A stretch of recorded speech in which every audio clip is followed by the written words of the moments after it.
So the aim of ChessFest is to show that chess is something for everyone, something for all the family, children as well as adults. But on Sunday, we're going to have an extravaganza at Trafalgar Square. We're taking over the square, and my thanks to the Mayor of London, Sadiq Khan, for giving it to me.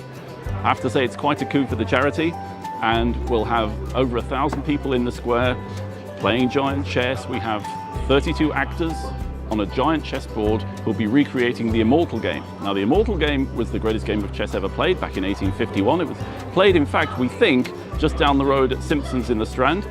And the actors will be playing these moves on a giant board, relayed to screens for people, and will also be playing a special game which we've created just especially for ChessFest, which portrays the theme of ChessFest, which is Alice Through the Looking Glass. And it's a checkmate! Okay, Dom, you've got to move quickly.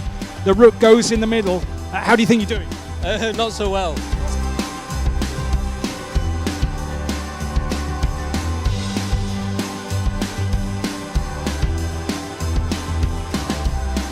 Hello, Woody Harrelson here in upstate New York. I'm filming White House Plumbers with Justin Theroux and England's own Lena Headley, who plays my wife. I'm not going to say anything more about that because I hate shameless promotion, but let me just say welcome to ChessFest at Trafalgar Square. My first move is very unpredictable, E4.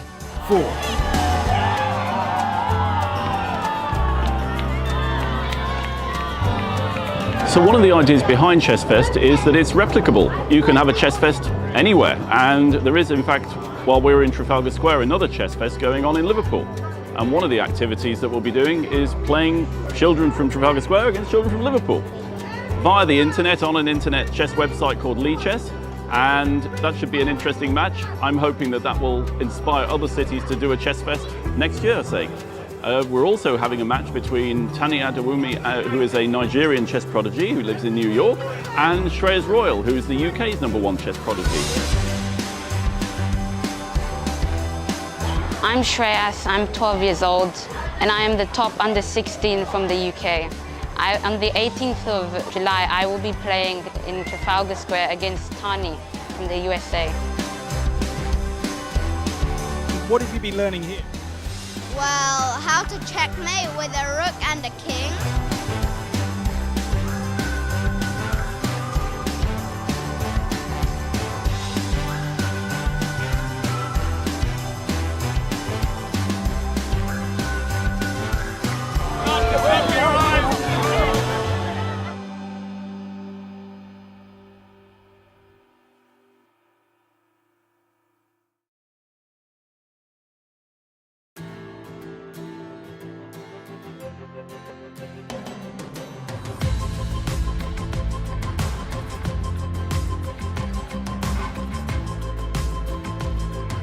So here we are in the historic and beautiful Manchester Square Garden in the centre of London, right by the Wallace Collection Museum, for the first day of ChessFest, which is a new event created by the charity Chess in Schools and Communities, which I founded back in 2009, that teaches chess to children all around the country in state schools.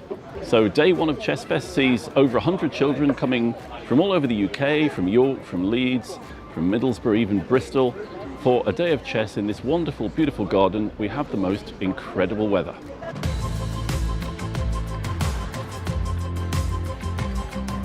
We've got giant chess sets so they can play in a giant way and make giant moves. We've got normal-sized chess sets that you can see behind me and to my right, where they're playing tournament games, and they've also had a chess lesson. Later on, they're going to get a chance to play a real grandmaster.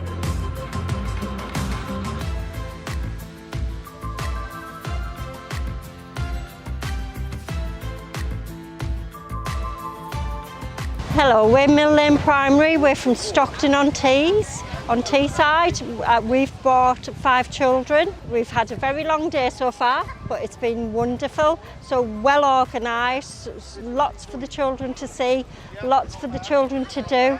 It's their first outing this year, and it's lovely to see other children as well, enjoying the competition and mixing together beautifully. So we're from Hampton Gurney.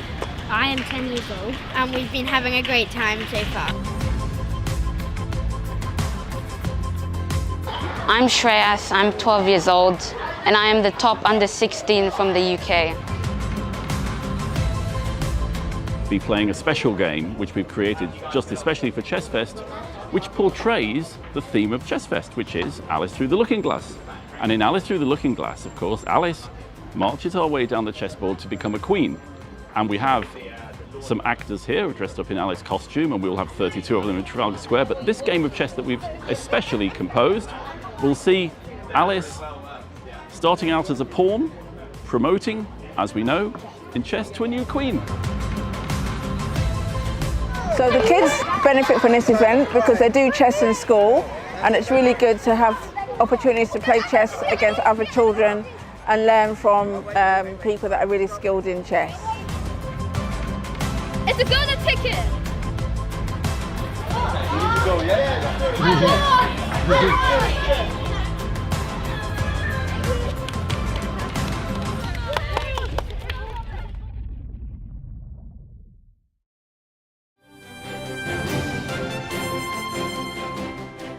Now, 43 teams from 31 countries competing in an online chess contest spanning the globe. The difference, all of the players are behind bars. 4 of them are in Wandsworth Prison, one of the largest jails in England and Wales, and one of 9 now running chess clubs. Advocates claim that taking part in the game can play a role in rehabilitating inmates for life outside, as well as providing a way out of an often violent prison culture. Our Home Affairs correspondent, Andy Davis, has this report.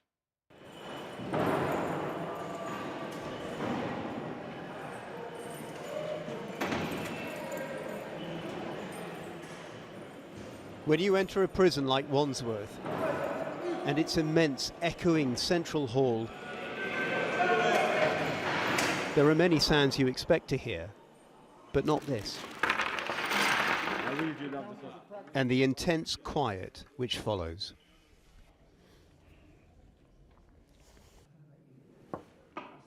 We join a game between cellmates. So tactically, how are you approaching this? Well, the very basic is just to try to take over the center, which is at these 4 squares. And once you control the 4 squares, you pretty much control the game. A lot like football. Teaching them are Peter Sullivan and Malcolm Payne, the England chess team manager whose charity now runs chess clubs in 9 prisons. I asked a few psychologists before, when I first had the idea of prison chess, I sort of think, well, you know, how will it work? What will be the benefits? And indeed, I remember very clearly what one of them said, which was that distraction is an excellent idea. If a prisoner can forget where they are for even just a few minutes, then that will, you know, that will be beneficial. I think, though, that genuinely what learning chess in prison does, and a lot of people who are in the club have learned chess in prison, is giving them a life skill, something they can do on the outside, something that will help them integrate when they're released. Check. Knight c3. Knight c3, exactly. That's what I play in this position. That's what I play. Chess as a means to help reduce reoffending is gaining more support, seemingly, in many a criminal justice system. You got to castle your king. In October, for the first time, the Ministry of Justice allowed England's prison chess team restricted internet access to compete in the first ever World Prison Online Championship.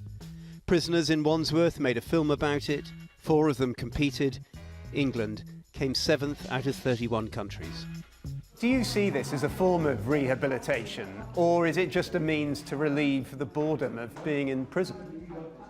Oh, 100%. It is a form of rehabilitation. One thing it teaches you, for instance, is that to think before you make a move. And I think it's quite applicable in life to always think before you do something. And I feel like in prison in particular, there's a lot of people that lacked that ability, which pretty much landed them in prison to begin with, you know. Including yourself? Including myself, unfortunately to say. The wing will have now tables, actually, you know. It is quite nice because you get like 2 people playing and 5 people just watching around, you know, trying to provoke each other, who is going to win, who is better. So it is quite fun. It is something new, and it's quite rehabilitating, I would say. In what way? Intellectual way. So you you challenge yourself intellectually, your brain works. Here, the prison officer who helped start this weekly club plays triumphant prisoner. Checkmate, officer. Oh. That's all right, it's done. What's that, 3 times? There's only one way. 3 times. So how long have you both been playing chess? About a year for me. About 6 months for me. 6 months. What impact does it have on the wing? I mean, what are the benefits, do you think? It's a welcome distraction for them, and it's a way for them to concentrate and actually build relationships with each other. I mean, and with you as staff, and with staff as well, yeah. And the most interesting part is that you can have an old Russian guy, you know, from one wing who's never spoken to a black boy from South London who's on the other side before, but they can play a game of chess. That's quite interesting. I like that part. Yeah. 2 different worlds meet. Yeah. It is impressive, but it is just one scheme. We weren't allowed to film on the wings in the prison. To help assess this in the context of what many consider a wider prison system in crisis, creaking under the strain of overcrowding, violence, the pandemic, and inadequate access to rehabilitation programs. This chess club, you know, looks great, but it isn't the reality across the prison system that there remain glaring deficiencies in terms of prisoners getting adequate access to rehabilitation programs. There are lots of different ways of offering rehabilitation programs in the prison service, and what we try and do is adapt the rehabilitation to the prisoners' different needs. In a prison where most people stay short-term like Wandsworth, we try to offer activities that people can learn quickly and that they can take with them to another prison or that they can take outside with them. See, you rushed me into it. You rushed me into it. Sorry about that.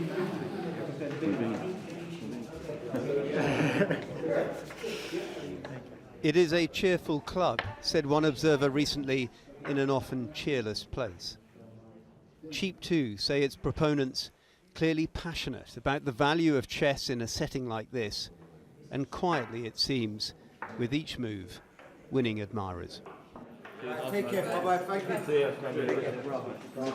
you. After you leave prison, will you carry on playing? Oh, that's 100%. I'm already thinking that I will always, at this point on out, I have some chess set. That's one of the first things I'm going to do, is get myself a nice chess set. I think this will follow me for the rest of my life. That report from Andy Davis. Good morning, everyone. Good morning, Malcolm. So this is the last chess lesson at Turn.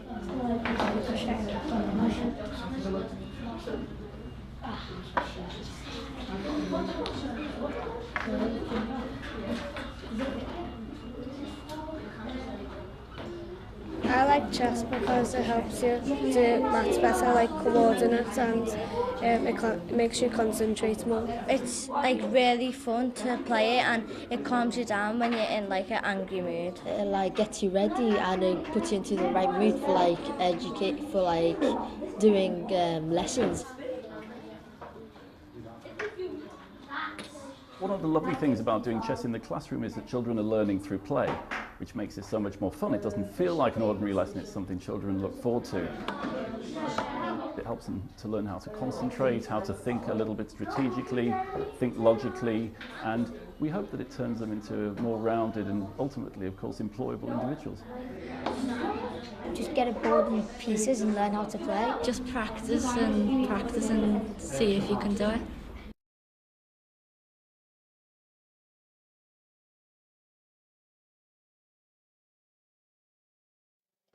Hello and welcome to round 4 of the London Chess Classic 2024. Let's do it properly for once. I'm Peter Svidler and with me is Lawrence Trent, as is the case every day. Hello everyone. And we're going to be continuing the coverage of the round robin. There is a very strong open going alongside it, but it's warming up nicely. But for the time being, I think we'll stick with the main event. In the classical tournament, which is the top bidding of the London Chess Classic, there is still a sole leader. It's the same person.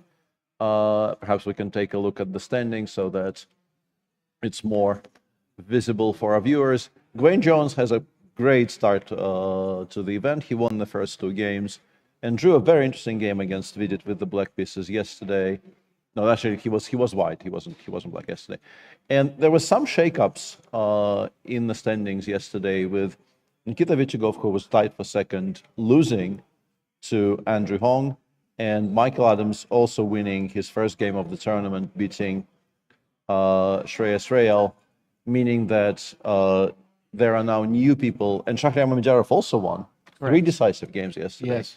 So there are new people up top, and there are now 3 people on 50%, which is a lot more than we used to have, actually, quirkily after round 2. And as you can see, Gawain leading the pack with Shah and Vidit in second and third.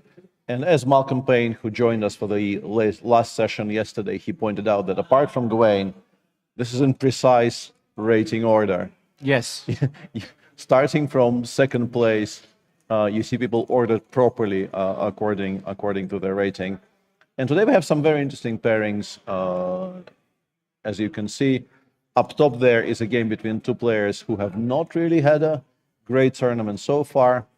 The former Women's World Champion, Ju Wen-jun, has had a tough start to the tournament. She had black against Shah yesterday and black in round 1 against Nikita, so she lost those 2 black games and is on half a point out of 3, as is Shreyas. But on the other boards, Vidit is playing against Miki. Our leader, Gawain Jones, is playing black against Nikita Vichigov, and Shahryam Mamedjarov, fresh off his exciting, if not exactly faultless and flawless game against Ju Wen-jun, is playing white against Andrew Hong. What are you looking forward to today, Lawrence? Well, I'm looking forward to all the games. I think the Ju Wen-jun game is actually quite an interesting one, not because it's going to really affect the standings of the tournament, or realistically who's going to win the tournament, but I think it's an opportunity for both of them to really go for a win. I think Ju Wen-jun with white will fancy it, but I also think Shreyas will think, if I'm going to target a game this tournament, it may very well be black against Ju Wen-jun, even though, of course, she's extremely solid and extremely good. She is beatable, and I think Shreyas will think that. So I think that game's interesting. And apart from that, Mamedjarov against Andrew Hong, that should be fireworks, because they're both extremely ambitious players, extremely aggressive. I've honestly been very impressed with the approach Andrew Hong has had to this tournament so far. He was very vocal about struggling to adjust to the new time zone, and has had a bit of a... He still is, even though he won a very nice game with white against Nikita Vichigov yesterday, he was still here on air, complaining is maybe harsh, but remembering that he missed some very important opportunities in rounds 1 and 2. He had good winning chances against Shreyas in round 1 and played a very interesting game in round 2 against Vidit, where his risky concept out of the opening would have actually worked if he didn't miss a tactic straight in this transition between the opening and the middle game. And what you're seeing on the board there is Andrew inviting Shah to play the Slav Gambit, which I don't really know his repertoire well enough to know if he does this all the time. Because if Shah expects this, you might actually see e2, e4 in this position, because I think Shah will very much enjoy playing the kinds of positions that the Slav Gambit provides.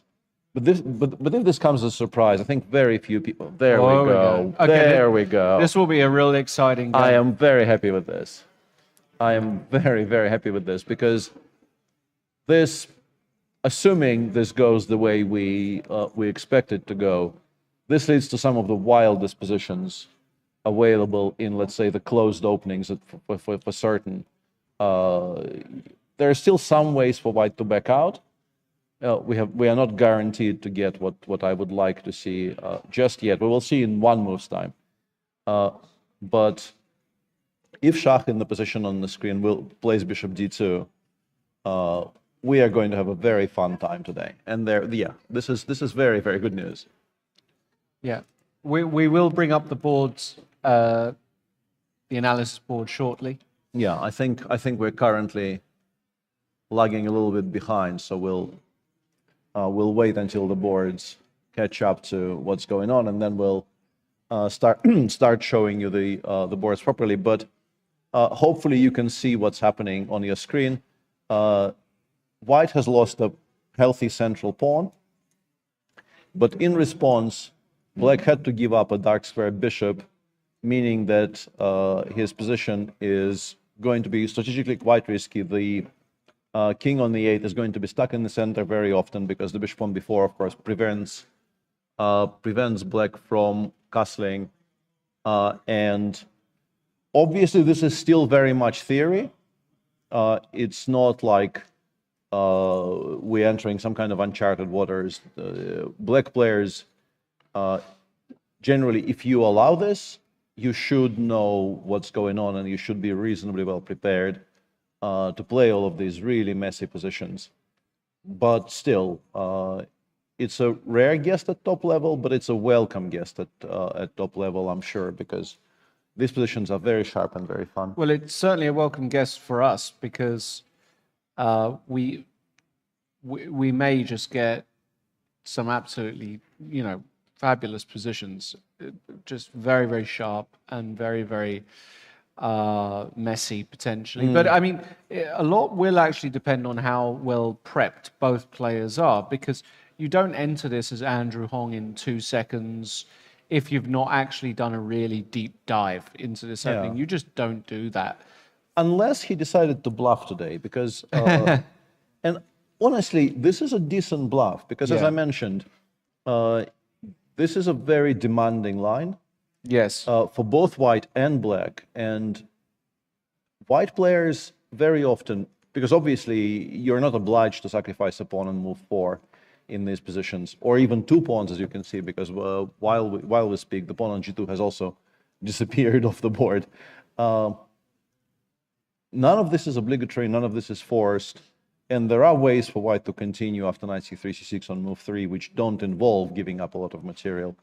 And if you haven't actually... Oh, wow. And the rook isn't being protected either. And Oh, Andrew, vincing a little bit there. Yeah, I mean, you don't... going into this unprepared is not smart, basically. Yeah, I'm sure he's not completely empty. Like, nobody really does this as a complete bluff without knowing anything at all about this line. But it works as a decent semi-bluff, because my point I was very slowly getting to is that for White players, if you haven't repeated this for, I don't know, half a year, or if your analysis is very old, these positions are messy enough and also committal enough from White to maybe think, do I need this today? Do I have to actually run the risk of not getting out of the opening and, being much worse by move 15? And very often people will say, nah, I don't really need this. I can play knight f3 on move 4 or e3 on move 4 and just play a normal game of chess.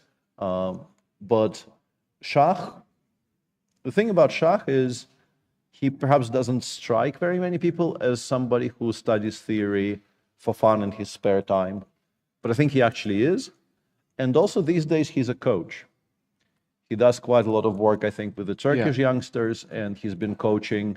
He came to Toronto with Nijat Abbasov. He's definitely done some coaching in recent times.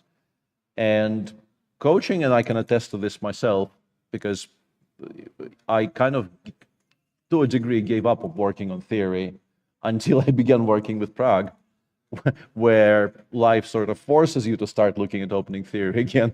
And I think Andrew is maybe surprised by Shahryar's readiness to enter the absolute central lines here, because maybe he thought there will be some kind of a bailout somewhere. But bailout is not what we're seeing, not at all. Are we able to get the board up? Seemingly not just yet, and apologies for that. It's yeah, we're going to have to do it old school until we figure that out. Yeah.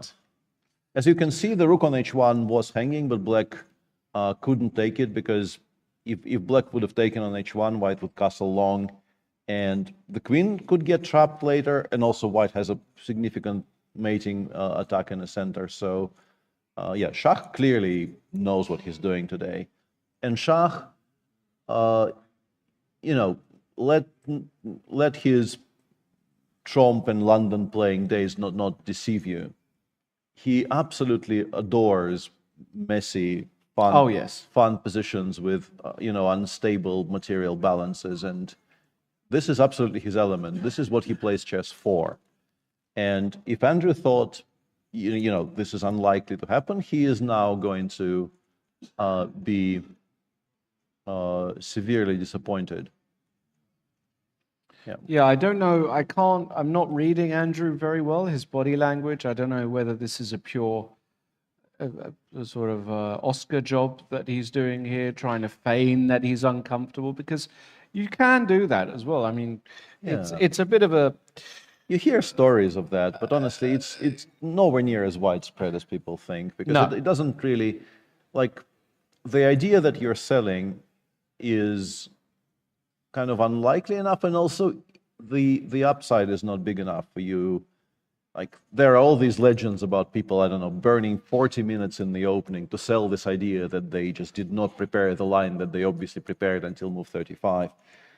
But people don't buy this very often, and also very often what is going to happen is that you're just 40 minutes down on the clock, and the game proceeds just as it would have proceeded if you blitzed all of these things out. So yeah, I don't think people do that very much. Okay. Yeah, I just am not a believer. All right.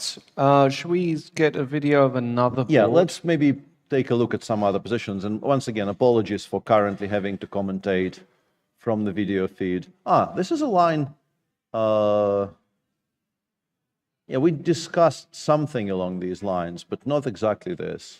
This is this kind of a weird mixture of Reti and Grunfeld, where white plays, I'm pretty sure Vidit started by playing knight f3, g3, bishop g2, and castles, and only played d2, d4 when Mickey played c7, c5. So you get these kinds of positions where they will often transpose to Grunfelds, just straight up Grunfelds. For instance, if white plays c2, c4 here, black castles, this is a pretty well-known position that arises from pure Grunfelds. But in recent years, in this position specifically, a move knight d4, b3 has become somewhat fashionable. And I think Vidit has... No, that's not exactly the line. Vidit faced something similar recently, but not exactly this position. The idea of knight b3 is to then attack the pawn on d5 with knight b1, c3, and to force black to play a slightly different structure to the one Grunfeld players are normally happy with and used to. I played that myself, I think, once or twice with white pieces. I'm not horribly impressed by it. There we go. It's like I'm happy with my call, but the evaluation of this is black should be fine. Black shouldn't really be worried about this at all. Looks like we are finally getting at least some moves. So okay. And That's also good. it gives us a chance to talk about the game that you personally highlighted, which I do think is an interesting game to talk about. This is Juven Jun versus Shreyas. And we did see that Shreyas opted for the Caro Kann, and it's now a very, very sharp line of the Caro, where Juven Jun played e5, and the main move here by far is, of course, bishop f5. But c6, c5 has been gaining popularity steadily in the last, 10 years. D takes c5, e6. dc5 is not the only move, but it is by far the main move. And I think the most fashionable reply here is a2, a3, because weirdly, it is very important for white to be able to kick this bishop away immediately, gain some space. Also ask black the immediate question, where does this bishop go? If it goes to b6, I guess in some positions queen g4 becomes stronger, because you no longer have to worry about the queen coming out to b6 and attacking the pawn on f2 sometime later, perhaps in some positions. It's a very intricate line. I'm not going to pretend I understand everything about it, but a3, I do know a3 is probably the most fashionable move here. Instead, the Chinese player opted for bishop d3, bishop takes c5, and queen g4. And obviously you can protect the pawn on g7. You can, sometimes they even play king f8. You are obviously not ecstatic about losing the right to castle, but playing g7, g6 is often sort of just as ugly and prevents you from castling kingside just as well, because you don't really want, having weakened your kingside this much, you are not really in favor of castling kingside anyway, so king f8 in a way achieves the same result without weakening your dark squares. And there is also the option of playing knight e7, which I don't know if it works specifically here, but it's always something that you need to be on looking out for, because these types of positions, there is rook takes g2, there is, as I mentioned, ideas of playing queen b6 to attack the pawn on f2 first, and maybe force white to make some uncomfortable move like knight h3. And black generally wants to play something like queen b6, followed by knight bc6, bishop d7, and castle long. And along the way, probably pick up the pawn on g2, or the pawn on f2, or the pawn on e5. Whereas for white, you burn so much time grabbing the pawns on g7 and h7 that you're going to be playing catch-up for the next few moves for sure. Knight e7 is a very committal decision, of course. You have to know what you're doing if you are to play that move. And Shreyas currently is trying to decide what he likes the most. I have a feeling that, bishop d3 not being the top choice of top players these days, maybe he is a little bit surprised by all of this. Do you have any experience with this line? No. I think that he's definitely surprised, because it is unusual. And I think were this a blitz game, he'd be a lot happier. Yeah. He probably would have already played 97. Yeah, he would have already played 97 in a blitz game. He's probably a bit concerned that Ju Wenjun has gone for this willingly and quickly, and thinks, well, yes, I can go down this knight e7 line, but if she's really had a good look at this particular line, then it could be fraught with danger. Yeah, so I might have to play a move like king f8. But I don't know, I still haven't quite worked out Shreyas' style. Yeah. There's no way I'm playing king f8 here. Right? I'm playing knight e7, even if my opponent's been in the lab for 25 hours the day before with Leela, Stockfish, and Ribka soup. And, I've been cooking all night. I just wouldn't care. But that's me. That's my style. And I don't know Shreyas' style still. It's still a bit... Yeah, as the quote goes, we want to apologize to Shreyas. We weren't familiar with his game, yeah? Yeah, I mean... We are somewhat unfamiliar with his game still, even after 3 rounds. And, if he doesn't know, it's an interesting test of how he approaches opening decisions, because obviously king f8 and knight e7 are chalk and cheese. They are about as diametrically opposite in terms of approaching these types of positions as they can be. Yeah, there we have it. And there we have it. And an early indication that perhaps not knowing exactly what's happening after knight e7, he chooses to go a more conservative route. Not a bad move. This is fine. This is what they very often actually do in these types of structures. It's not like you're instantly and certainly much worse.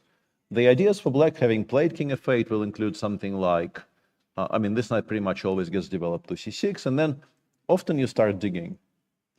You start digging with f6. You are trying to remove the pawn on e5 as early as possible and bring the knight on g8 and into play via specifically the f6 square, which is currently impossible. I'm expecting knight f3. It seems like the most natural move in the position. You're preparing to castle short. Yeah, there we have it. And also you're supporting the pawn on e5, because black absolutely will launch some sort of counterplay against the pawn on e5 here. It's the first order of business. Because if, let's say, after knight 6 castle, you choose to play slowly, if you play something like, I don't know, knight e7, we will play... I just want to make some moves as an example. I don't know, rook e1 or perhaps knight c3, knight g6, rook e1, and then white will start pushing the h-pawn down the board, and you still haven't played f6. This actually could be very, very bad. Black still has some counterplay connected with the idea of kicking the white queen away, h5, followed perhaps by h4, h3, if possible. But generally speaking, I would expect knight c6, and even after white castles, I would expect the most critical reply to be f7, f6 here, trying to immediately remove the the offensive pawn on e5 and just get to the important business of developing our king side. And we finally have all the four boards working, so we can return to the Slav gambit, although it's still lagging a little bit. But I can show you the moves they made already. So bishop d2 here, and the Slav gambit this is called the triangle variation, and e4 specifically is the Slav gambit, I believe. And yeah, there's still a bailout with knight c3, but that's not in Schach's nature. Bishop d2, queen takes d4, bishop takes b4, queen takes e4, bishop e2, knight a6. There is a very funny move here, which it's a story I very much like to tell because it's very silly. You can, if you want, play bishop f8 in this position. Right. Obviously, because taking it allows you to deliver mate in one, and attacking the pawn on g7 is not ridiculous. It does make sense. I think it's more common if you played knight e2 earlier. I think this is the more common way of playing bishop f8 here. But it brings me to the story, and the story is I was playing in a European Club Cup one year. It was maybe 5 or probably more than 5 years ago, maybe 7 years ago. It doesn't really matter. And not in my club's match, but in a match on an adjoining set of boards, there was a Slav gambit being played, and white did play bishop f8 in this position. And a very famous, strong grandmaster who is now a coach was walking past that board, and he very angrily called the arbiter and told the arbiter, "What are you doing? You're putting the pieces on wrong squares in the starting position," thinking that it must be a black bishop on f8. It can't be a white bishop. Like that doesn't make any sense. And then realized what happened and felt a bit embarrassed. I've got another, just a very sort of similar story that I will say. I had a game against Vasilios Kotronius, the great Greek grandmaster, at the European Individual Championships in Liverpool 2008. Were you there, or were you too good for that nonsense? No, I don't think I played a single one of those. In any case, I have a position. It's a fantastic game. I suggest anybody who's actually really, really, really interested in chess. It's one of my best games. It was in a Trompovsky. And I was white. Anyway, long story short, I have my rook on c7. I have a bishop on b6. And I have, I think, another piece. And black has got pawns on a5, b5, and c5. And there's some d pawns as well. So yours are behind the enemy lines? Yeah, behind the enemy lines. And I'm mid-thought. And I get up, and then the arbiter comes over. He taps me on the shoulder. He says, "Lawrence, somebody's been moving your position." I said, "No." What do you mean? So I went back to the board, and no, that was the position. It just looks impossible to have all of my major pieces behind enemy lines, whereas pawns are all in a line. So there you go. So it's a similar sort of story where the arbiter can make a fuss, but we know what we're doing. So. And I think by this point, we can sort of settle the debate on whether he is actually uncomfortable or pretending. Andrew Hong is not happy about this development. Oh, boy. Well, is this him thinking, or is this him uncomfortable? I think it's him... I think it's a very familiar state to many players who play professionally. It's the picture of a man who has a file in this position but doesn't remember what the file says. And it's like I will absolutely mangle the meme, but this is no laughing matter. Grandmasters only do this when they're very upset, right? This is how the meme goes, I think. Distressed, not upset. This really is sort of no laughing matter, because The problem is, you don't know where to stick or to twist. You don't know whether you're supposed to start calculating from scratch, or if you're supposed to still kind of strain at your memory trying to reconstruct what the file says, and you're kind of torn between those two impulses.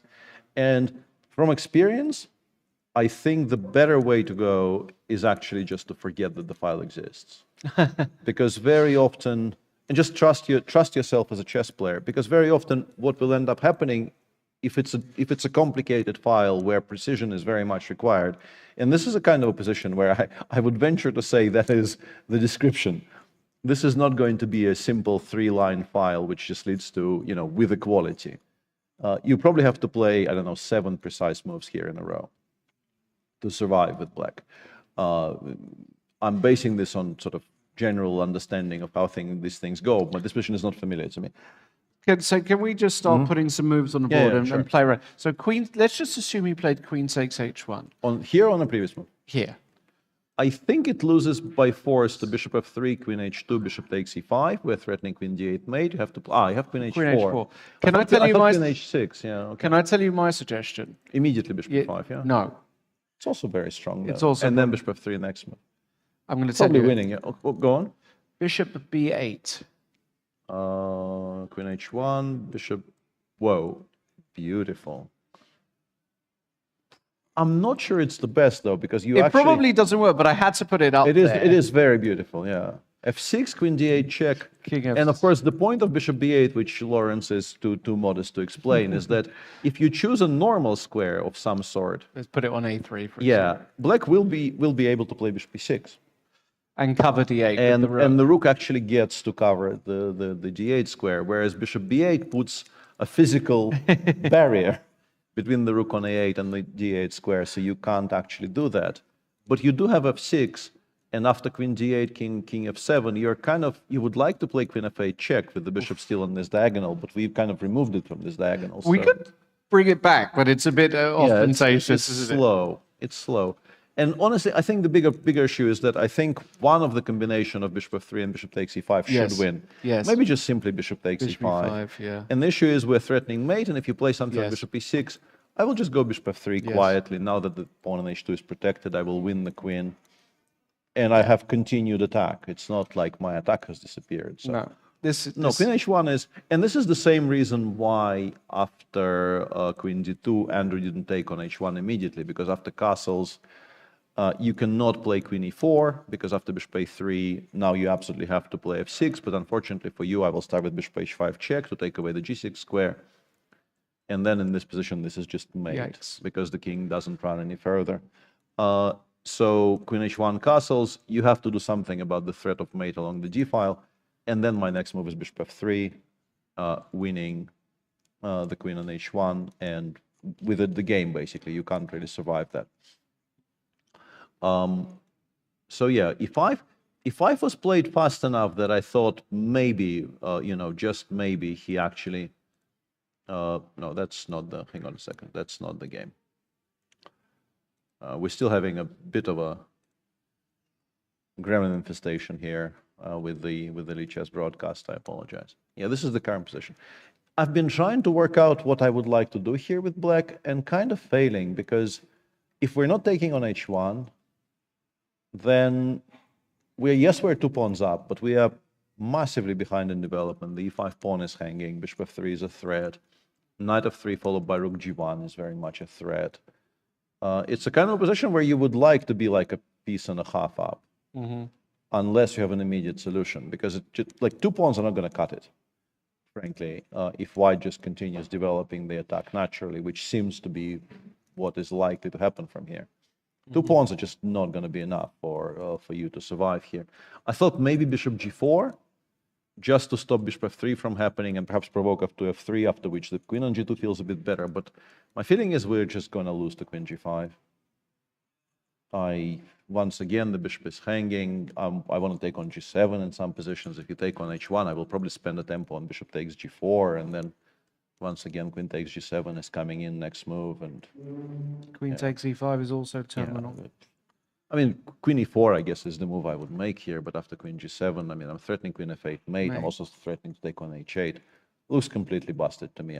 Maybe I'm missing something simple, but I don't see what that is. You're not. So I'm currently kind of struggling to... No, that's not the position. Hang on. This is the position. Let me just try to promote it to where I will see it properly. Yep. I don't know what the best move is. If you play something like knight f6, you do generate the idea of knight e4, which is sensible. But let's say I play simply bishop f3, queen g6, I play perhaps knight e2. Because I don't really want to give black a very easy way to castle. So let's go knight e2 here.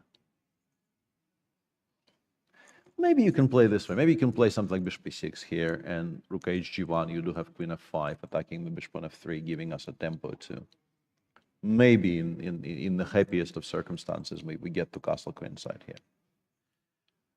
Maybe this is how we go, starting with either knight f6 or maybe starting with bishop e6. But I like knight f6 better because I would like to be able to already castle as a response to bishop takes e5. I would like to be able to play castle short.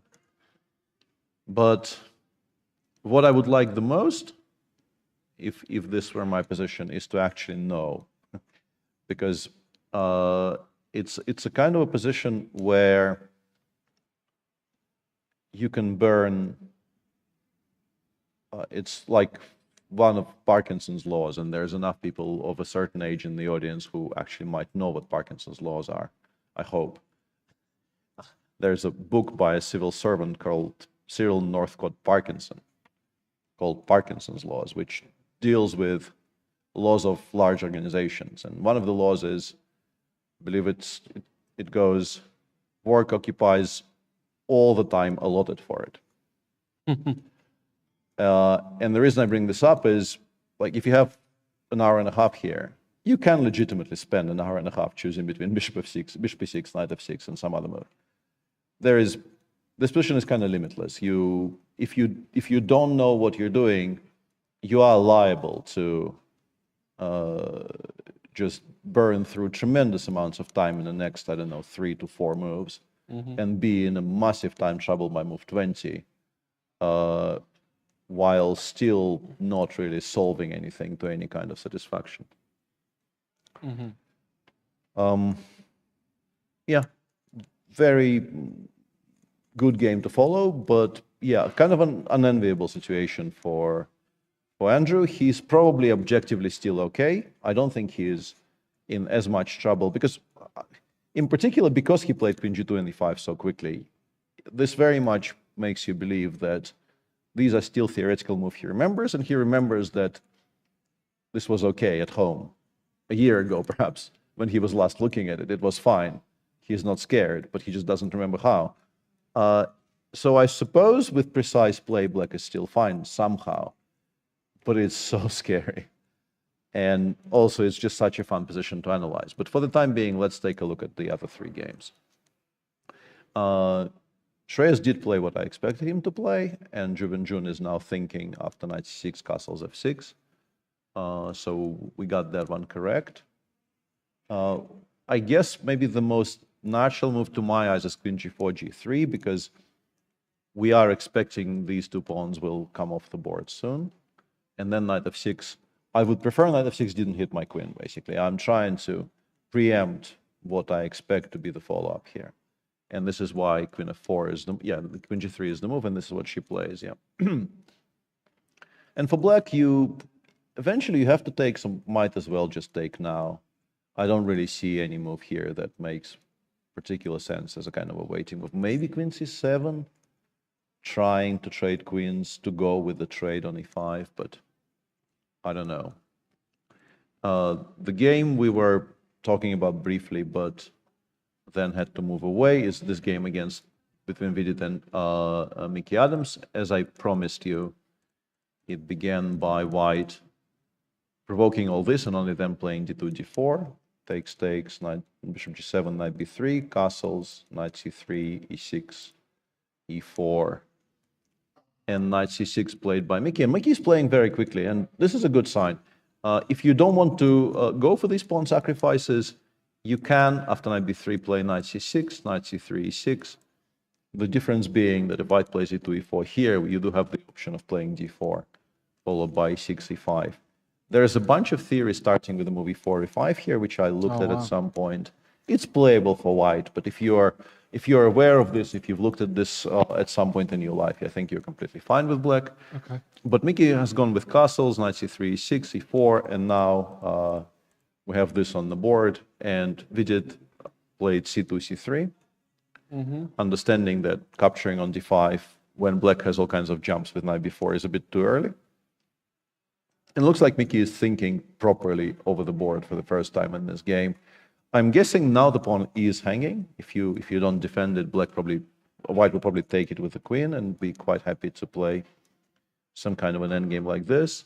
You have the option of playing d5, d4, where I think what you're worried about is not this, because your compensation will instantly probably give you, honestly, a better game with black. I think I'm taking black every day of the week here.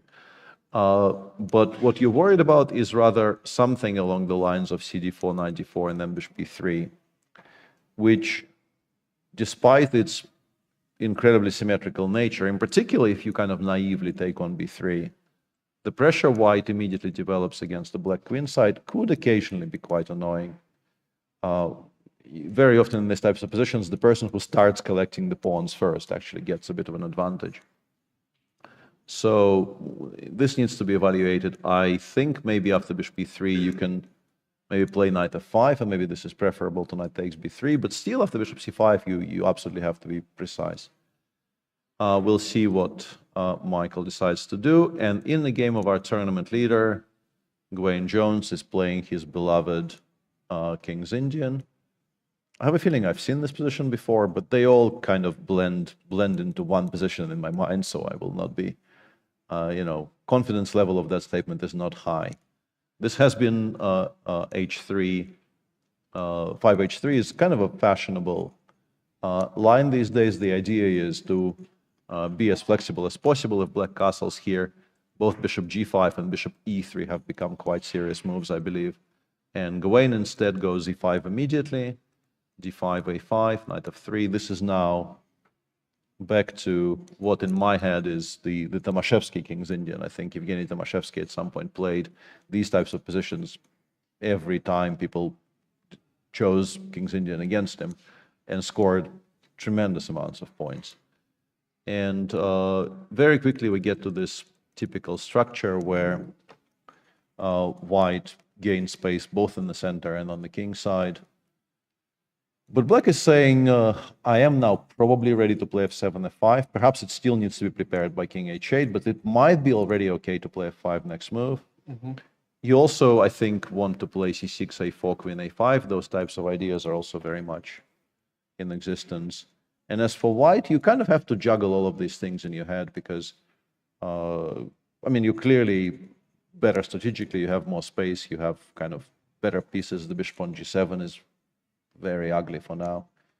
But if the position breaks open, as is often the case in the King's Indians, it becomes very, very sharp.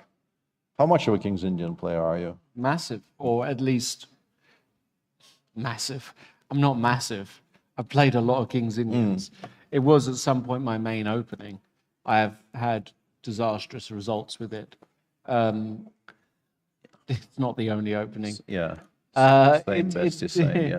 You really need to know the King's Indian so well, and you have to actually be kind of careful who you play it against. Felt like I always chose it poorly vis-a-vis my opponent. Somehow I managed to play guys who really knew what they were doing against the King's Indian, which is that is not ideal. And well, Gawain, he knows it so well that he can feel comfortable playing against anybody. That is true. But the interesting quirk here is Gawain is a very respected and like no touch of irony here whatsoever. And very widely published author on the King's Indian, including a chessable course, which I think is kind of widely acclaimed as one of the very much better chessable courses on the market, and definitely one of the best chessable courses on the King's Indian. I myself had occasion to look at it and found many things in it to be kind of correct and educational, which is a very good combo. Not just like, obviously, as somebody who has gone through the process of recording a chessable course, blunders do get weeded out. So correct is kind of a prerequisite, because you can't just put any old stuff in your course and publish it. There are people out there in the chessable offices going through it with a very, very fine-tooth comb, checking properly everything that you're saying. So lack of mistakes is not really a shock, but also he explains the concepts and the ideas in very, very sort of accessible and interesting way. It was very interesting to me, and I've been playing this game for 40 years. It would also be, I think, very interesting to let's say, club players wanting to pick up this very difficult opening. I mean, it's not really an opening that is very easy to pick up, but if you were to decide that you want to, I think you could do a lot worse than studying what Gawain thinks about it. But the flip side is, people kind of know what he thinks about it. And I know this as somebody who published a number of courses on the Grunfeld, and I had to continue playing the Grunfeld. And you sit there and you think, were they actually kind of reading my course? Did somebody actually find a thing both I and my editors missed somewhere? And it's uncomfortable. But Gawain, I think, has a very serious amount of trust in his own work, because I have a feeling I have seen this in the course, this precise position, definitely this setup for black, but maybe even this precise position I have seen on the pages of the course. And that displays a very, very high level of trust in your own work, which is honestly how it should be. You should not, as the saying goes, print lies in a newspaper. Yes. Well, regarding the actual position, Black is now ready to play f5. Yeah, King h8 is a very strong signal that the next move is f7, f5. Yeah, there's no other meaning of king h8. He wants to go f5, the typical King's Indian break, which is really central to a heavy number of lines in the King's Indian, especially with the closed center. It's your main source of counterplay. And Nikita is working out how best to basically face it, because it is coming whether you like it or not. And there are various things that white can do here. For example, the move h5 is actually... I've been trying to analyze this specifically because, h5, with the idea of further softening the king side. If black plays f5, there's a bunch of things that need to be assessed correctly. Yeah. We have h6. We have h6. We also have h takes g6, which might be quite strong. Yes. Although maybe you can make an argument. No, that doesn't work. You want to go f4? Yeah, I wanted to go f4, but then I realized we can actually take on c5, take on h7, and oh right, not rook h1. or rook h1. Yeah, it's both are. Yeah, I think Nikita has played. He played something. It looked like h5. We'll wait for the board to confirm, but it did look like h5. So my current understanding is you might have to go gh. Yeah.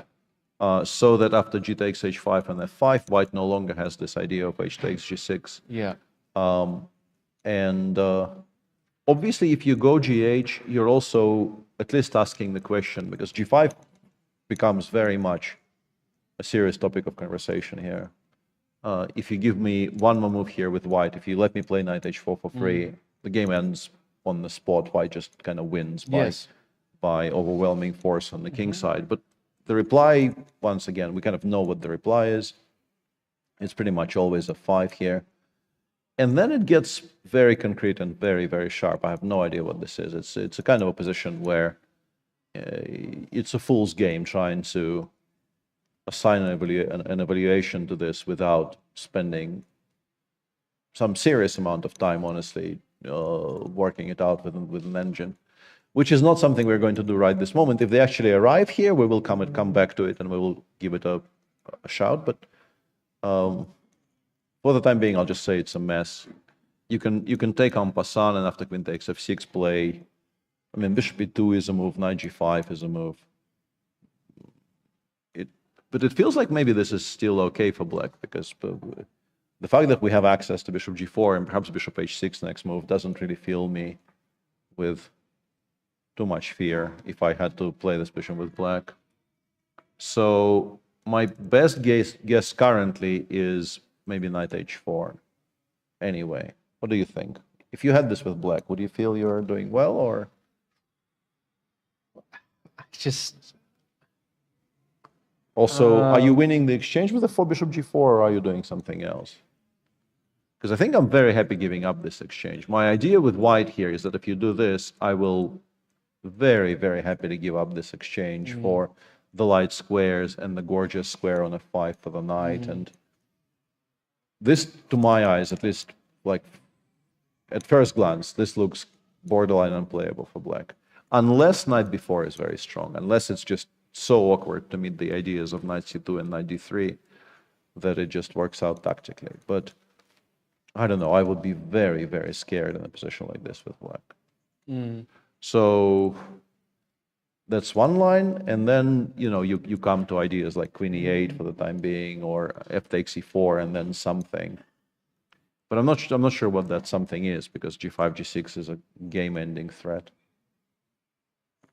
Well, yeah, I don't know. It would require an enormous amount. Yeah, and in the meantime, in the meantime, it wasn't h5, it was g5. So Nikita has gone in a sort of a very different direction stylistically, saying that he wants to limit the amount of damage his center suffers if black plays f5, which I expect Gawain will anyway.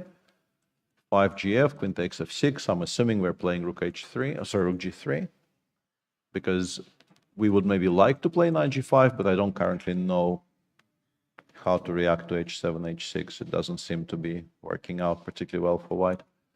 So I'm guessing it's rook g3 for now. And then I guess we try to stabilize. We try to play something like bishop e2, queen d2. We try to castle long, put the king on b1. And once the king is on b1, we can return to the important business at hand of opening up the black king side. What's your take? Yeah, I think that's exactly... Are we switching to the other side maybe? Are we playing like c6, a4, queen a5 here? But then h5 becomes very strong, no? Yeah. Not clear to me. Not clear. Just not clear at all to me what's going on here. I mean, we do know it's going to be an enjoyable game to follow, because white clearly Nikita came ready to pick up the gauntlet and to face Gawain's favorite weapon head on. And these lines are about as sharp a King's Indian position as you can get these days. And also, its move, I mean, 12 is not that high, but still, like, all 32 pieces are still on the board. Tremendous potential for all kinds of things to develop. As we mentioned, like, you can play on the king side, you can maybe switch to the counterplay on the other side of the board and try to perhaps open things up there. But so far, really enjoying this round, which has been true about every round. But yeah, this is a very, very nice round brewing up. Looks like Andrew Hong is still thinking after e5. That's over. Yeah, and I'm calling it right and here. this is the game between Juvenjun and Shreyas, in which after queen g3, Shreyas took on e5 twice, and the queen came back to e2. And here, I mean, pretty obviously, I think if black could play knight f6 and then castle, black would be more or less completely healthy. The fact that he will have to castle manually by playing probably knight f6, followed by probably king f7 and rook e8, gives white time to try and put some pressure on the black center. I think the normal way to go about things here is to play c2, c4, follow it up with knight c3, perhaps bishop g5, put the rooks on central files, and claim that the black center is a bit tender. And black still has to make a lot of moves to finally get the king to safety.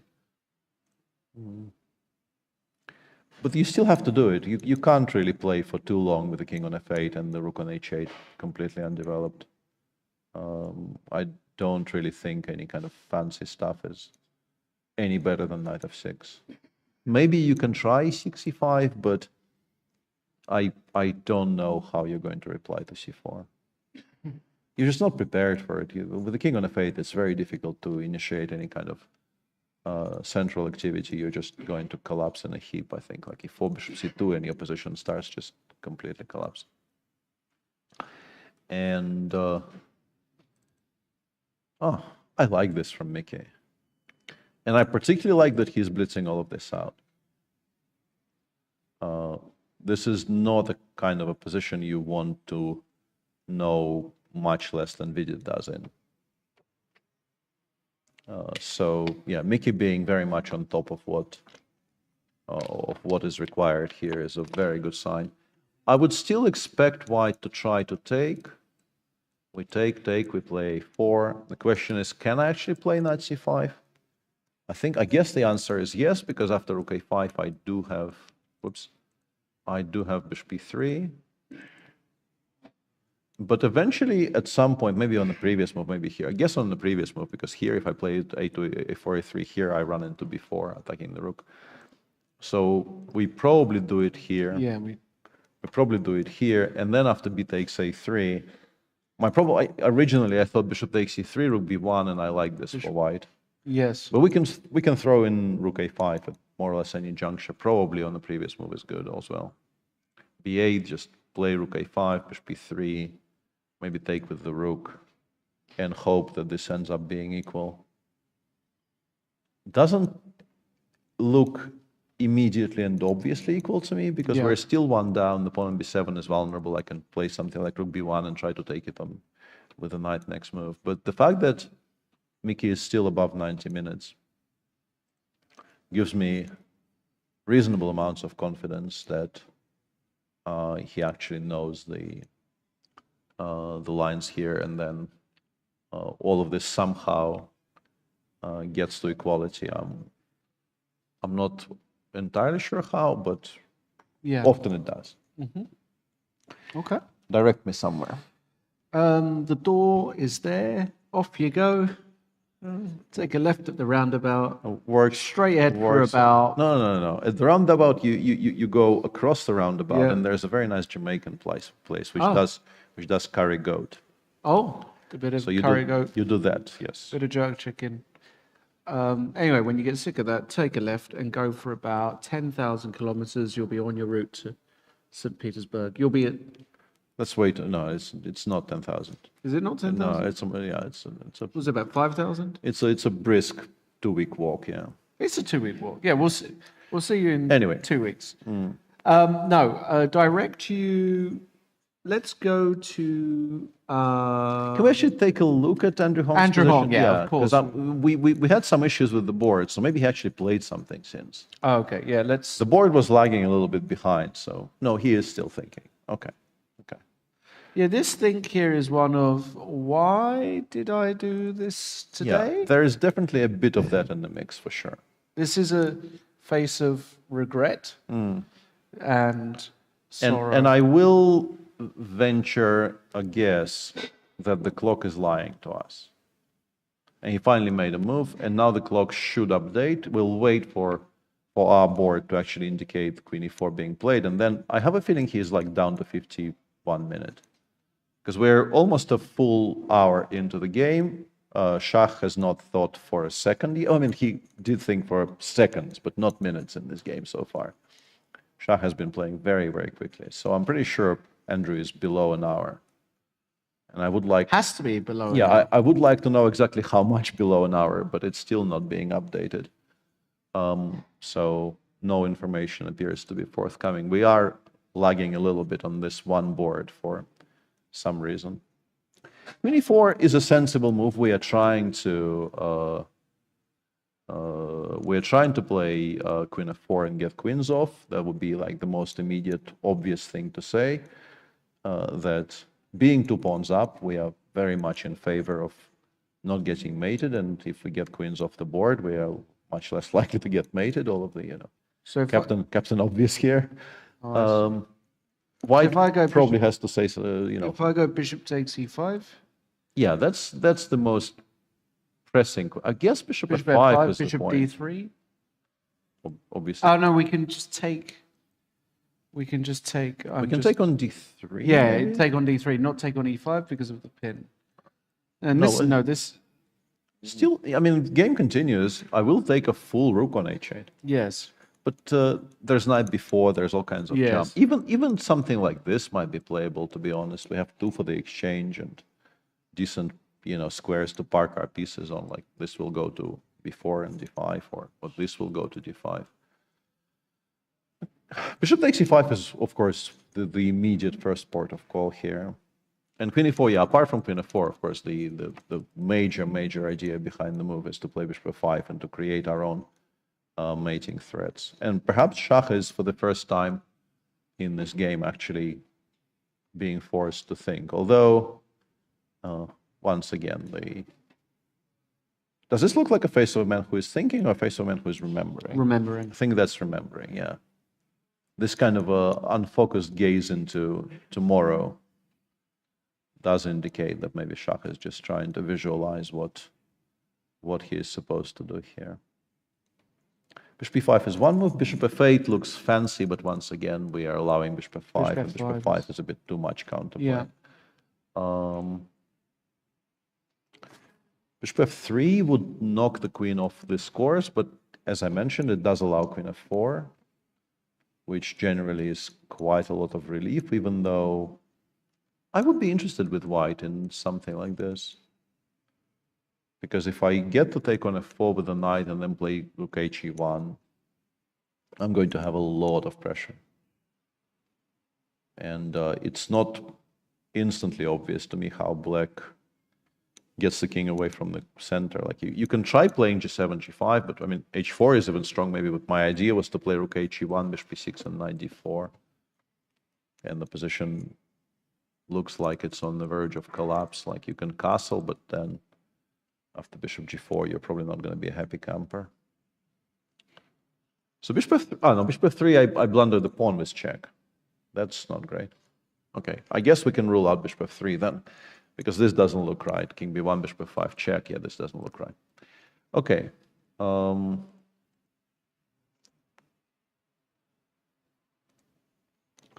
Bishop takes e5 then really assumes the mantle of the most important move in the position.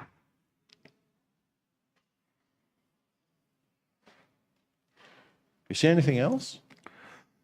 I don't really. Actually, I'm trying to make. Yeah, bishop b8 exists, but queen f4. Yeah. Or queen d4. I guess queen f4 is stronger than queen d4. Otherwise, it would be quite strong here, but yeah, this forces the queen trade. And yeah, I don't think white is worse necessarily. I can even take bishop takes e5, queen takes d2, because otherwise mate on g8, rook d2, f6, and play, I don't know, bishop d6. I suspect white is not struggling here too much, but black will probably consolidate. Yeah. No, you don't want to give black this ever. Can we cheat? Let's cheat briefly. Wow. Queen g5 first line, meaning that the queen trade actually isn't as great as all that. And black isn't even taking the queen trade immediately, interestingly to me. And bishop e5, bishop f5, the line we gave is just correct. This whole line is first line. Bishop takes g7, and it doesn't play bishop takes e4, it plays knight b4 first, and says this is completely equal somehow. I mean, dead draw, yeah. Very dry, uninteresting position. We all know it's zeros. That's Peter being sarcastic, by the way, ladies and gentlemen. It's interesting that white can afford just to play queen g5 here, allowing black to play queen f4 check at their leisure. I wouldn't have guessed that. Because I would have liked to at least, like, the line I was showing, at least white had the bishop on f3, which already opens the e-file for the future play along the e-file, and here we don't. Yeah, queen g5 is not going to be a very easy decision for Shah to arrive at if he doesn't know exactly. Yeah, very fun position, and kind of regrettable that you do at some point if you want to, you know, provide any value to the viewers, you do at some point have to actually inquire what the correct answer is, because we could be here all day. Although we did work out bishop takes e5 to a reasonable amount of satisfaction. Okay. How's our King's Indian? Yeah, this just shows just how little I understand this opening. Nikita played g5, and Gawain, choosing between f5 and f6, actually chose f6. A move I mean, I'm always playing f5 there. If I am touching the f-pawn at all with my hands, it goes all the way to f5. But I'm a really poor King's Indian player, so it doesn't really matter at all what I'm going to do. Like, this in white's so much more mayhem. Like, you have to calculate h5, for instance, now, which clearly Gawain is not afraid of, and also clearly Nikita didn't think was a good move because he hasn't played it. He has already played bishop e2. But it would have been very interesting to me to try to play h5 here, because if you go g takes h, I would very much like to try and make something like knight h4 work, either immediately, or I can also try playing g6 for now and knight h4 next move. And if you play bishop g4, I'm pretty much always doing this and hoping it somehow works out. Maybe it doesn't. Maybe specifically here, black is just in time to do something like this, but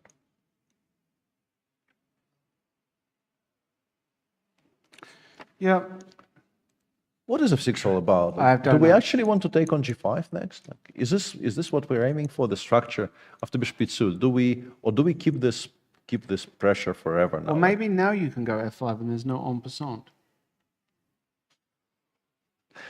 Yeah, but you provoked bishop e2, which doesn't seem to me to be a bad move. No, I know. Yeah. I'm trying to find a justification. Although, in the lines we were discussing, I very often wanted to take on h5 with the queen after having played h4, h5. I was very much trying to play queen takes h5 later if it was taken, and now I will not be able to. This is all very confusing. This is all far too deep. Yeah. And played very quickly as well. I mean, Nikita is still actually above 90, and Nikita is playing very confidently. f6 hasn't shaken him in any way, shape, or form. He probably knows this is what the engine suggests, but Gawain, although he is below his starting time, is also kind of confidently trotting all of this out. There you go. Very exciting positions. Exciting stuff. But positions of the sort where I feel very lost, I have to say. Well, should we take a quick breather? We're about an hour in. We could go on a little breather. Maybe some things will get clarified by the time we come back. Yeah. Yeah. Let's. Sounds like a solid plan. Please stay tuned. We'll be back in 7-ish to 10-ish minutes.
welcome back, and ask and you shall receive. You shall receive. We asked for some clarity on at least some boards, and we got a lot of clarity in a lot of places, actually. In particular, in our Slav Gambit messy game between Shahryar Mamedjarov and Andrew Hong, in which this entire line that we were actually talking about once Queen e4 appeared on the board, that was the first line we showed with Lawrence. Bishop b5, bishop f5, bishop d3, queen takes d3, queen takes d3, bishop takes g7. And Andrew absolutely correct. He didn't even play bishop takes c4, which was my first instinct. He played knight b4, which is the computer's choice. And Shah quickly responded with b3, which is not the computer's choice, specifically for the reason of bishop b4, attacking the rook on h1, f3, knight d3 check, king d2, and now I think maybe even long castles is playable, but specifically bishop f5, I think. Preserving the threat of knight f2, preserving the threat of long castles, and I think the engine suggests that black is at the very least completely fine, maybe even slightly to be preferred, although I don't think equilibrium has been too disturbed. I think it's still around equal, but black is definitely no longer in any danger. In our other central game of the round, Wayne Jones playing black against Nikita Vitsugov, we were wondering why he played f6, and the explanation is he just values the idea of removing the threat of h5, h6, or h5, h takes g6 much more than he values the idea of challenging the white center, because he just took on g5 and played bishop g7. It looks kind of ugly at first glance because well, you've given up, for the time being at least, you've completely given up on any hopes of reviving the bishop on g7. You are not challenging the pawn on e4, you are not challenging the pawn on d5, you have removed your one potential central break of 7 f5 has not happened and will not happen, meaning that this bishop is now, well, a decorative piece, yeah? But alternative, if you look at it from the other side, the f file is now semi-open. You are no longer too worried about your king side being blown open. White, of course, can put something on the h file, but you can play rook f7. Eventually, if you absolutely have to protect h7, you can play bishop f8, bishop e7. And it doesn't look like white will have so much time that he will be able to, you know, mount an Alekhin's gun on the h file and get all three of your major pieces to the h file for white. Do you call it the Alekhin's gun in Russian as well? Not necessarily, no. But I like this name, and I've kind of incorporated it. But I don't know. I don't think I was brought up with it. I think this wasn't a thing in Russian. No. No. Oh, interesting. Because he was Russian. Yes, that is a factual statement. Where was he born? I don't know. I should know that, but I think Moscow, actually. I don't think it's St. Petersburg. I think it's Moscow. Studied to be a lawyer. He was actually a late comer to the game. I think he picked up the game seriously in his teens, I believe. Right. Which is extremely unusual by today's standards, and honestly, probably even unusual by the standards of his age, to just suddenly decide that you were going to pursue this board game of ours at the age of 13, 14. It was a bit more glamorous back then, though, somehow. Or it was a little bit more, how can I say? You were revered as a chess player. Society looked kindly upon you. Yeah. And from a certain level up. From a certain level up. And that level probably is basically world champion. Yeah, well. So it didn't apply to every single person who decided to pursue this particular profession, but yeah. There was some glamour to it, and I mean, in particular, if you think of people like Kappa, who was a very, very glamorous figure. Anyway, a move has been played in this game, and we do have some issues with the transmission today, so we'll wait for the move to appear on our board. I saw Nikita play something and maybe even get up, although he doesn't really get up very much, and no, he is still sitting there. You can see him on your screen there at the bottom right, but he definitely played something here, and it is he played rook h1, and Gwaine played king g8. as expected, you can't really, I mean, there are no threats currently, but it still feels very awkward to keep this X-ray going for any longer than absolutely necessary. So I can understand Gawain not wanting to do that. And let's continue the roundup.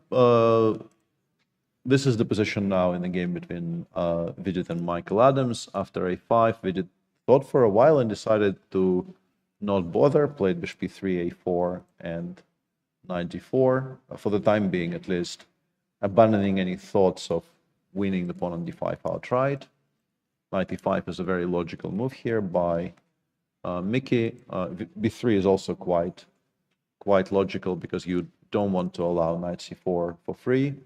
And Mickey has just played the move rook fe8 in this position.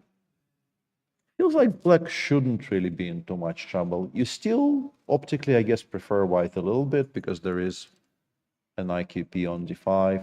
White is quite sort of well positioned. There are no weaknesses. There's no immediate counterplay for black. But on the other hand, there's simplification available on the A file if and when you want it, I guess, for black.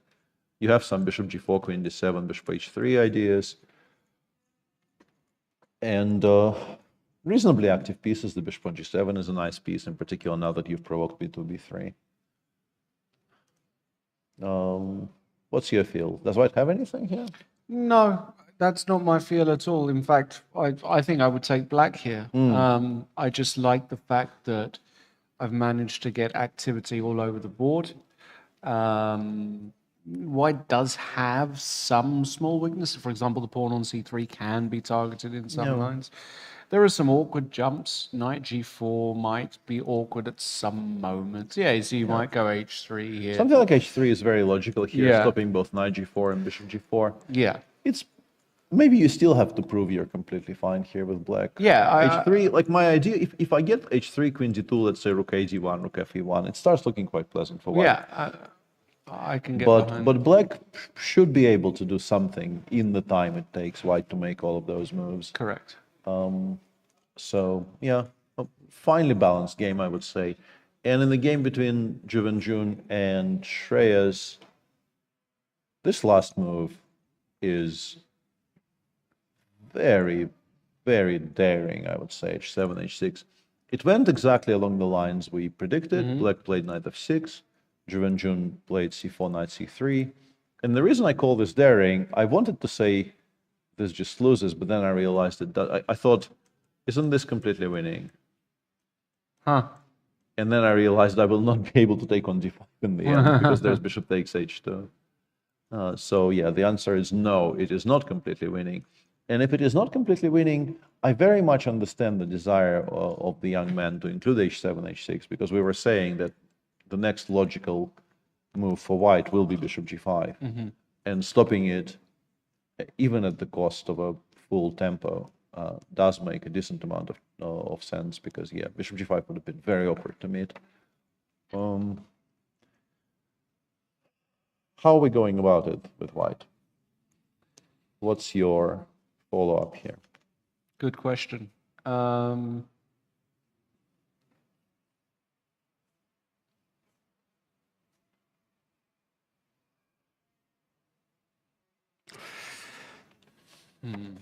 It's not obvious. No, it's not. It's not obvious. I have two ideas I'm willing to mention, but they're honestly not exciting me terribly.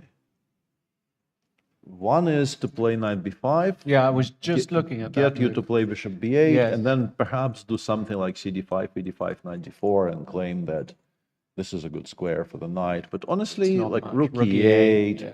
followed by bishop g4, Yeah. followed by bishop e5. Black is honestly, like, this is Yeah. a pretty decent range. Oh, I don't think this is very much. And my second idea was to play queen f3 with maybe the intention of playing c takes d5, e takes d5, bishop f4, because trading those bishops off would be useful. But there's even a tactical thing that you need to assess, because d takes c4, ugly as it is, does win the pawn. Oh, no, it doesn't. I have queen f4. So if I am to try to do this, I have to do it with the other move order.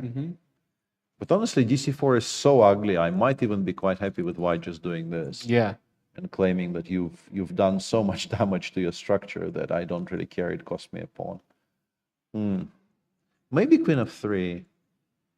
I'm not sure we're threatening cd5, ed5, knight d5 yet. I have a feeling you might still be able to play rook e8, because if I do that, my queen kind of doesn't have squares, which is unfortunate. Unfortunate. And if instead I am to play bishop f4, I don't think I'll lose any material, because I have given myself the g3 square for the queen if bishop g4 comes in. But the larger problem is just how much better are we? Maybe we are a bit better, though. No, I think here I can get behind us being better. I think we are maybe a bit better. Yeah, I'm reasonably happy here. Let's say king g8. Now you maybe have to wonder if knight takes d5 works, though. Because now we're much better prepared to play knight takes d5. So maybe it's not king g8. Maybe it's something like takes and then king g8. And then, yes, we are definitely going to be at least a little bit better, maybe even quite a bit, because the lack of f7 pawn will make the black king very, very unsafe. Normally you get this position and there's a pawn on f7 and there's a pawn on c3. Let's say we put something on the board. And this is like a typical French position, I guess, if you add a pawn here and a pawn here. White doesn't really need the pawn on c3. Black, on the other hand, very much would like to have a pawn on f7 for reasons of king safety. So yeah, my current best choice, I think, is queen f3. It is, I think, a legitimate pawn sacrifice because of dc4 and queen c7, but I don't think we're supposed to worry about that. I think we're supposed to be perfectly, sanguine about the prospect of being that pawn down. Yeah. We'll see what Jun decides on, though. And in our marquee event, Andrew is still thinking after b3. It's interesting because I'm not sure if our viewers were here for it. We may have watched it sort of prior to just coming back on air. Shah played b3 very quickly after knight b4, and Andrew almost instantly replied with bishop b4. That was about 7 minutes ago. Yeah. He was reaching for the bishop. He was very much already ready, absolutely prepared to make what really feels like a correct move. And then I guess he's second questioning himself. Or maybe he is actually forcing himself to not blitz things out. Yeah. And assuming he is not in too much trouble on the clock, and once again, you can't really trust the clocks today. He certainly does not have 1 hour and 18 left, because he, I think, spent about half an hour after e5 long castles. The clocks are definitely some way off today, so let's just disregard what the screen says. But if he doesn't feel too pressured, I guess it's maybe good business practice to just double check things if you feel like maybe you're getting a little bit overexcited. But he was, as far as I could tell from his hand movements, he was reaching to make the exact move he is supposed to make here. And generally, I think he's been solving this puzzle very admirably. Took him a while, but I think so far he found all the best solutions after the very, very sharp line that Shah forced him to calculate. Developments in the King's Indian, not so much. Not so much. Nikita played rook h2, which is, I guess, a useful move over protecting f2 for the future. And maybe you actually do want to play something like king d2, queen h1 in some positions. It's not as ridiculous as it sounds. No, the king on d2 is actually not that. Now that black has kind of announced no central breaks are forthcoming immediately, the king on d2 is reasonably safe, and you do want to have a second major piece on the h file as early as possible. One thing to watch out for, though, and it might actually be a good reply to queen d2 immediately, is this move rook f4. This is a very typical King's Indian exchange sacrifice, which in some spots might actually be quite awkward to meet, because we do want to take on e4, and we absolutely do want to Like if white actually takes this, black is so happy because this bishop starts breathing properly, and it's pretty much never worth the exchange for white to open up the bishop on g7. Yeah, agreed. Very intricate position, very kind of difficult to balance all the things that you want to do here.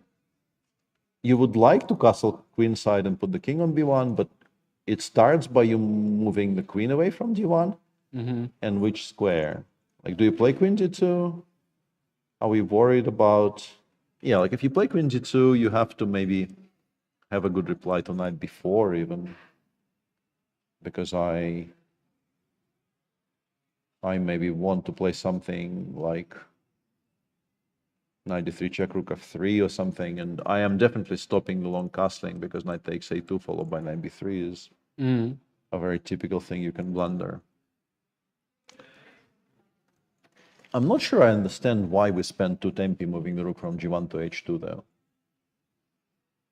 I think whatever we are planning to do in this position, we could just as happily do with the rook on g1. This is my big current question about this position. Why was it so urgent to spend 2 full tempi moving the rook diagonally 1 square?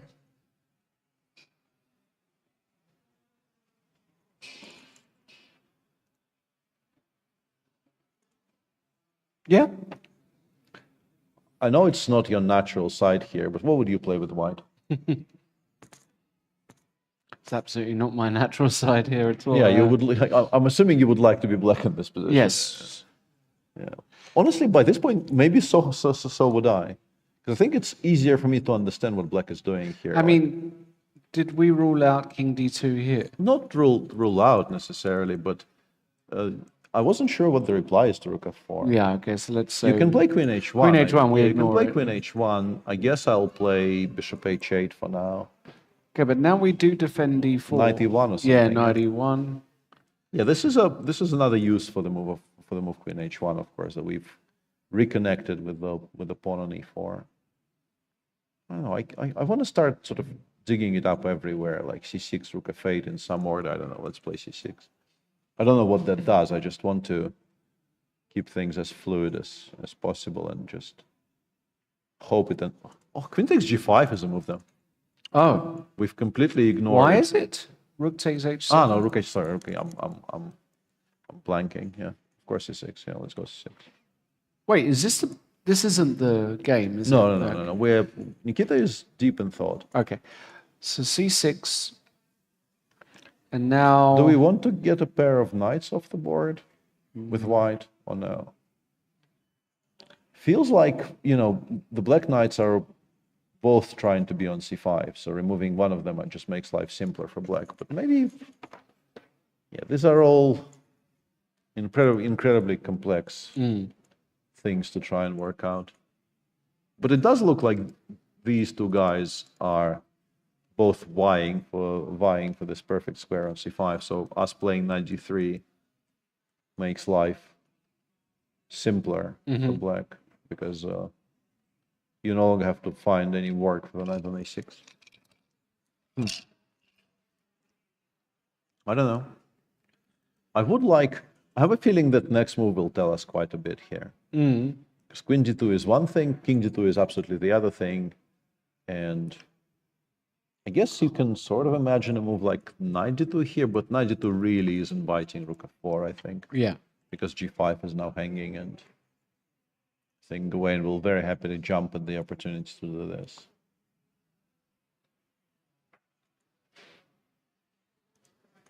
Yeah.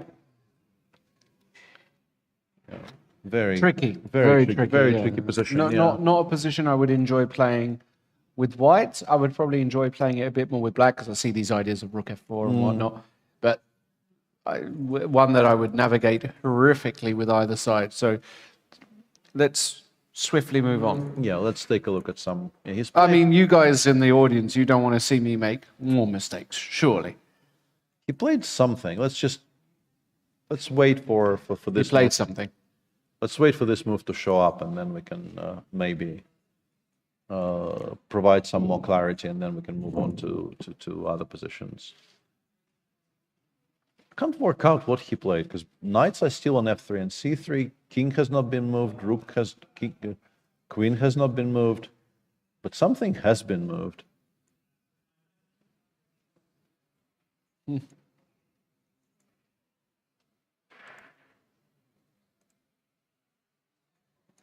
Still not sure. Or not. Well, I mean, we can see the clock was pressed, so.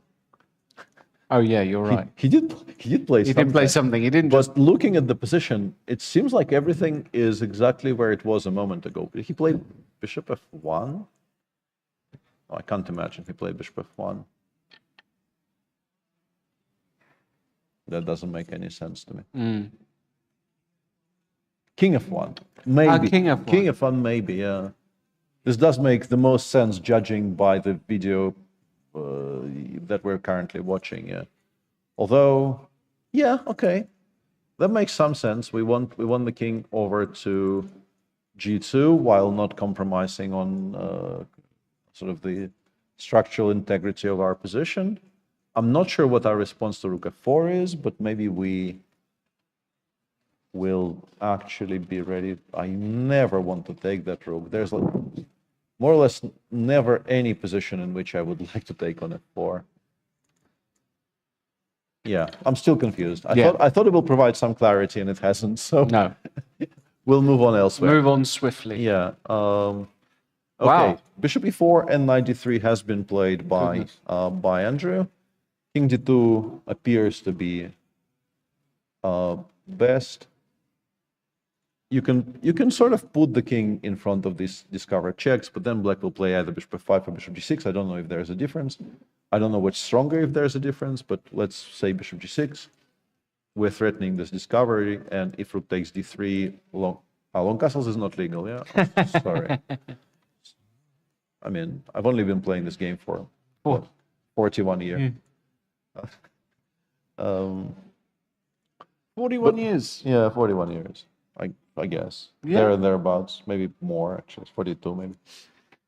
So the thing about I cannot really be expected to know the rules of chess. Yeah, the thing about check is you can't castle through. Yes. I actually very recently recorded that bit of the rules of chess in 2 languages. Oh, really? It still didn't kind of percolate, apparently. Very regrettable. It's funny, though, to think about all those games. Doesn't happen so much nowadays because of the electric boards, but with the illegal moves. Yeah. There are some classics. There are some classical stories. Was it Karpov Korchnoi was one? Yeah, there was definitely a Korchnoi game, and there is also, I think, a famous game where Dreyev played his usual Caro-Kann, and then at some point he played h5. Yeah. White took g4 takes h5. He played rook h8 takes h5, then brought it back to h8. Then his opponent sacrificed something in the center to launch a mating attack, and was met by short castling.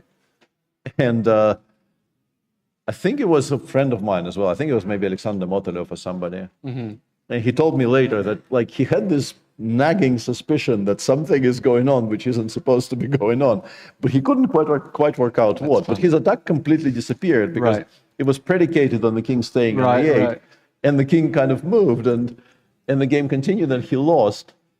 And then he came back to his hotel room and tried to enter it into ChessBase to work out where the blunder is. Clicking away. And he is like clicking, and it doesn't let him castle, and it's very upsetting.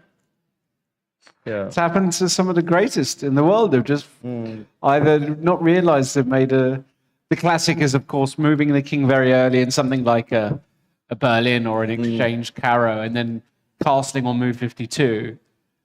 And neither opponent realized. But okay. I don't think these stories generally don't involve gamesmanship. It's just people legitimately blanking on the fact that the rook moved early in the game. But yeah, there are some funny ones.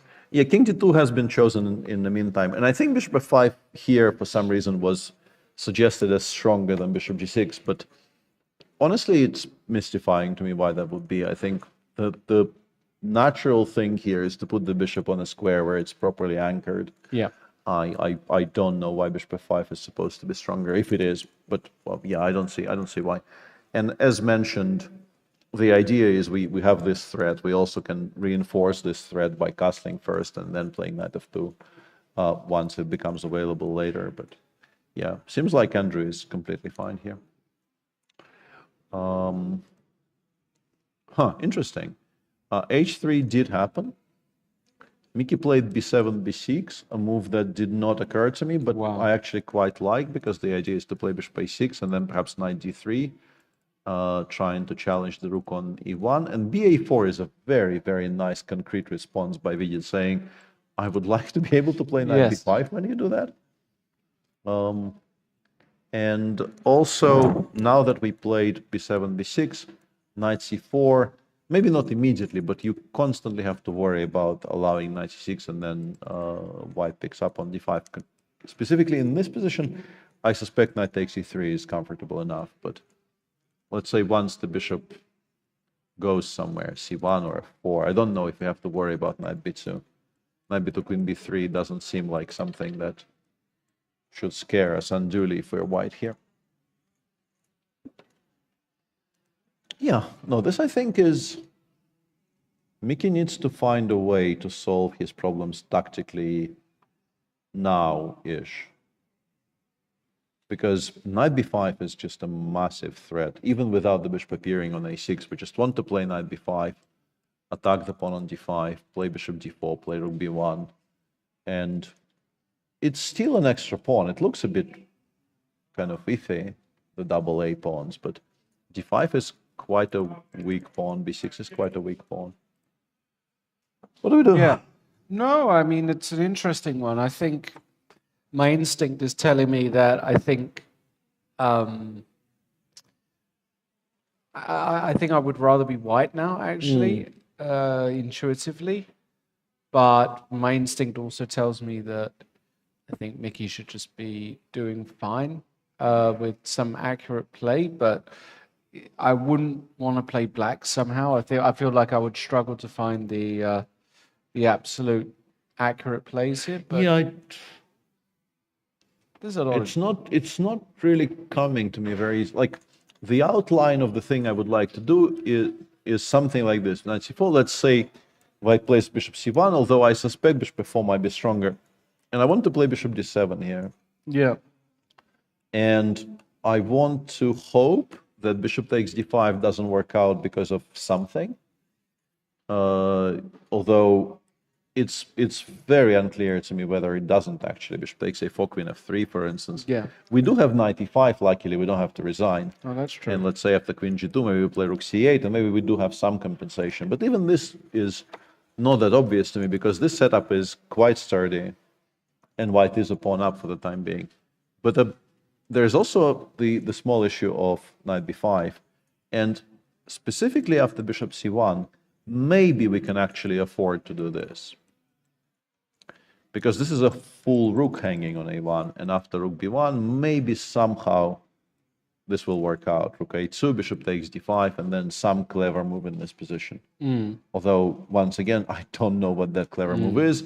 And also, maybe I just already blundered a full piece on the previous move, right? Which I am only now realizing.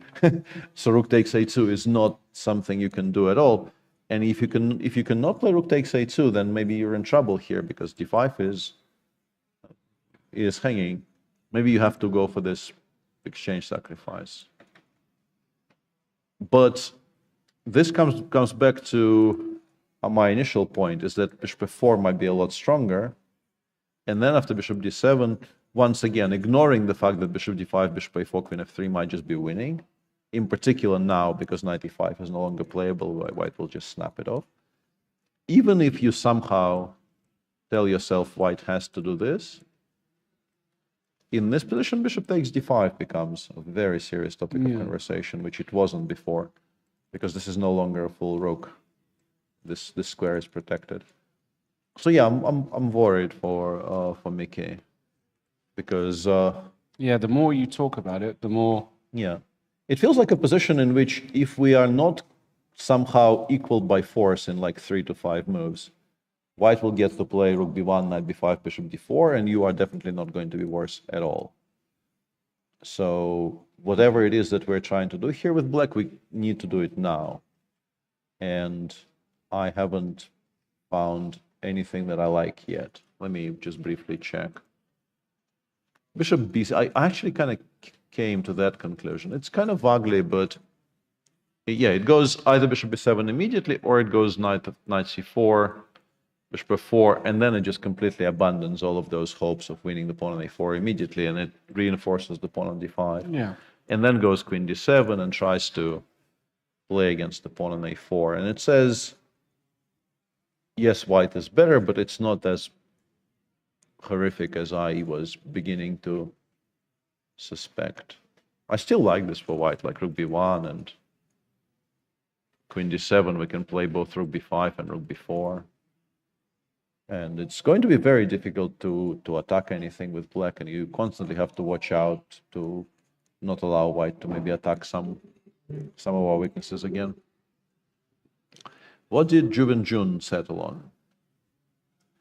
She played h3 and bishop b3, and now black has completed the manual castling I was describing, but there are still some lingering issues, right? Massive issues. Because we want to put the bishop on d4. Eventually, we probably want to create this isolani on d5. Maybe drop this bishop back to b1 and put some pressure on the black center. Yeah, maybe I underestimated how fragile this how fragile it still is, even if you don't hurry, even if you don't do anything forcing, if you just finish development, bring the pieces into good squares. cd5, e5, knight takes d5, and bishop c4 might not be a threat yet, but it could become a threat at any moment. The reason it's not a threat yet is that in this position, black can still play bishop b6, and if you take twice, there's no pawn on h2, but it doesn't really mean that we can't give this check. But with every passing move, it becomes more and more of a hanging threat over the black position. And yeah, bishop b1 is definitely a topic. Bishop d4 is definitely a topic. This is not a lot of fun for the young man. And once again, sadly, I don't know, but I suspect we don't actually have a camera that shows the clocks, but no. We do know that the clock times we see on the screen are not the actual clock times. We are almost 2 hours into the broadcast. They are not on 1:25 and 1:29. This we can say with a lot of confidence. A lot of confidence, yes. Okay. Where to? Barbados for a weekend, bit of cricket, few rum. I'm very much trying to organize that. Really? Our common friend Maurice Ashley Yeah. now has a program. It's not in. I think it's on Trinidad, is it? Yeah, I'm not sure if it's specifically Barbados. Oh, no, but because he he's has Jamaican. Yeah, I think it's in Jamaica. Yeah. Yeah. They play cricket in Jamaica. Oh, they absolutely do. Yeah. Yeah. They absolutely do. There And you we kind of have an understanding with Maurice now that I will absolutely come and do some promotional stuff for this chess program, as long as it coincides with the England tour. But the England tour, I'm not sure. They were there in November, I think, and I couldn't. And the next one is I don't know when. So, chess in Jamaica might have to do without my presence for a while. I'm sure it will. Maurice is kind of slightly more important than I am in that respect, so I'm sure it will do fine. Good. All right. How's our King's Indian?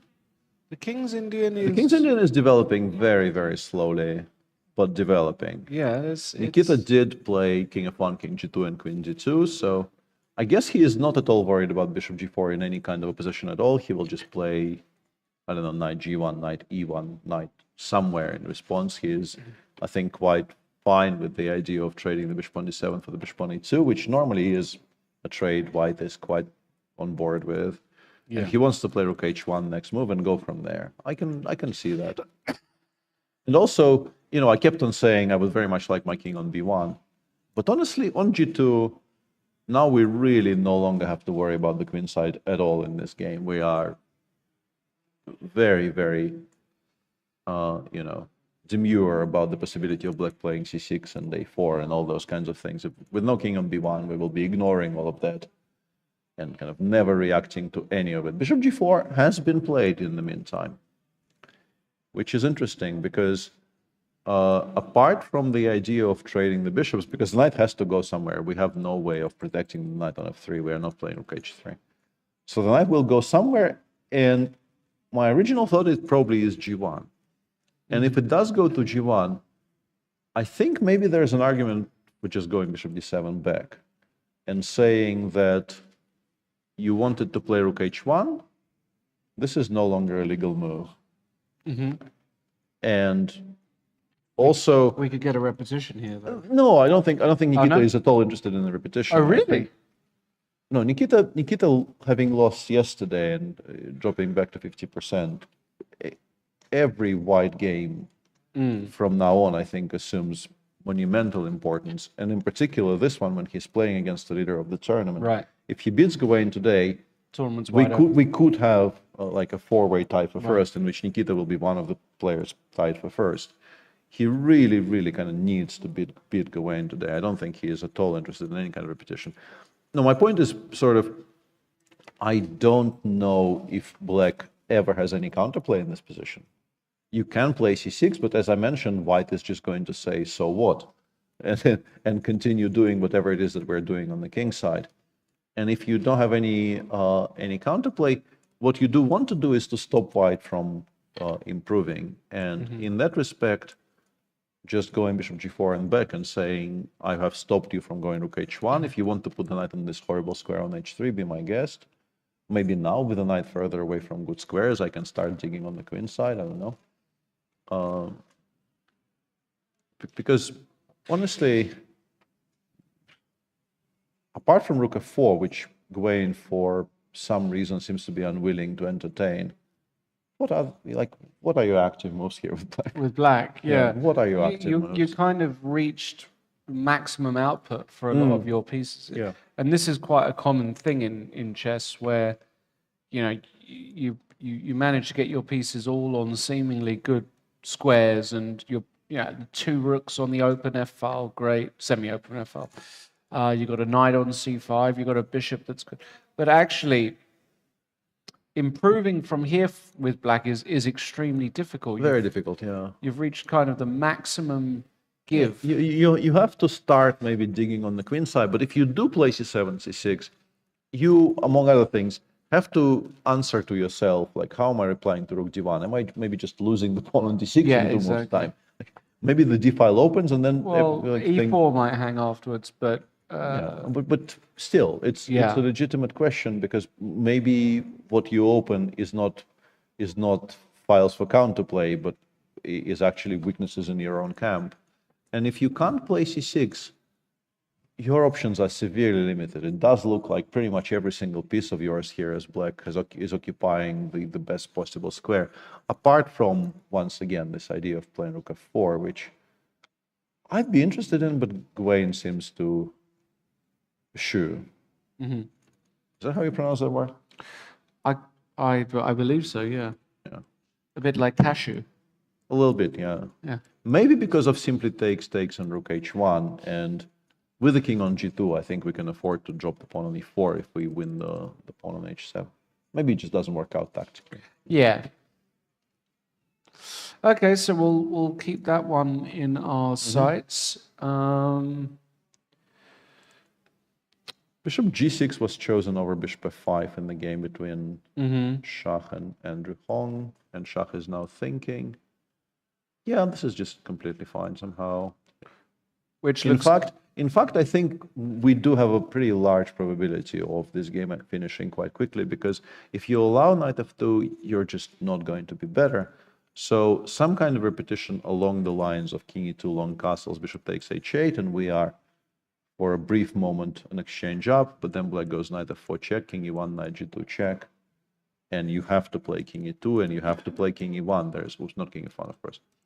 You have to go back. So this is a very logical repetition, I think, for both sides, because rook e8 check, king f1, we've run out of checks, and now we are legitimately an exchange down. I don't know if we have enough for an exchange. There is some compensation, because the white pieces are not particularly brilliant squares, but I would be worried it might not be enough here with black, and you do have an immediate draw with knight f4 check.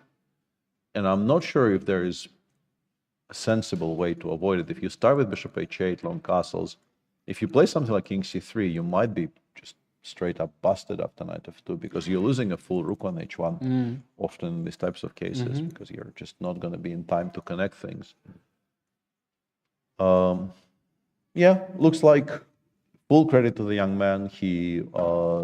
It felt like he did not expect Shah to be as willing to enter this really, really sharp, messy line, and Shah was ready and willing to do that. But he sat down, and he looked uncomfortable, but he did work everything out more or less perfectly, and he is going to, I think, at least survive. And maybe Shah even overpresses, but I don't. The problem is I don't even see how you overpress here with white. Things which aren't good here are so bad that you just never play them. I think they just don't look right. Okay. Okay. Here, Mickey has done something along the lines of what we discussed. He played bishop d7, knight b5, and bishop c6, and now rook b1 has been played by Vidit. I mean, it's definitely just a little bit better for white. Yes. Yeah, but I keep on getting kind of shocked just how little it is. It says knight c4 and it says it's pretty much fine, which I don't quite understand. It seems to me like after bishop d4 you have to be super precise, kind of worried with black, but the engine just isn't. It says we're completely fine. Yeah, I'm not sure why that is. Maybe we just take, because it kind of forces white to take with the c pawn, which makes our pawn on d5 quite safe, and maybe we just play something like queen d7, rook a5, and we start generating a lot of counterplay against the pawn on a4. I could maybe get behind this idea. Yeah, I don't know. It feels to me like it should be more, because currently it says it's very, very little. And also, I don't know how natural it is for Mickey to play knight c4, bishop f4, if, as might be the case, the best move in this position is g7, g6, g5. Because you do need to stop knight c7. Yes. But this drops the bishop all the way back to c1, and then we play, I guess we play something like h6, queen d7, and we just play this position, claiming that we have enough. But yeah, I think Mickey is not the world's biggest fan of playing g5, kind of unprovoked, with the king on g8. Yeah, agreed. And here, after bishop d7, Jun played bishop c2. I kept on mentioning bishop b1 specifically because I thought sometimes we might be interested in establishing this kind of a battery on the diagonal b1, h7, and I thought having both the c2 square and the d3 square available for the queen might be useful in that respect. But I can very much get behind the idea of playing bishop c2 instead, because maybe we want to put it on b3. Maybe we want to put as much pressure on the black center as possible, and that is, I think, easier to achieve if we have access to the idea of bishop b3. And we can still try to build the same battery with bishop on c2 and queen on d3. One square maybe is enough. We don't need both. Defend this with black. No. You just refuse, yeah? Yeah, You're not interested. No, yeah. I mean, that's Shreyas's job. It is, yeah.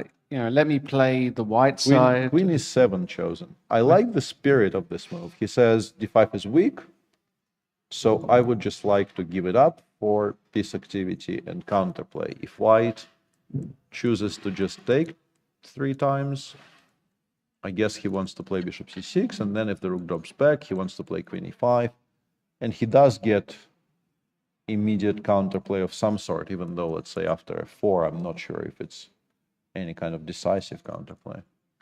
But white, of course, is not obliged to take immediately. You can try to reinforce all of this. There's an argument for trying to make bishop d4 work. I guess another good thing about queen e7 is that if you play bishop d4, you have to at least calculate the e6, e5, which wasn't the move earlier, now that it's supported by the queen. We can definitely consider playing rook fe1 for now, just to, once again, slightly improve our position.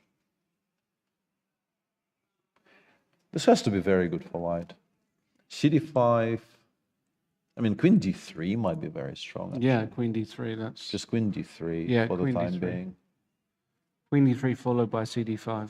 And if you play bishop c6, I want to play cd5, e5, bishop d4. Yeah, this is. And this starts looking like a bust. Honestly, this starts looking like it might just collapse.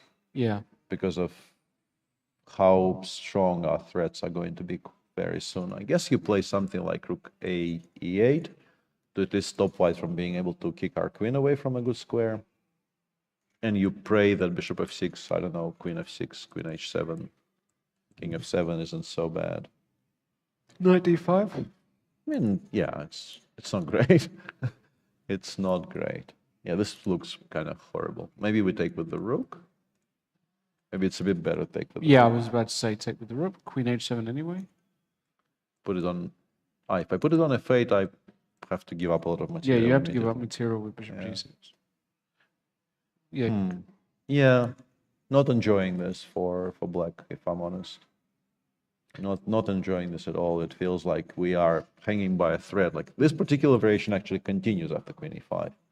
Really? Because this is mate in 1, so you play f4, I play queen e3 check, and now I play d5, d4, and there's queen takes h3 threats. Oh my goodness.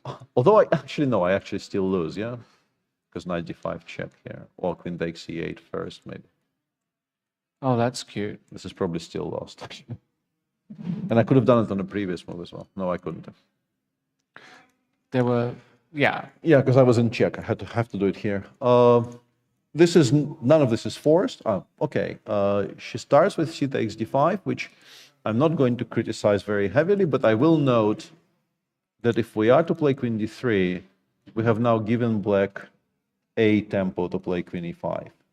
Even though I honestly don't think it improves very much, because after f4, we can just take on d5 next move, and things appear to be going from bad to worse for the young man. But personally, I was leaning in favor of not giving black the e5 square for the queen unless it was absolutely necessary.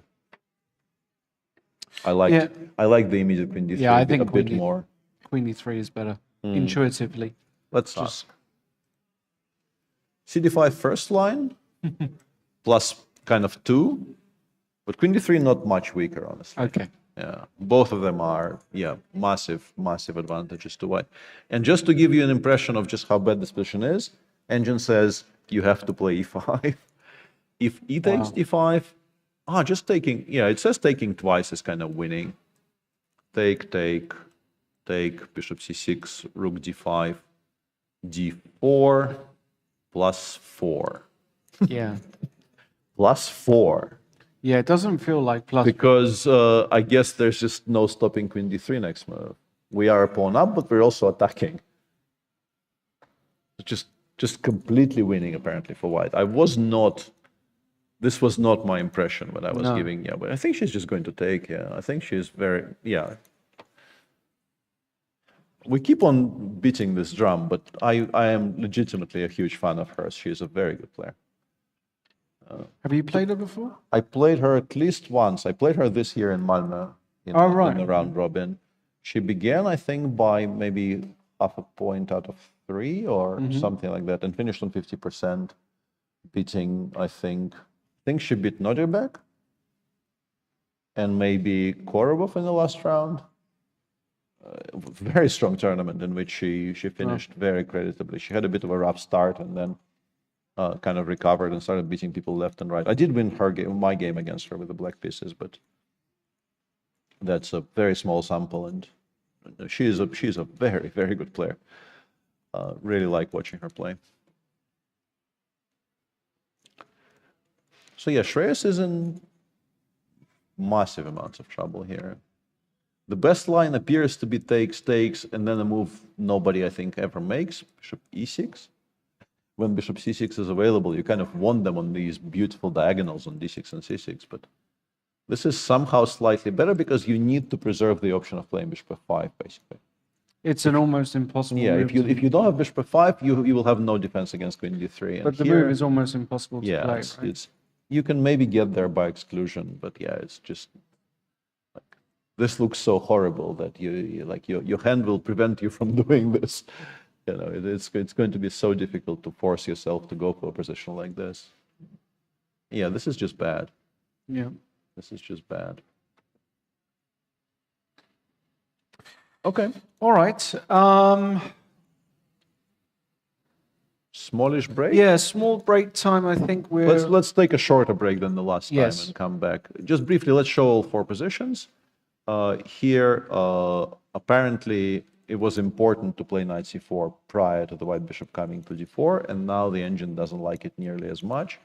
In the game between Vidit and Mickey, it's still kind of manageable, but the advantage has increased with black not playing knight c4.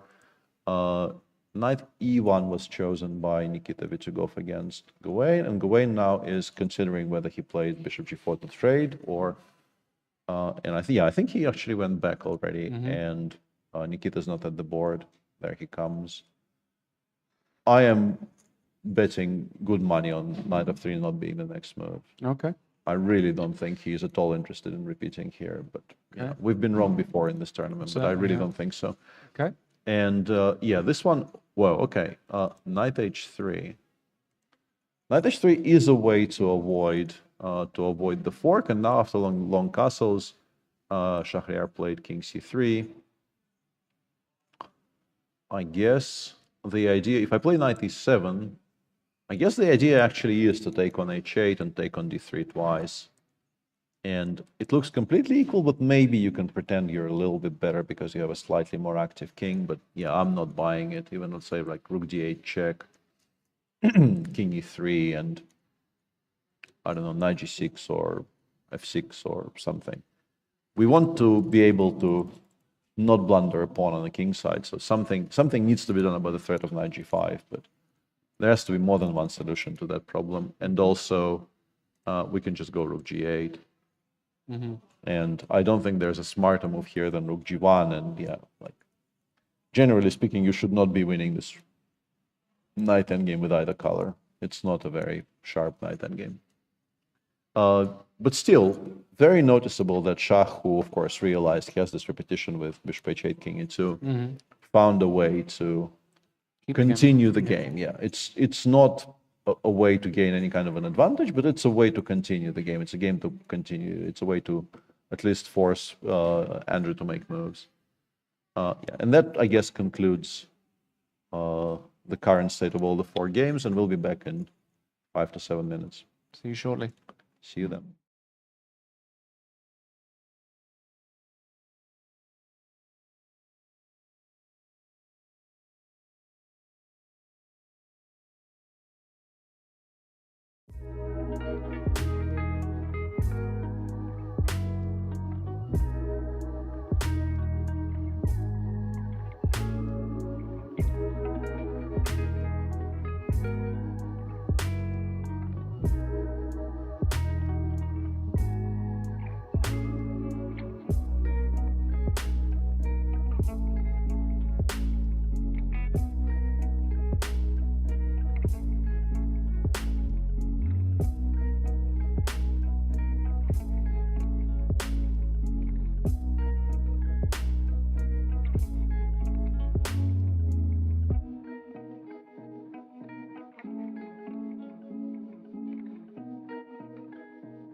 Welcome back, and here we have the first result of round 4, and obviously we were completely wrong.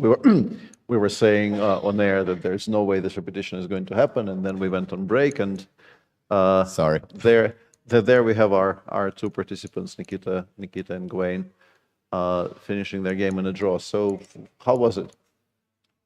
Well, it was a incredibly complicated King's Indian with these H3 setups. I was trying to remember the nuances here of so many similar positions with the knight on c5 or knight on b6, and I have to be careful not to get mated in these positions. But I wanted to play on with some exchange sacrifice, but I couldn't quite get it to work. So obviously, a very dangerous position for white. My first question was, how much of this is in the course? And how worried are you repeating the stuff that's in the course against players who might be aware of the course? Well, this move order went transposed chapter. We may even have transposed chapter again when you went bishop e2. So it's all very confusing. Because, normally you get this position by knight f3 castle, h3, e5. This h3, e5 is a relatively new nuance. So I guess the first turning point is here, right? Because you're choosing between, let's say, h5 and g5.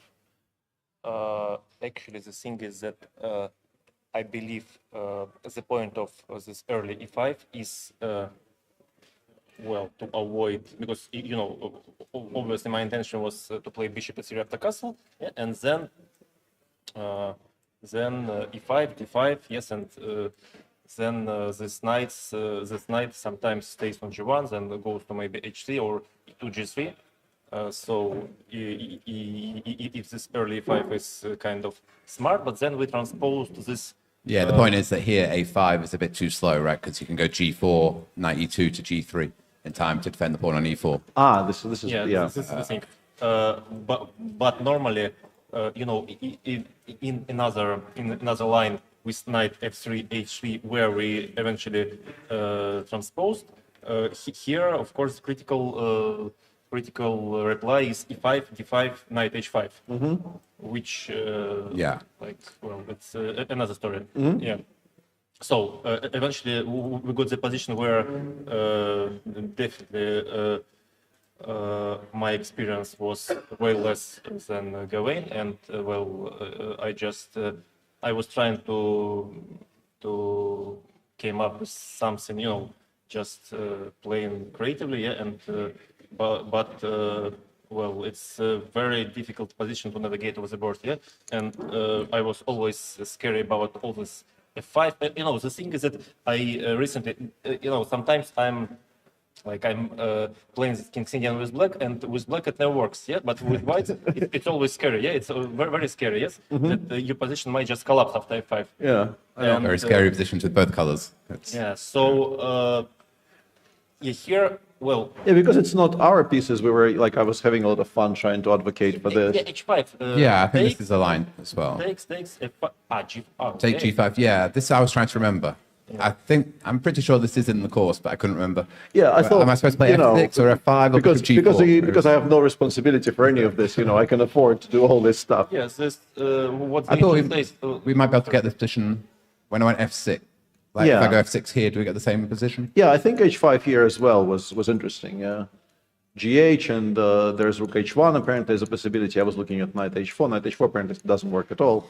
I was hoping to make something like this work, but apparently this just. Yeah, because I from a human viewpoint, I'm always kind of happy to give up this exchange, but apparently it just doesn't work move by move. I can always give the exchange back with rook f4. Yeah, that as well.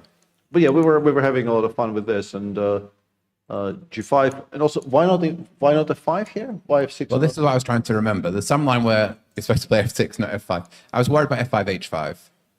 Correctly, I guess. Yeah, the engine. Bizarrely, I think I want to provoke the pawn to g6 before starting any of this. Yeah, and interestingly, after bishop e2, I think f5 has actually been improved. You can do it here apparently, but not there. I think this still might be in the course bizarrely, but starting in by Petrosian move order with bishop e2 and then d4, d5, and then h3. Lawrence mentioned this on air, and we kind of chuckled and thought, yeah, typical Lawrence going f6, f5, you know. But I think it is actually correct. I guess the point is after h5, I'm not getting mated anymore, right? Yeah, But we're not bishop taking in the with the way. queen anymore. We would Yeah. very much like to be taking with the queen and not the bishop here. Okay, that would be too And, subtle to play f5. Yeah, but you got this structure, and this structure, yeah, we were. I was kind of surprised by HG. I thought you might try mating me. At least I'm not being mated immediately anymore.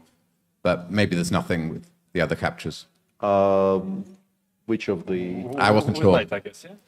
Yeah, and then probably queen f6, right? Although Yeah. h6 looks suicidal, but I wasn't sure if there was any. Why? Knight I is- guess we like. Knight is... Yeah, If we're trying to refute this, it has to be 96, right? Yeah, and bishop takes, and then queen f6, or even take some pawns. Take. why not to take on h4? Yeah, maybe I can take on h4 as well. Take on g6. This king goes on a1, yeah, still. So knight takes e4 or... Yeah, knight 4 or rook f6. Yeah, all this. I mean, I didn't see it working for you, but I was scared I was getting mated somehow. Yeah, and what was your like? We tried so hard to understand where pieces belong in this position, and we failed utterly. Like we really did not understand. Like initially, I was quite happy with my position, but you know, the thing is that I can't castle my king and queen. Yeah, you know, I can't. Well, we were even considering. Yeah, like, king to 2, but then always rook f4. Yeah. Yeah, I'm itching to play rook f4 in Yeah, every so- position. Yeah, I think we were more interested. We were trying to do it here. I think.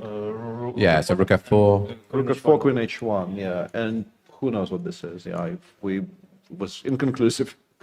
Yeah, I thought worst case I can play bishop h8, but Yeah, but then we Can I can take go on- like knight e1 or. But yeah, but I want to take on e4. say knight e4 immediately. I mean, instead of bishop h8, which is Yeah. well, and the next move is not clear. Yeah. I mean, Yeah, that is true. Like rook. rook f8 or knight c5. Rook e3. Or, yeah, rook e3 looks already very interesting. Yeah. yeah. And maybe we can even wait. Yeah, this is because this isn't really striking fear in the hearts of You our need opponents. a couple of Yeah, you moves need more. Yeah? two more Yeah. moves and hope that can do make a something. single check. Yeah, I mean, so it's not like it Even was some rook d4 very check. appealing to me. Yeah, I understand. Yeah. Yeah, Yeah, and this then didn't look and then you scary. got here, but then yeah, you're still kind of not in time. You would like already to be able Yeah, to play. of course. Yeah. Yeah. So can we, in this position, if we really want to get to what we want to get to, can we do this? Same. What's different? Yeah, I might. Can we try this? Maybe I'll go rook f4 there. But Rook f4. Yeah. okay, yeah, rook f4 now. Can it be? Or Seems fine. Yeah, pretty much always seems fine, to be honest.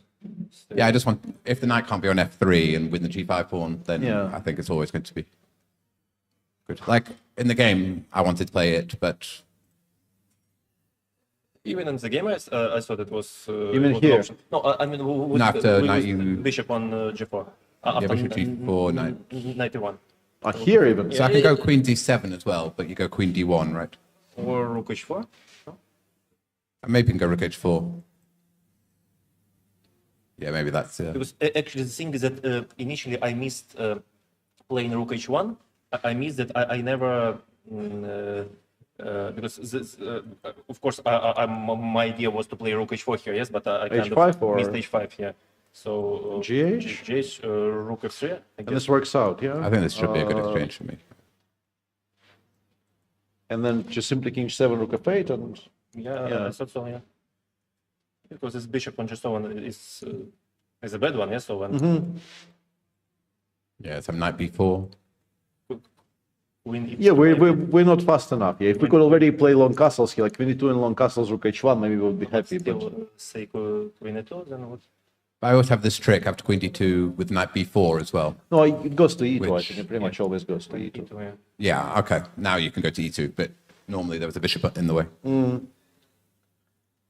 But at least. Yeah, but here maybe I should start with knight b4. Rook f8, no, but maybe rook f8 and queen h3. Some, And yeah, if we have to play bishop h1, Yeah, it's no, not going to be. bishop. It's not going to be fun. Yeah, it's not going to be great. No, Okay. we're not Yeah. doing Yeah, no, I'm in time here as well. Yeah, and in the final position, I guess then the repetition makes sense because without the knight on f3, rook f4 just becomes a lot stronger. Yeah. So yeah, I could play rook f4 here or taking on e2 and then rook f4. Bishop Similar, f4. bishop f4. taking with the rook. So here we take with the rook, but I wasn't convinced. Bishop G4, I believe. Or Queen G5, Or even I guess. I thought F3 and King F3? H1, Knight G2. Ah, okay. F3. Because I can take on G5 first, but it doesn't make a difference, I don't think. I think 2 exchanges is a bit much. Yeah, Knight G2 is coming next move, and you'll have to give up more material. Yeah? So probably the better way to sack the exchange would be Actually, to take on you E2 can, you first. have this, but then it gets stuck on G5. Yeah. Yeah, I want to open up the long diagonal. If I'm Yeah, good. yeah. So if I play bishop takes E2, instead of dropping back to D7, and then rook F4, bishop F4, E F4. Here it's a different story, yes? I just go on Knight But F3. yeah, Knight F3, and bishop takes C3 and take on E4. This doesn't look right. But I couldn't believe I was this ever. doesn't look right now. No. Yeah. But yeah, if your knight is not on F3, then Yeah. I think this is always very good for me. So that's why it's difficult for you to find a way to play on. Yeah. Yeah, makes more and more sense the more I think about it. So kind of a logical game, yeah, no. Yeah. Potentially theoretically important. You have to go and consult the course. I'm sure someone will let me know. Update the course. Yeah. Maybe wait till the end of the tournament for that. Fair enough. Additional thoughts? Good start of the tournament for Gawain, obviously. Yeah. Kind of a tough day yesterday for you, but still, you've got 2 whites left. No, hang on. No, that's not true. That would be. I played already. That would be too many whites. Yeah, that would be too many whites. 3 times with white, yes. So. Yeah, and this was another reason why we were kind of confident in our prediction that the game will continue, because it felt like it's an important game for you. It definitely was, but I thought that it's first of all it's well objectively well I mean I didn't see a normal way to proceed, and well I thought if we keep playing I'm going to be worse if I have to avoid this. I mean because how yeah I mean like. This rook f4 and then taking on g5, it looks so easy for black. Yeah, it's so natural. Yeah, it does look very natural for black. Yeah, and my position is just because, of course, it wasn't. This setup. It wasn't the idea behind my opening. Yes. You're going for one of the most aggressive lines here, so it's. So I guess in that respect, it kind of comes back to this moment and the choice between like maybe this and the next move you could have still played. I think this is already practically difficult. From what I remember, white should have played a3 if you want to keep more life in the game. Somewhere here to stop knight c5, yeah? Yeah. This trick, that knight c5 allows b4. So then I had to go to b6 instead. So black is a bit slower to get f5 in. Now these are all very intricate lines. Yeah, I remember I at some point had an occasion to consult your course, and it was very instructive, but also incredibly confusing in parts because Well, these H3 lines, there are many transpositions. King's Indian is not an easy opening. All right, thanks for coming in, and see you tomorrow, I guess. See you tomorrow.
Welcome back, and we go straight into the game between Juven Jun and Shreyas, which is about to finish. And I think the young man might be allowing mate on the board.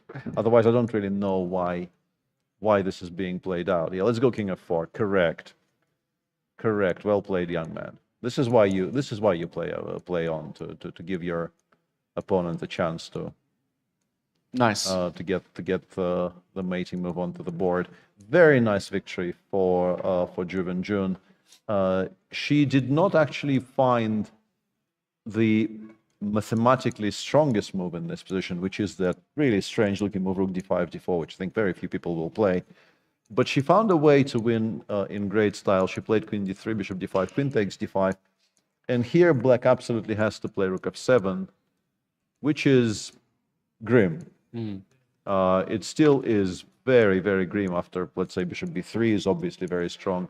Queen d3 might also be kind of winning. King f8, queen h7, and your best case scenario here is somehow just paying off with this one exchange somewhere. Let's say queen e5, rook e1, and the threats are so strong that the very least that will happen to the black position that you will immediately lose quite a lot of material. But instead, Shreyas played. I'm gonna say, let me find my place. He played bishop d5, queen d5, king h8, and then after queen d3, it is completely busted. King g8, 2 checks to improve the position of the queen, and then bishop d4. And the biggest threat here is bishop b3, followed by queen takes h6 when the king goes to the corner. And it's kind of unstoppable. There's really no way to deal with it at all. He played rook f6, bishop f6, sorry, queen h7 first, and then bishop f6, queen f6, and a very nice final touch, the move rook e1, cutting off the king from any attempt to run towards the queen side. And in order not to get mated, I think you can play bishop e5, bishop e3, check, king e7, but then after queen e4, you will lose this bishop for free. And instead, Shreyas played queen d4 and allowed that construction that we saw on our screens, bishop b3 check, rook e6 check, queen g6 check, and queen g4 mate. Very, very nice victory by Juven Jun. And I think we'll take a very brief half-a-minute break, reposition ourselves here, and maybe you could ask her what she thinks about her victory. Okay. Sounds good. Back in a minute. Back in a jiffy.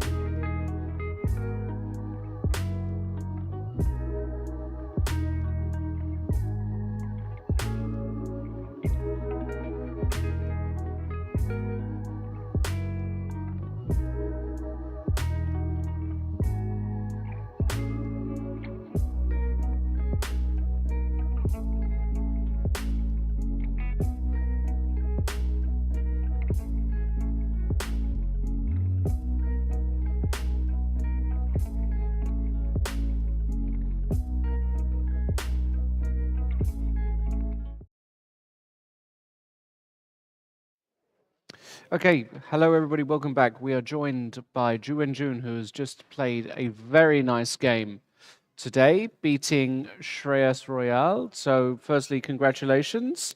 Nice game. Let's have a quick look at it.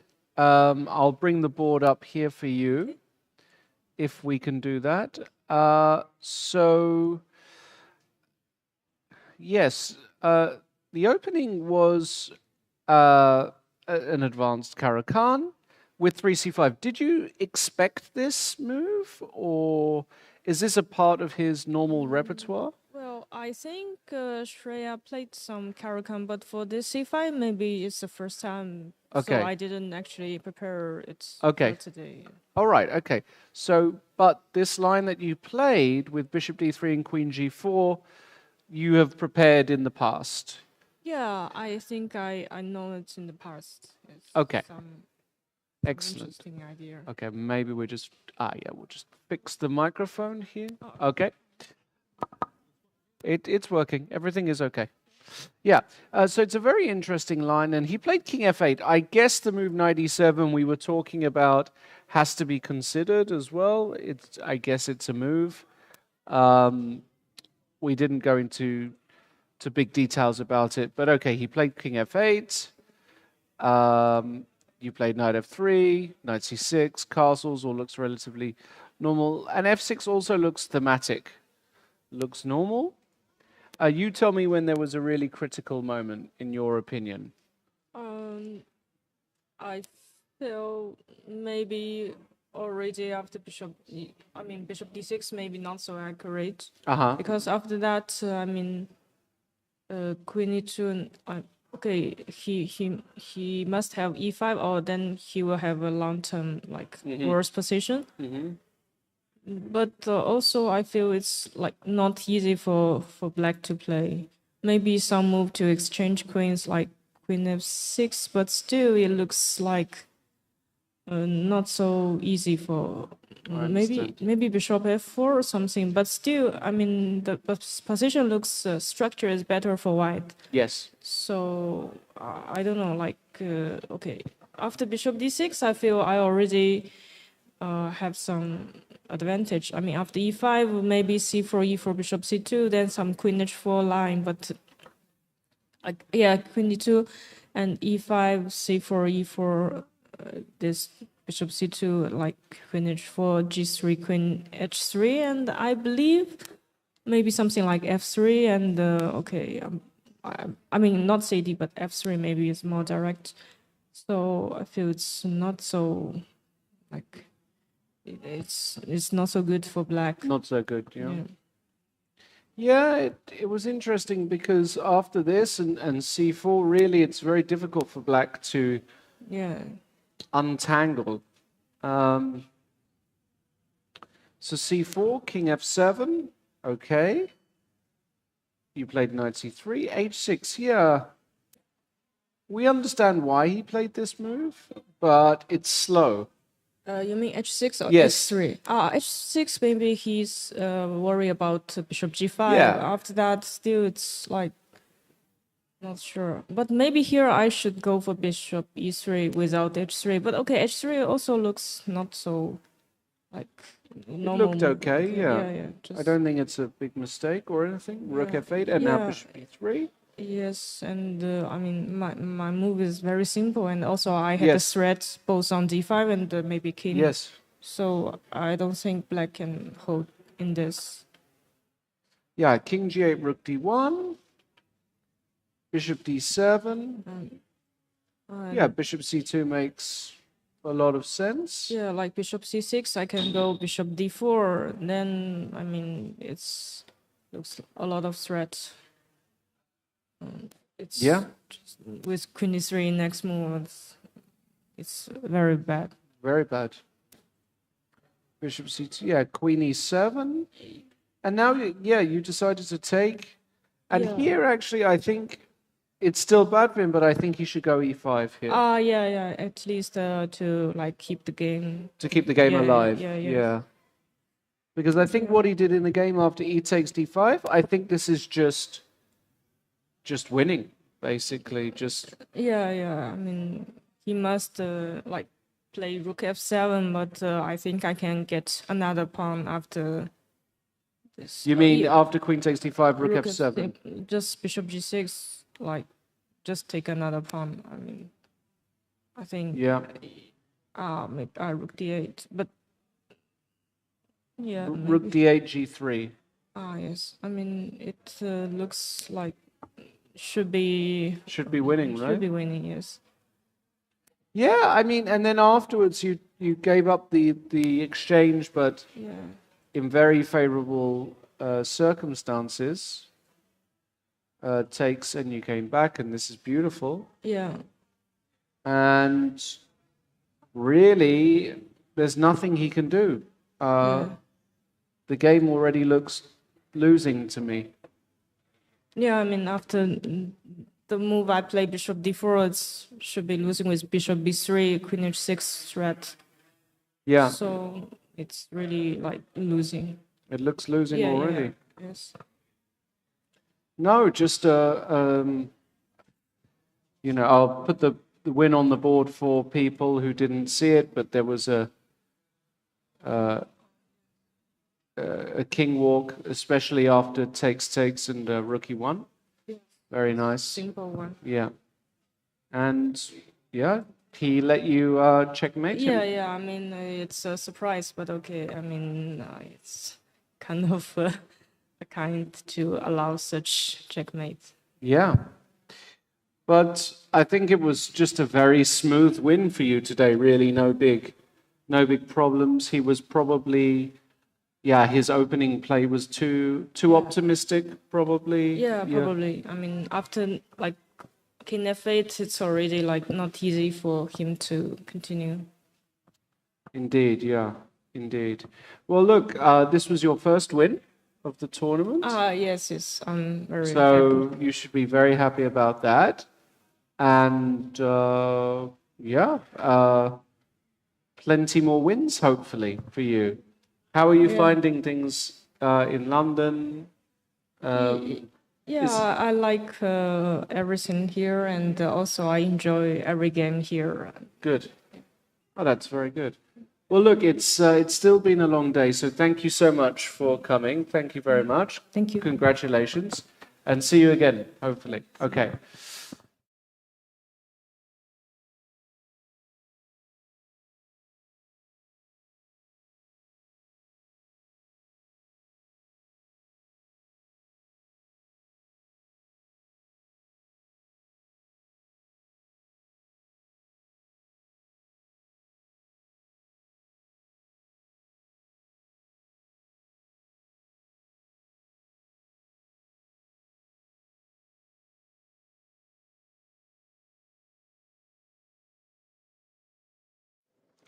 Hello and welcome back. And there's a position I've been, dying is maybe strong, but itching is a good word, to show you, because there's something incredibly funny going on. Well, not anymore.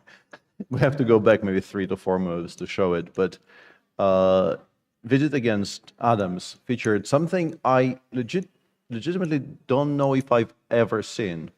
We left it somewhere around here. Mickey should have played knight c4 immediately. He hasn't. He played h5, bishop d4, h4.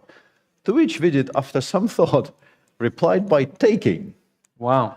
And this is a structure I genuinely don't know if I have ever seen, with white having taken b takes a4 and having doubled a pawns, followed up by taking on h4 and having doubled h pawns. Separately, those two things, of course, happen quite a bit. Neither of them are particularly striking. But taken as a combination of things, they are, I think, incredibly unusual.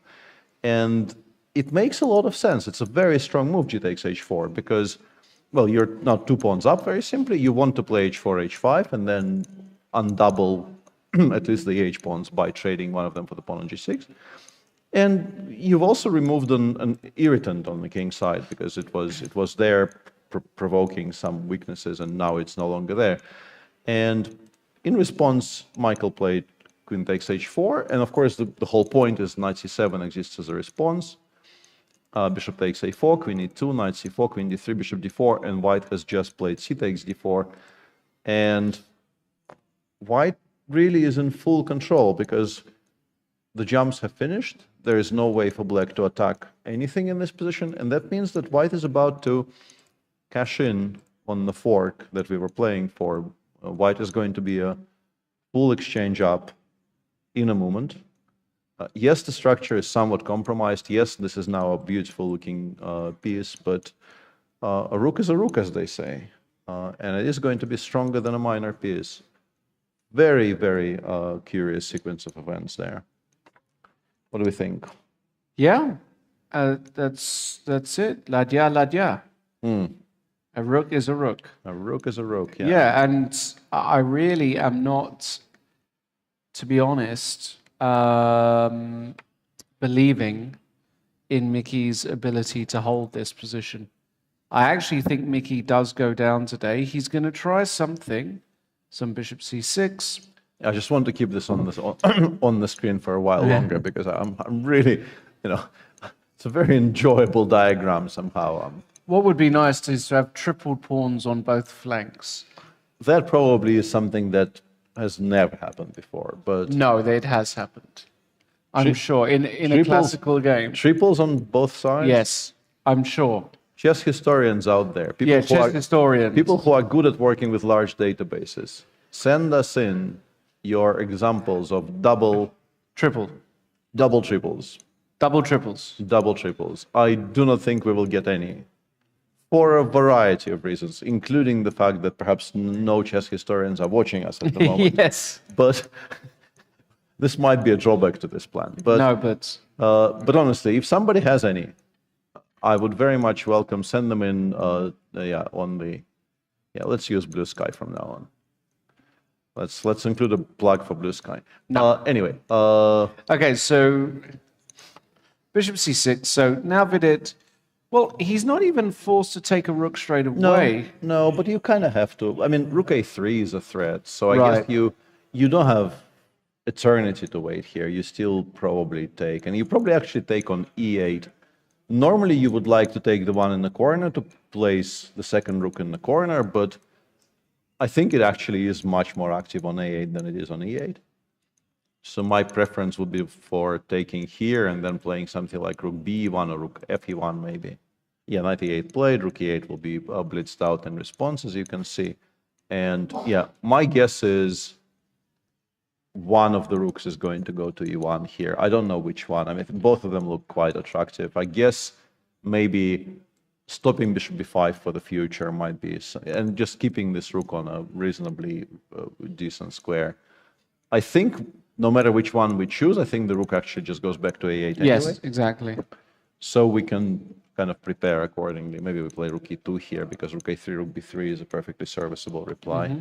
And Vidit will have to spend the next few moves kind of gardening, improving the coordination a little bit. In particular, you would very much like to be able to play queen g3 to smoke out this rather well-positioned queen on h4. And currently, this will cost you the pawn on d4, which is probably a higher price than you're prepared to pay. But there should be a way to reorganize our pieces to be able to do that. It's a very big advantage. I wouldn't describe it in practical terms. Like if this were a blitz game, I think if you play this with black in a blitz game, you feel like you're not out of it yet. You can imagine, like, if I get like king g7, rook a4, b5, knight d6, and white hasn't done anything yet. d4 is now under pressure, the knight comes over to f5. I do have some counterplay. I'm probably still much worse, but I definitely do have some counterplay and some drawing chances. But clearly, we're not going to be allowed to make 4 moves in a row, so that is not a thing that can happen. And in our other game, whoa, okay. Is anybody better? The answer is no. We left it somewhere here. Andrew played a move rook e8, which is fine, I guess. I don't know exactly why this move, but it's no better or worse than any other move, really. Knight g5, knight f5, knight e4.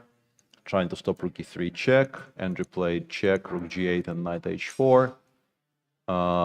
Trying to come in via the g2 square. Knight g3, rook d8, rook e1, rook d2, rook e2, rook d3. And once again, obviously, there's a draw on offer here. You can absolutely repeat by playing rook e3, rook e2 ad nauseum. But instead of that, of course, Shah says no draw for you. Gives up the pawn f3 with check and plays king e2. For a second there, I wondered if maybe something like rook c3, rook c2, rook takes a2, rook takes h2 might be good, but seems like it isn't. And the engine suggestion is to play something like rook f4 and then knight g6, and it doesn't give white even a smidge of an advantage.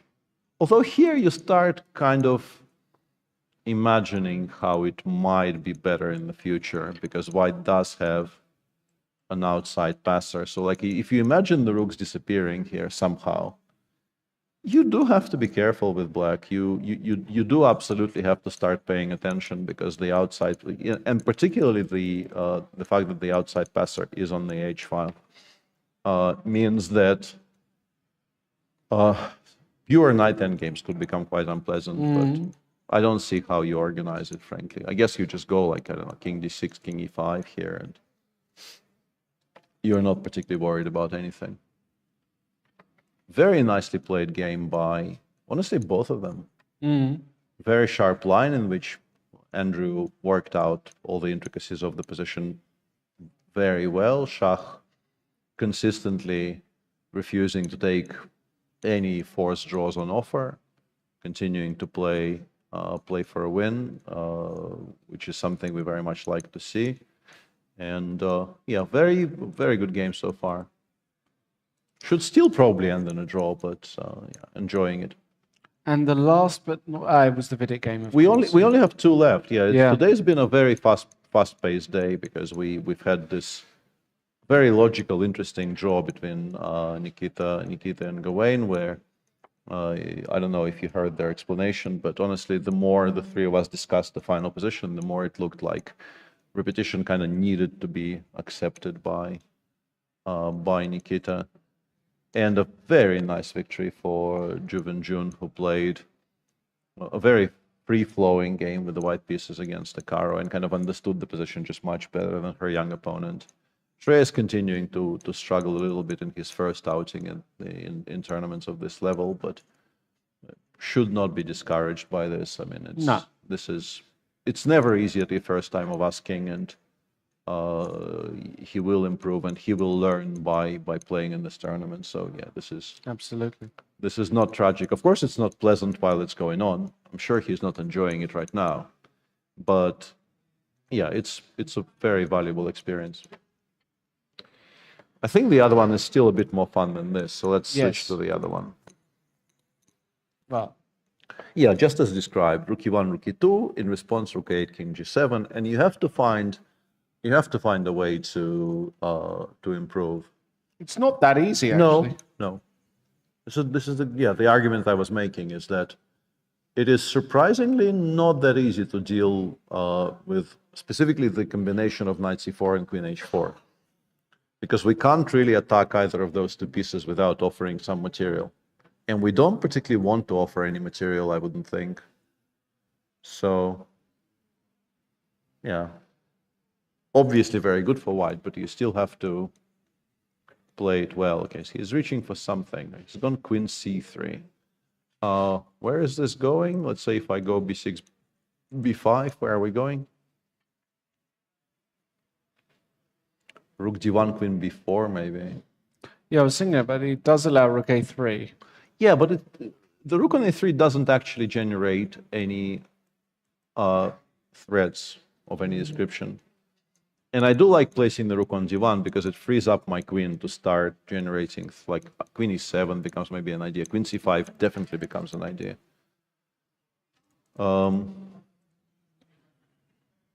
Yeah, it used to be more, actually. It's interesting that I was wondering about that. What's that? In the previous position, in the position where he just played queen c3, the engine actually does say it's time and goes queen g3, queen c7. It says our position is passive, and we kind of want and need to do something about the fact that our pieces are not playing, and it's worth it to give up a healthy central pawn just to activate some of our pieces. And after queen c3, it doesn't go b5, it goes, I believe, rook a4. And the evaluation is now, of course, white is still better, but it's, considering we're a full exchange up, the +1 the engine is currently giving white here really does indicate that this is not an easy conversion at all. No. I mean, generally you get a lot more than +1 out of positions where you have more rooks.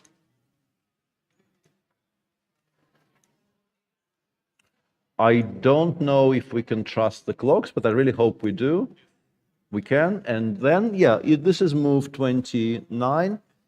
So the 11 versus 14 we see on our screens there is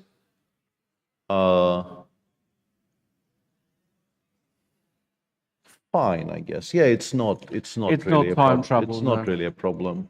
No. This one is not. It's not an easy position to play, but it's also a position in which it's not that difficult to make kind of moves that don't spoil anything. Michael has played queen f6. I guess with queen f6, maybe you introduce an additional idea of playing rook h8, rook h4, maybe bring it over to f4, put more pressure on this pawn. And also, since rook a3 is always kind of empty because of the existence of rook b3, it might be more active on the other side of the board. Yeah. No, it's too early to write Mickey off here. I think he is very much still in it with drawing chances. Of course, it's not fun to defend, but positions like this have been failed to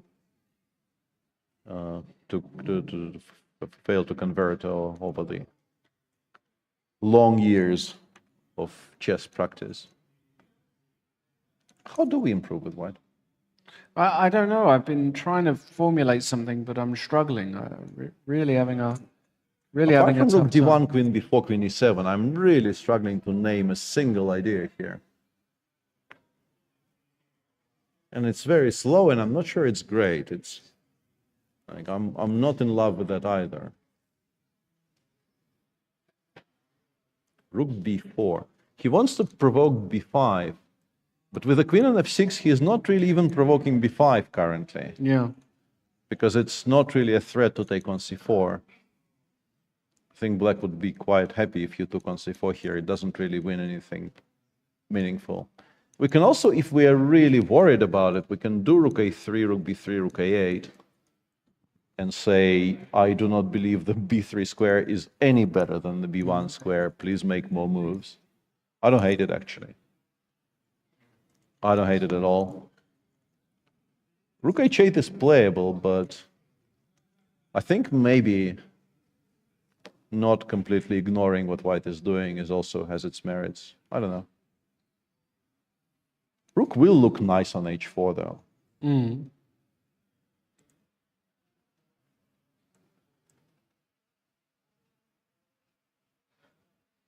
Yeah, computers are strong. Computers are strong. Rook h8, computer says queen f3 is very strong. And if you take on d4, rook e7, rook f8, and rook c7, and things start kind of falling apart. But in a way, maybe this isn't a bad bluff, because we have already seen Vidit declining to give up the pawn on d4 for piece activity. He's already had one opportunity and said no to it. So I think in Mickey's shoes, I don't know if you expect Vidit to play queen f3 there. I think it wouldn't be unreasonable to suspect that Vidit will continue shuffling around and not really taking the bull by the horns, so to speak. Yeah. Engine currently says b6, b5 is the best move, but I would be reluctant to play that, because then, let's say, after rook b3, you do have to start worrying about blundering queen b4, queen c5 somewhere. And the queen on if the queen gets to c5, then I actually am very worried. I don't know. Interesting spot. Kind of discussing it from sort of a purely practical viewpoint. Let's say as black you realize that queen f3 exists and it's very strong, but you also know that your opponent seems to not really want to part with any material. And if not for queen f3, rook h8, let's say, I haven't checked, but let's say rook h8 really only fails because of queen f3. It becomes a kind of a, bluffing exercise. And a kind of, you have to discern whether queen f3 is a legitimate threat from this particular opponent in this particular frame of mind. And yeah, it's difficult. Everybody solves these things differently.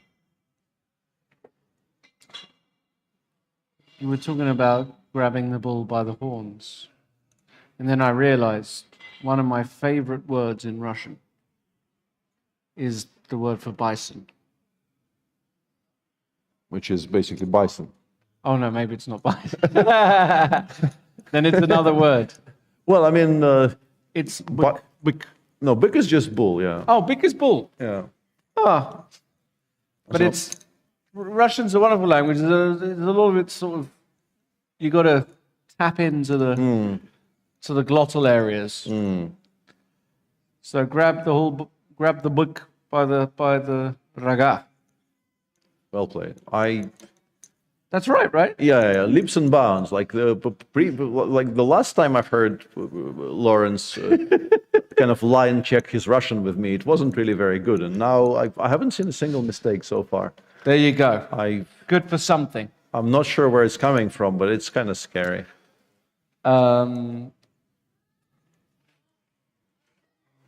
Do you actually use the same phrase in Russian to literally grab the bull by the Yeah, balls? this exists in Russian. This exists in Oh, Russian, okay. yeah. Beautiful. Yeah, this is a universal idea of universal idea. Yeah, of grabbing the bull by the horns. Yeah. Well, this game could theoretically go on for about 2.5 years.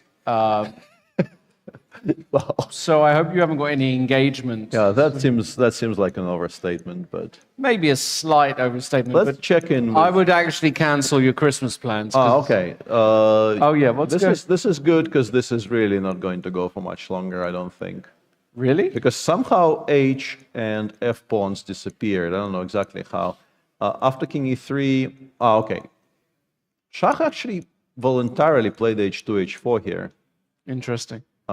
Maybe missing the move Rook G4, because if you take on H4 straight up, you probably will have to give up on B7. You probably don't lose the game, but you have to give up on B7 because this starts looking kind of scary. The knight gets to D6.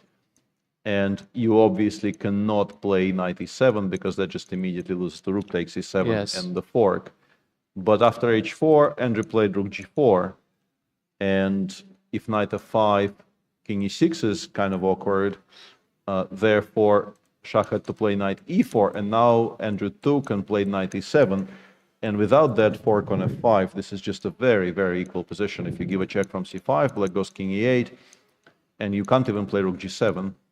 So the rook has to go somewhere back, and black plays B7, B6, and it gets to a point where there's really nothing to play for anymore. So yeah, I'm not expecting this to go for too much longer. Black will, I mean, if you play King G4, I will just play B7, B6, and then King E6, or really whatever you want. It is no longer difficult at all to hold. And then we will only have the Mickey game left to pay attention to. So let's go back to that, actually. Mickey did go Rook A3. I am pretty sure with the intention of going back to A8 after Rook B3. I don't hate it. The engine disagrees because it thinks, once again, it gives white maybe some time to, after Rook B3, Rook A8. I'm assuming Rook 8. Let's wait for Mickey to make a decision, but yeah. Engine was saying Rook A7. Nobody plays Rook A7. I don't see any point in playing Rook A7. We're still dreaming of getting it all the way over to H4, and it's difficult to do it from here. Yeah, and yet another position in which Engine's best line gives up on D4 instantly. Top line currently is Queen C1. Which one? Queen C1. Queen takes D4, and then I think just Rook F3 and switching over to the king side and starting to give mate. And this does look fantastically strong because, among other things, we're threatening Rook F4, which will kick the queen away from the long diagonal altogether. And once the queen is forced away from the long diagonal, white's mating attack is just going to be very, very good. Queen A1, yeah, sort of similar idea. Yeah, that's but, what I thought he was going to play on the previous move. Yeah, not as strong. Because it keeps black in control of some dark squares. If you play Rook F3 next move, I can play Queen H4 or Queen G5 in particular. It's a good move, but it continues in the same vein. Like you can clearly see Vidit just entirely unwilling to entertain any lines which result in him losing his central pawn. None of this is bad decision making. It's a decent move. White is still better, but he has passed up at least a couple of spots where the correct move would probably have decided the game on the spot. What do you play here as black? Just no idea, actually. Because I don't think you can really do anything here as black. It's one of those positions where you've kind of got the maximum setup. You've got the perfect knight on c4. You've got the rook that's very flexible. You've got the queen on f6. So you haven't got much more that these pieces can do.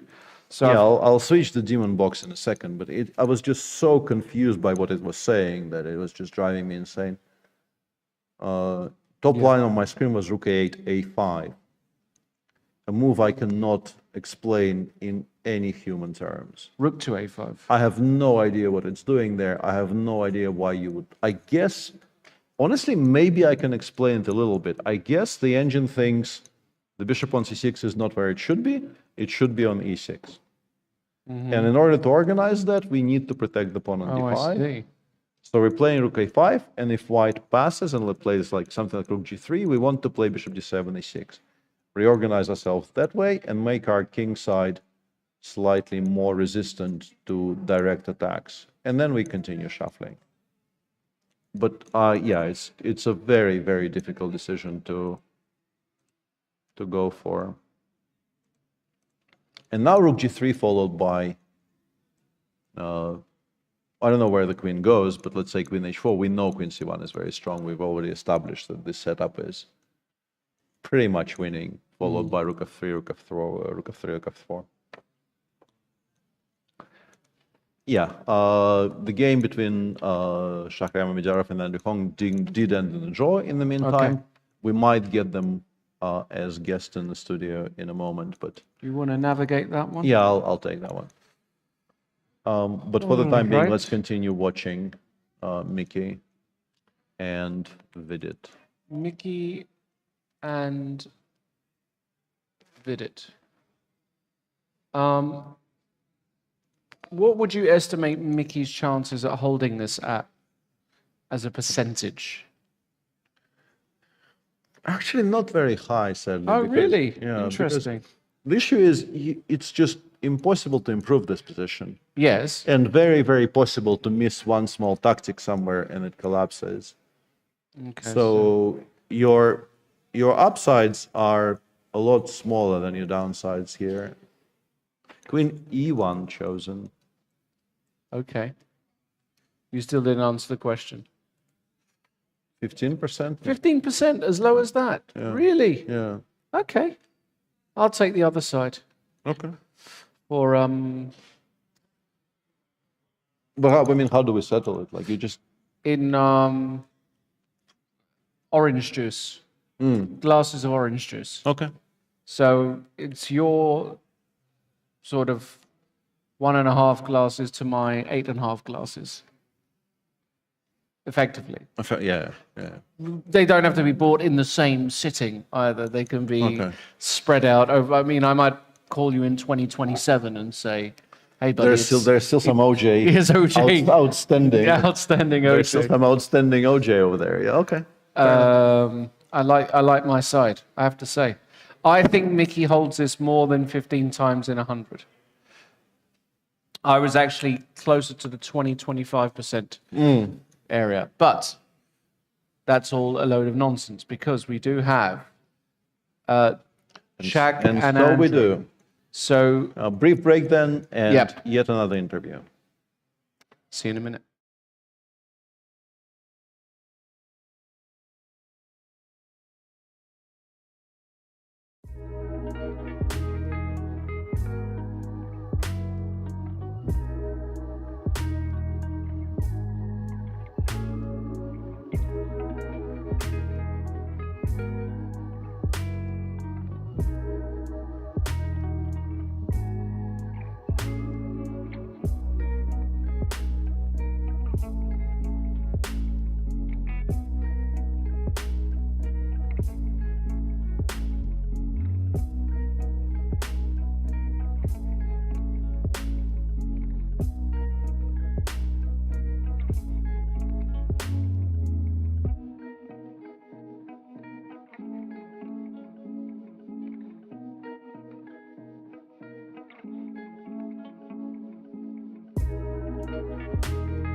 Welcome back, and here we are with our further contestants, Shahriar and Andrew.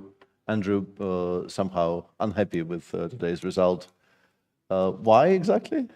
I thought I had some chances at some point, but apparently not, I was told. So maybe Yeah, well, we didn't check incorrectly. every single moment, but as far as I can tell, you both played a very, very solid game.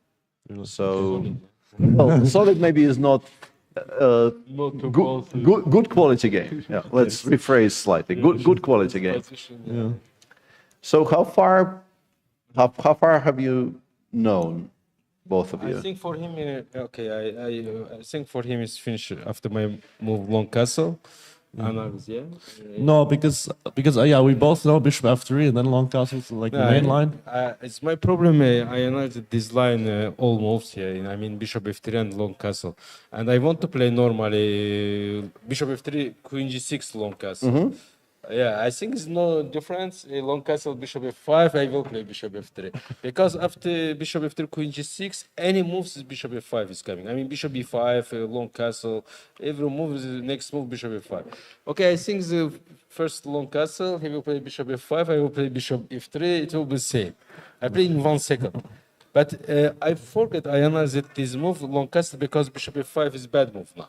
Yeah, and so for this difference, I mean, bishop f5, maybe knight f3 is looks. Yeah, I thought bishop f5, knight f3 is Knight f3 is very strong, yeah. And this, okay, I mean, I just want to play bishop f3 long castle, but I remember my analysis after long castle also, because after long castle, I remember black need to play accurately for draw.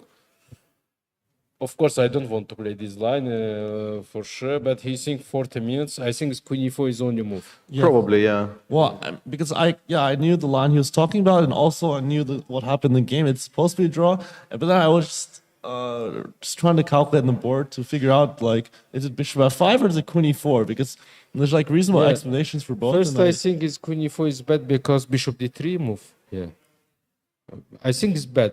You know, and because after queen e4, bishop d3, and why not bishop f5? Yeah, bishop d3, queen f4. I think his take is not queen f4. I take knight f3 is a very good move because I mean, if some moves like f6, rook e1, king f7, c5, bishop e6, rook e6, I think it's somewhere is winning. Yeah, king it's impossible to play. Yeah. I mean, also I calculate long castle. I mean, after knight f3, I mean bishop d3. Yeah, queen f4, take knight f3, bishop b6, knight g5, and long castle knight f7 is winning. And I think for this reason, queen e4 is bad. But after I remember all these moves, you know, it's b3 move. When I see b3, I remember it's all my analysis for draw. Yeah, I was not very happy because I remember it's b3 is like I need to play somewhere b3. It looks nice move. I remember it's nice move b3, but it's only for draw. Yeah, of course. And I don't know, but it's the check game. Yeah, after yes. Yeah, this.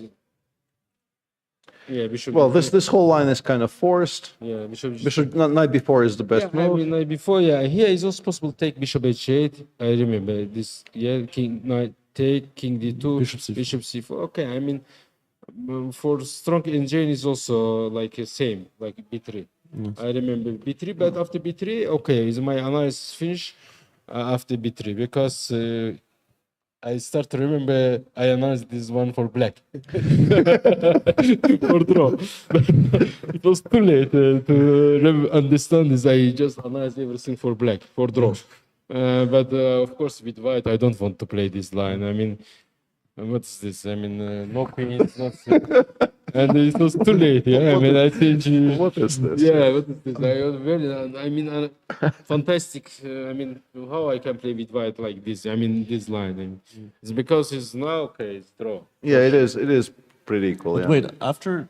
I'm confused. Yes, one moment, yeah, it's very interesting. F5? Yeah, b5 move, yeah. But also here I was thinking... No, but I can play every time like bishop h8, king e2. But I was calculating this and... No, I mean, start king e2 first. Or say, no, king e2, no. So take long castle king e2. No, but knight f2 I was calculating here. Knight f2, No, it I says... can back in some says check. bishop d4 92. Yes. No, check. I thought king f8. I was a little bit confused. No, but here. bishop d4. Yeah. bishop d4. Bishop d4 and 92, it somehow always Yeah, works I mean, out. okay, this one is also draw. I think I was just totally confused. Like too many things. I remember his draw is like king e2. It's like knight f4, knight g2. Yeah, that's in the game. Yeah, after bishop no, g6. no. I mean here. I mean after I need to take long castle, king e2, knight f4, king e1, knight g2. It's like draw like this. It's like a finish here. Yeah. But I think okay. I need to play king c3. When I play king c3, Is I walk b5 I see winning? b5. And I think the only moves white. How is draw? I don't know. It's white. Just take. Oh wow. But no. No. Wow, we can just take. No, I don't see a single. I also didn't see. Take it, and for some reason it says f6. I don't really understand. But why is before is easy draw? Knight f2, knight h3. But it's f4. Yeah, it's f4 move. Yeah. Maybe, okay, because after b5 is maybe is take is only move because b5 before. If I play b4, some c5 is made. I saw take and 97 is very strong. Yeah, I mean this maybe. Or no. f6 is even stronger. Somehow this is a draw, but f6 is actually better for black. Yeah, I give him two chances just to play for b5 or maybe. Yeah. No, I only realized after I played. I was like, oh my god, I had b5. I think I also it poses huge practical problems like for white. First miss, but after I think also b5, a3 is also now c5. Yeah. Yeah. Take 97. Very nice is 95 check. Yeah, this is just winning for black. Yeah, this is just winning for black. Because c5 is very tricky move. Okay, I think anyways, of course I need to play king e2 is draw. But now okay, I try to play this because also set not time problems for black, and I think maybe I can try something like during the game. Okay, I say okay, first time in my life I want to be like Magnus Carlsen to win draw position. Yeah, to win draw position, but okay. After I understand, no chance. Wow. Just no. I mean, it's. I mean, he played like this position like machine. I mean, some problems. Magnus won some completely unbelievable positions. Yeah, Magnus he can do it. I mean, but I try. So, okay, let's to play long end game like this. I see after 4 moves is draw. Yeah, because now he played. How he play is. Yeah, but if you keep going, I was thinking about pressing at some point. But you, I think. No, come on, man. How you can? I think I want to play. Huh? Yeah, after rook e1, I was thinking to play f5 maybe. Oh, come on. But I tried to play. I mean, if. But I thought it's repetition. I see this also a very interesting move. Rook g1, inside. I mean, not knight e4, not knight g3, immediately. Maybe I think his inset not will be interesting end game. He will take or not. Yeah. Because h7 pawn, it is not a little bit tricky. Yes. Maybe I think play or not, but I say okay. I mean, because I will take h7, but you will take a2 pawn, king e7. I think knight c1. No, I thought I'll make it to move 40, and then we'll see what happens. I don't care. I mean, okay. I mean, this end game is draw. Yeah. Because there's no moves, we just play. Yeah, I think you played pretty correctly. Yeah. I mean, last. I thought after rook g4, knight f5, if you wanted to try. No, but yeah, I mean, knight f5 was. I think it says king e6. Yeah, I mean, and knight e4 king f6, huh? King f4, knight f5. f3. No, not. I think only knight f3. Wait. Okay. I mean, then it's some. No, but here even knight e7, knight f5. Yeah, I mean it's draw position. No, but I thought h5. Even knight e7, rook f7. Even h5, knight e5. You're completely okay. fine. Rook h6. Yeah, king g5. Okay. Yeah, I mean, okay. Of course, it's draw position, but I want to try and okay. Not today. Not today. But still, it was very entertaining to watch, in particular in the opening when we were trying to figure out if you don't know, if you don't remember after long castles, because you looked very tortured. Well, I kind of knew, but then I was just trying to piece together like why this one, why this, because so I was thinking, is it queen e4 or bishop f5? So I knew bishop f3, queen g6, long castles. Probably it's like this, but then why not long castles? And I was thinking, bishop f5, because I remembered the position in the game. So I was like, is it bishop f5, bishop e5, queen e4? Is that how he got it? But then I started calculating, but bishop f5, knight f3 looks very good. Then there's long castle, and I started calculating, and yeah, then I decided probably it's not like this, and queen e4 probably works, even though it looks And very also, strange. it's a kind of a stupid question, but we didn't really establish it during the. Do you play this line a lot, or was it a kind of a semi-bluff, just because the white players normally, if the white player doesn't expect you to play this, they normally don't play e4 and move 4, right? So we thought maybe it's a kind of a bluff, and your bluff got called, and now you don't really know what to do. You know? No, actually, I played like many openings as a kid, including this one. Including this one, and yeah. so like still a lot is in my memory, but not like totally 100% clear. So okay, I had to figure it out at the board for sure. Okay, all right, guys, that was fun at least for the first half of it, and then yeah, the Magnus impression didn't quite work out. Yeah, well, we all try, but we never succeed. Yeah. All right, thanks for coming in. Thank you.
And with that, we only have one last game to watch, and this is the game between Vidit and Mickey Adams. If Vidit does convert this into a full point, he will get to +2 and will be in joint lead with Dwayne Jones. And he's in the meantime, we are maybe 5 moves away from the last position we've shown you. I don't really want to harp on about this because it's a kind of an exciting time travel in progress, less than 2 minutes for Vidit and 2.5 minutes for Vicky, but there was a bunch of additional spots where Vidit could have given up on d4 and won the game on the spot. All of them were ended up not being used. h3, h4 is an interesting option, I guess, very understandable option. He wants to open up Black's king side. The idea of playing h4, h5 is very annoying, and the obvious tactical justification for it is that if you take, White does have the very simple tactic of rook c4 and bishop takes c6, but it's actually the suggested way to play for Mickey. Wow. And the evaluation here is such that, I mean, it's probably winning, but it's not winning easily. But it's also not a very, I think in practical terms, people hate giving up material like this. I think Mickey might decide not to take on h4 here. And then he's going to be in a lot more trouble, because I think once you allow h5, White will have such well-defined targets to play against that the defense should probably crumble. I don't think those positions hold. But if we once again take a look at this line, what is kind of likely to happen here, as far as I can tell, reading my screen obviously a little bit here, is you end up somewhere here, and it's not that we have immediate counterplay and we give some kind of a perpetual, but what happens is we get a position like this, and my point is, if the c-pawn gets lost, but the queens get traded in the meantime, I have a feeling this is a draw. And at the very least, it is incredibly difficult to win. Those types of positions are, even when they are, and whoa, nicely played by Mickey. Wow. Do you know I am- what's really funny? Before he played Queen takes H4, I was actually going to say, I'll give you sort of 7-1 that he's not going to play it because No, this is very nicely done by Mickey. I think Mickey recognized that allowing H5 is just much more dangerous. And returning to my original point, if we let's find a way to put this on the board somehow without blundering too many things along the way. Rook c4, I don't know. Rook d2, rook takes c3, queen d4, takes. Yeah. I don't know that this is a draw, but it would not shock me in the slightest if this was just straight up a draw. Because there's only one weakness on f7, and it's quite manageable to, like, you put your rook on f4, f6, you put your king on f8. The way to attack the pawn on f7 with all three pieces involves, like, getting the king all the way over to e8, and organizing that without allowing some kind of counterplay is just difficult. And yeah, these are very study-like positions. I think with the pawn on g, like if this pawn which is currently on f2, if it's on g5, I believe it's winning in some cases and drawn in some other cases, but it's actually important that it is on g5 because some of the 1v1 pawn endings become winning. I don't know if I can illustrate that. I think getting the pawn to g5 is going to be difficult here. Yeah, that's not something I can manipulate the current position into. But like if you imagine the pawn on f2 being on g5, there will be positions where white can start threatening giving up the piece on f7 and then getting the king, let's say, to d6 and the resulting pawn endgame. And those pawn endgames will become lost. With the pawn on f2, none of those things happen. So yeah, I think this might just be okay. And it might be difficult for Vidit to keep the queens on. Or, I mean, obviously the ideal scenario for Vidit is he somehow manages to preserve the a pawn. Because if there's something surviving on the queen side, then white wins by default. But I don't know how easy any of this is. This is move 40. So I think clearly Vidit is not even at the board. He got to 40 and decided to take a breather, perhaps take a glass of water. And this one will keep us here for a while. The good thing about this game is that it is definitely going to be, it's going to last the full, what's the word I'm looking for? Not the full allotment. 90 minutes. Yes. This is not going to be easy to convert at all, and Mickey will, he understands the assignment here. The assignment is remove the queen side, try to keep the queens off. I mean, not keep it, like get the queens off the board, and then 2 against 1 might actually be holdable. I think, since they're not there, let me just briefly check in with our production. Is there anything running in the Open that we can take a look at? Good question. Because today is round 5 of the Open, and the top boards already feature pretty decent Grandmaster pairings. Yeah. And only having this position to talk about, and in particular, if it does end up being that endgame that I described, it will go forever, but there will not be new things to say for quite some time. So yes. If we do have some other material to take a look at while we're here, it would be good.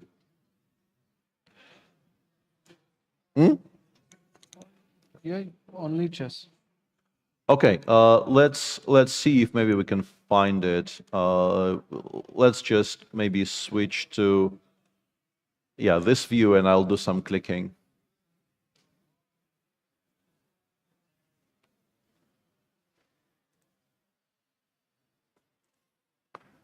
I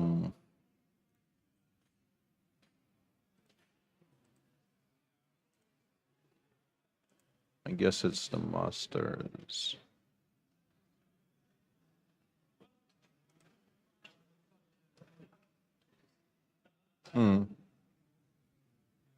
Yeah, there are some games to potentially look at. First, let's take a look at the pairings up top. I don't know if we probably don't have the graphic, but I can tell our viewers what's going on there a little bit. On the top boards, Raunak Sadvani today drew with the black pieces against Marcus Harvey, and there was also a draw on board 4 between Jonah Willow and Martin Petrov. A draw in a position which does not look drawn to me necessarily. It looks like a very sharp dragon, but the players decided that maybe there was some kind of a logical repetition there.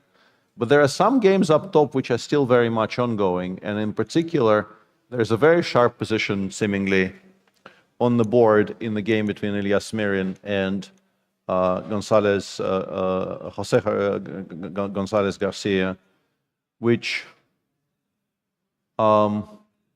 maybe there is no way to avoid the perpetual. They have already had, I think, this position once. And Rook F1 is a way to avoid the perpetual, but it wasn't used previously, I guess maybe because of Queen takes B2. And in the current position, you can, of course, put something on F4, either the Queen or the Rook. And that is absolutely something to consider. White is currently a pawn up. If the queens come off the board, I guess in most cases the endgames will be winning, right? Probably. What do you think? Yeah. So if we play Queen F4, Black probably doesn't really want the trade, right? We want to play something else, Queen C6 maybe, or Queen E7. Yeah, I'm not entirely sure of the standings.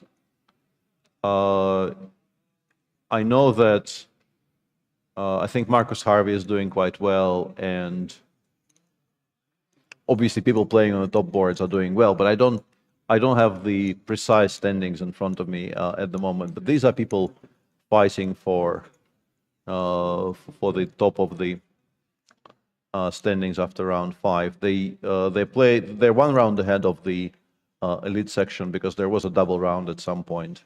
But I think from now on they're playing on the same schedule as the elite tournament with 1 round per day, as far as I can tell. Elsewhere, let's see what else is running. Yeah, I mean, this is sort of running, but also kind of isn't. Wow, that's... I'll draw already. That's a big result. I mean, the player playing black is only rated 2019. Yeah. Is that you? Oh, well done. Congratulations. Well done, yeah. And honestly, looks a bit scary, but I guess there is a way to get the king over to C7 in time. Ah, you get it over to A5. This is very clever, yeah. Yeah, because I thought the king actually runs to B7 completely unopposed, and this looks worrisome. But as we have in the audience here, you can't see him, but he is sitting in the front row, the player who actually played this game with the black pieces. And yeah, this is very important. Just get the bishop to D2, and yes, the pawn on A7 will fall, but once it does, we park the bishop on A5, and we have plenty of passing moves with the king. We have passing moves for days here. So, yeah, nicely saved game by our friend here against somebody who I played a lot of online chess against. I remember in 2021 when I was pretending to be a streamer, I used to play our mutual friend, and shout out to our very good mutual friend Ali Mortazavi, who used to organize weekly blitz tournaments on Lichess, and I played so many games against Hamid Ghazi in those, with very, very varied results. I have to say, I lost a bunch, and I can pretend that it was because I was streaming, but I think it was basically because he's just good at chess. He is. And yeah, and congratulations to him. He very recently became one of the newest grandmasters on the UK chess scene, and a very nice man as well. Indeed. What else do we have? We have a game here where Bornader Akshani is playing against Imre Era. Trying to figure out who is better. Probably the answer is nobody, but I'm not 100% sure. I would probably pick black here because the bishops feel a bit more active, and also maybe we can just take on d4, take on d4, rook takes b7, take on f2, and claim, perhaps not even unreasonably, that we have more pawns on the board. Yeah, that's actually Yeah. a serious. Although this might be a mistake. I just Oh, you now just walked realized into it? I just now realized that this would be a mistake. Bishop c3 is a bit. Hang on. Bishop takes g3. Does this work? Oh, we can include rook b8 check though. It doesn't matter. Yeah. This is a famous one. Yeah, where the bishop is dead, but it can still support rook h8. Yeah. King takes h8. I made that mistake. Yeah, before. king takes h8 is not a legal move here, despite the fact that you will be able to take on g3. Which I think is unfair. It is a bit unfair. There should be a draw, this position, Yeah, because yeah. both kings are going to be in check. Yeah, you should be like. You shouldn't be allowed to protect a piece with a pinned piece. No, but in more general terms, like, you should be allowed specifically one ply to respond Yeah. to your king being taken off the board by taking the other king off the There you board. go. You know, I'm turning into Kramnik. Yeah. I'm inventing chess variants, left, right, and center. You know, live on air. You heard it here first, guys. Yeah, on That's funny. Twitch.tv, as Savage used to say. Anyway, moving swiftly on. White is pressing in this game between Tamas Fodor and David Hayden, but maybe there is not enough space on the board. Because you do have ideas of bishop a6, but after bishop a6, black plays rook d7, and I think the problem that this king kind of never crosses the d-file might be insurmountable. I don't know. It's obviously a very pleasant position to have with white, but I don't know if it's winning. And Peter Wells, another person we all know quite well here, is doing very nicely today with the black pieces against a player from Romania. He's my age. I played him in a number of World Youth Championships. The player with the white pieces? Yes. Because I am Vlad Victor. I am unaware, to be honest, of that particular player. Believe it or not, I actually had a Rossolimo Sicilian from the white side against him. You asked me about the Rossolimo, I think it was yesterday. I had a Rossolimo against him when we were about... So 14. I guess we should probably go back to Smirian's game because it's probably the one that is the most alive. He ended up playing rook ff4.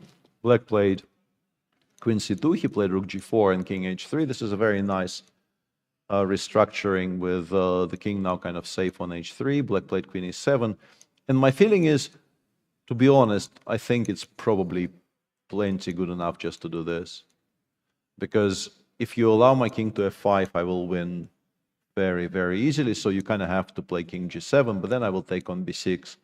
And 2 up normally is plenty good enough, because you can never take on a6, b7 is hanging, and even the pawn ending is completely lost. So we go, I don't know, a4, a5, b4, and then we find a way to make progress. So Ilya now, I guess, is sitting very pretty here, choosing the most comfortable way of converting this. And having taken this little bit of a detour into the open section, we return to the main attraction, where the position is still the same position after move 40. Vidit understandably taking a very long think, trying to work out. For instance, like if you can play a4, you probably should play a4 here. If there's no tactical reason not to do that, you are very, very interested in the idea of playing a4 and just making sure it never gets taken off the board. Because as I mentioned, this is how you win without too many technical problems, by preserving something on the queen side. But you have to contend with the move rook c7, let's say bishop e4, queen d1 check. And it gets kind of awkward because also after queen e1, importantly, black can actually take it off the board. This is very, very relevant. Otherwise, I think this would have been just winning. But queen takes a4, and after queen c3 and king g8, because this queen controls the e8 square, we are not actually getting mated by force as black. And it looks very scary. We might be getting mated slower, like bishop c2, and then maybe rook e3, h3 is the computer suggestion. But this is not that obvious. No. This is not that obvious. And it's absolutely very understandable that Vidit is still deep in thought, trying to find the best way to go from here into something that he thinks he can win. Yeah, I think I lowballed Mickey's chances when we were doing the OG bargaining. There you go. Glad to hear. The OG.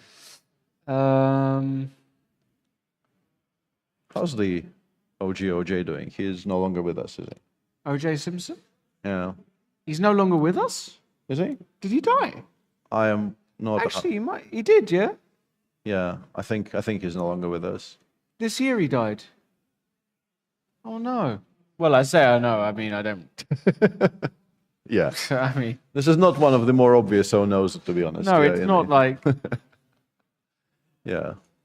Anyway. I remember the trial very well. I was very young, but I remember it being all the rage at school, talking about this trial. I barely understood it conceptually because I think it was I must have only been 10 or 11 or something like that.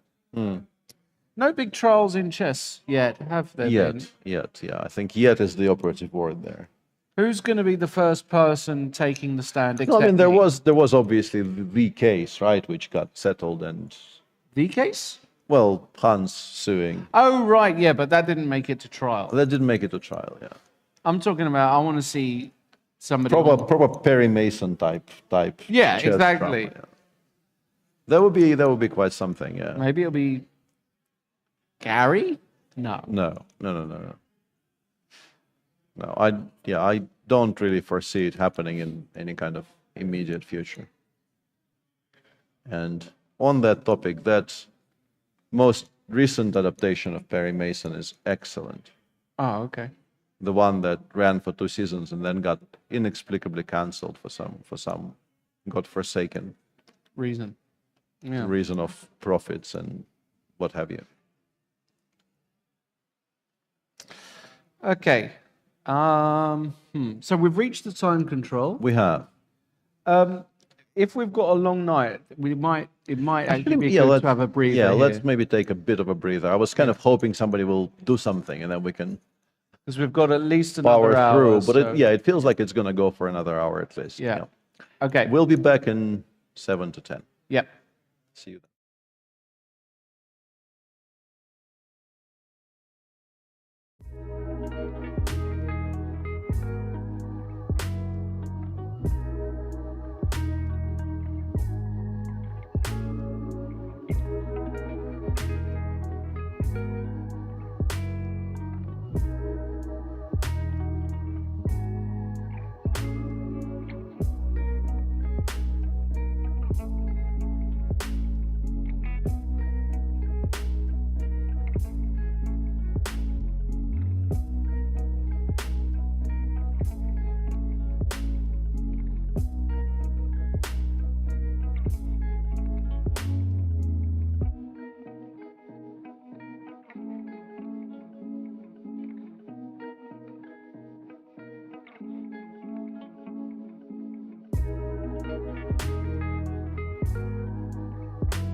We allowed ourselves a little bit of a break, but the game is still very much ongoing, and interesting things are happening in it, actually. This is the position after move 40 in which Vidit burned through quite a lot of time making a decision and ended up playing the move a4, which, as I mentioned, is extremely logical because you do want to preserve something on the queen side so that any potential rook and bishop versus rook are easily winning. Rook c7 is logical. Bishop g2. Rook c5 is actually the strongest move in the position, indicating that no king is safe. Like you can't really safely play king h2 anymore, or interpose bishop f1 against the back rank check because there will be a check on g5 or h5. We did play rook e3, and now Mickey made a move which I think indicates that he disagrees with me about the endgame that we were mentioning, because the machine does something very clever with queen a1 check and then rook h5 check, but it's not really necessary. You can just play queen f6 here, creating a very strong idea of c4, c3. And rook e3, I think, quite heavily indicates that Vidit is planning to play queen c3. And then we take, and importantly, with the rook on c3, specifically on c3, the move b6, b5 removes the entire queen side because you cannot play a5. Well, I mean, you can, but you're not going to enjoy it after black plays b5 before. So you will take on b5, you will take on c4, and here we are. Here we are in a position which I kind of believe is a draw. I still don't know how to check it. It's 8 pieces on the board, so table bases will not, at least sort of commercially available or non-commercially available, like a freely available table bases that you can see on the internet, I think all go up to 7. So it's not something I can easily check, but my gut feeling, this is a draw. And Mickey instead went for a move that I didn't quite like. He played rook a5. The engine was suggesting bishop c6 is now quite strong because you don't have very strong checks on the king side, actually, and getting the bishop over to b5 safely really does solve the problem of not trading the a4 pawn, and queen c3 is still a very strong threat. But we did instead play rook e8, and now the engine says queen a1 check, king h2, and queen f6 is actually kind of fine, but for reasons which are maybe difficult to understand, because I mean, the fact that this is not mate is not easy. Yeah, it's not difficult to understand. Yes. But the big question is what happens after queen takes c4, because if you take on f2, I think I mean, at least from a human perspective, you lose to queen c3 check, even though the engine says you can play f6. Yeah, queen, but you queen, stop. Queen c7, king h6, rook h8, king g5, and sensible checks actually run out, and this is probably a draw, because if you give a check from c1, I have queen f4, and the queens come off. But this is very, very difficult, I think, for a human player. But the engine just calmly goes rook c5 and says, if you play something like queen e2, we can play queen f4, and eventually we can pick up on a4. And even the pawn on b6 is still alive. And here actually it just says it's a perpetual, because we have a check from c1, and then we can start giving checks from h4 and g5. But in particular, finding this move rook c5 might be very, very challenging. So after rook e8, this is the suggested solution from our friendly neighborhood engine, but I don't really think it's very easy to find. I think it's likelier that Mickey plays something like rook c5, maybe, because if queen takes b6, now we can play queen a1 check, and bishop f1, rook g5 is, I wanted to say clearly quite good, but actually the variation has to be continued, and maybe it doesn't work at all. Maybe we actually get mated first. Yeah. Unbelievable. And the rook on g5 is actually Really going to cause our undoing, because it's in the way of the king. Yeah. Yeah, very, very tricky position to analyze. Would be good to know. Would be good to know what the clock situation is, and probably this is the correct clocks now.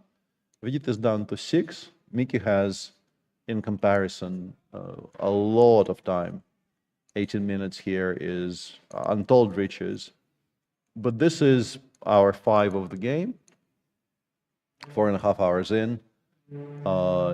He's had to do a lot of very complicated calculations, and this is, despite very limited material, not an easy position to play at all. So, yeah, I don't know whether finding the precise responses needed here is going to be very straightforward for Michael Adams. Because even with the engine running, they're not obvious, are they? No. Like, what's your initial reaction once you realize queen f8 is a threat? Maybe not a mating threat immediately because we control h8, but obviously a very large threat. Like, what's your immediate reaction? What do you play in a blitz game here? It's black. Yeah, okay. He began by making the right choice. Queen a1 check is absolutely a good start. Yeah. Vidit should play king h2 because bishop f1, rook g5 seems... I mean, here you might actually lose with white, I think, because queen... no. king h2, but we can continue giving those checks from h5 and so on. Yeah, I think this move looks. Well, I think he plays king h2. Yeah. And this is the crucial moment because you need to play queen f6, I think, because you need to protect the f7 pawn. So how bad is it to throw in a check on h5? It makes your position worse, I think, in comparison, because now after bishop h3, queen f6, this is unfortunate, but actually, once again, the rook on h5 proves to be very poor because... And the difference is this ending is losing. Yeah, this endgame, it really should be somewhere here. It's kind of cut off from where it needs to be. It's really not well positioned at all. And just to be clear... King h2 played, by the way. Sorry, just in that ending, just to be clear... Is rook takes h5 winning? Yes. I'm not sure. Maybe with the king on g4. Yeah, okay. No, and actually black is better. Wow. It's a draw, but it's black who is trying. Amazing. Okay. No, and the bigger question is what happens after king g7. And here it is winning because the king is so much more passive than we get for the king to f4, and this doesn't work out. But the other one actually is, well, very comfortable for black. Right. Okay. It might actually be relevant because I can see, I mean, rook h5 check is a very natural move. I can see Mickey being tempted to play it because it feels a bit weird not to include rook h5, bishop h3, but it is a significant mistake because queen f6 really appears to hold.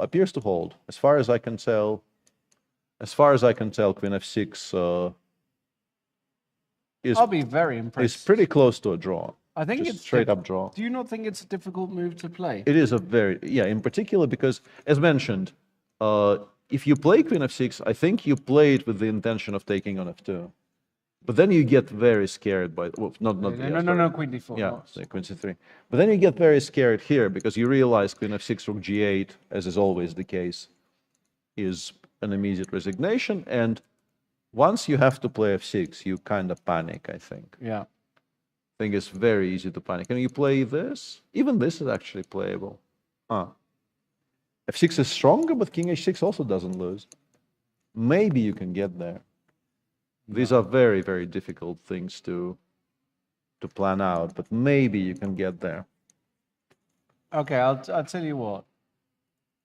I know my Mickey well. He ain't playing queen f6. I think he might. The question is he finding rook c5 or not? Well, I think queen f6 here is findable. Okay. The thing is, the follow-up might be more or less precise. And this is, I mean, it's a good thing he has so much time because he absolutely, in particular versus 5.5 for Vidit, he can and he should go deep and try to actually work this out. But a move we have not discussed at all is rook c5, but I don't think it does anything, right? After rook c5, I can just take on b6, I guess. Can they? No. Interesting. This is just a draw. Yeah, he's gone rook h5 check. I had the feeling he was going to play rook h5 check. You know, I know my Mickey. Yeah, no, it's difficult not to do Of course, this. It's difficult not to do this. You're really drawn towards playing this move. Yeah, bishop h3 really the only way to continue because king g3. No, king g3 is also actually, it's fine, but it leads to the same because after rook g5 check, you have to go back to h2. It makes no sense. It maybe gains you a little bit of time on the clock if you do it instantly, but it's not really an improvement. Yeah, he's gone bishop h3, and now the best move actually is rook c5. Weirdly, I can see that being played. And that actually brings us back to the endgame we were discussing, because after rook c5, once again, to restate the previous point, queen takes b6, rook g5 is an immediate draw, because now white has no choice, no checks, and this threat is so strong that we just, we just give this weird perpetual half check, half attack. So, yeah, if he finds rook c5, the suggestion from the machine is to play rook e3, and then we can play queen f6.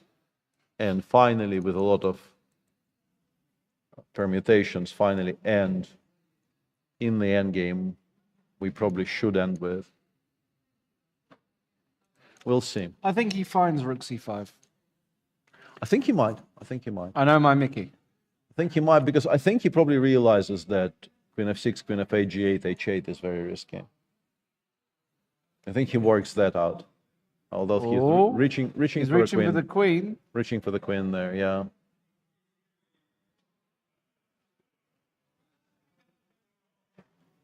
He is a reaching. Queen d4. That one I did not expect. Yeah, this one loses. Oh no. This one loses because queen f8, king f6, rook e6, king g5. Wait. Yeah? Yeah. And now queen e7, check. King Probably H. queen takes f7 is... No, queen takes f7 is a draw. Oh. But queen e7 check first. And if king h6, now queen f7, this wins. No, but that's tricky. Why is it a draw in the other one? Because rook h3 and we have the g4 square. Wow. No, that's still blunderable. Yeah. That's very blunderable. Yeah. But I think it's both blunderable and findable. I think I mean he will play rook e6 because there's really not very much else. Otherwise you're just repeating. He will play rook e6 and after king g5, I think he will realize rook queen. I mean, because after queen f7, it's basically rook takes h3 or bust. There's no other counterplay. So yeah, I think he'll find it. He'll find it. Yeah, I think he'll find it. And if you, whoa, what are we looking at? It's not a bad move. Rook e6 was winning by force, but this is not a bad move. Holy smokes, Batman. Goodness. Yeah. But that is, let's be brutally honest, that is surprising. That is a let-off, because and it is a bit rook surprising. e6 is so natural because you're going with a check.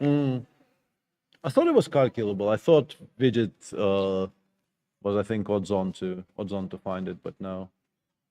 Turns out we were wrong. The best move here is queen d4, d5, which is difficult. Which no. I don't know what that does. I don't know why that This move is. is never being found. Yeah. I'll lay 100 to 1. Well, we need to stop rook f3. I think it's actually possible to arrive at that.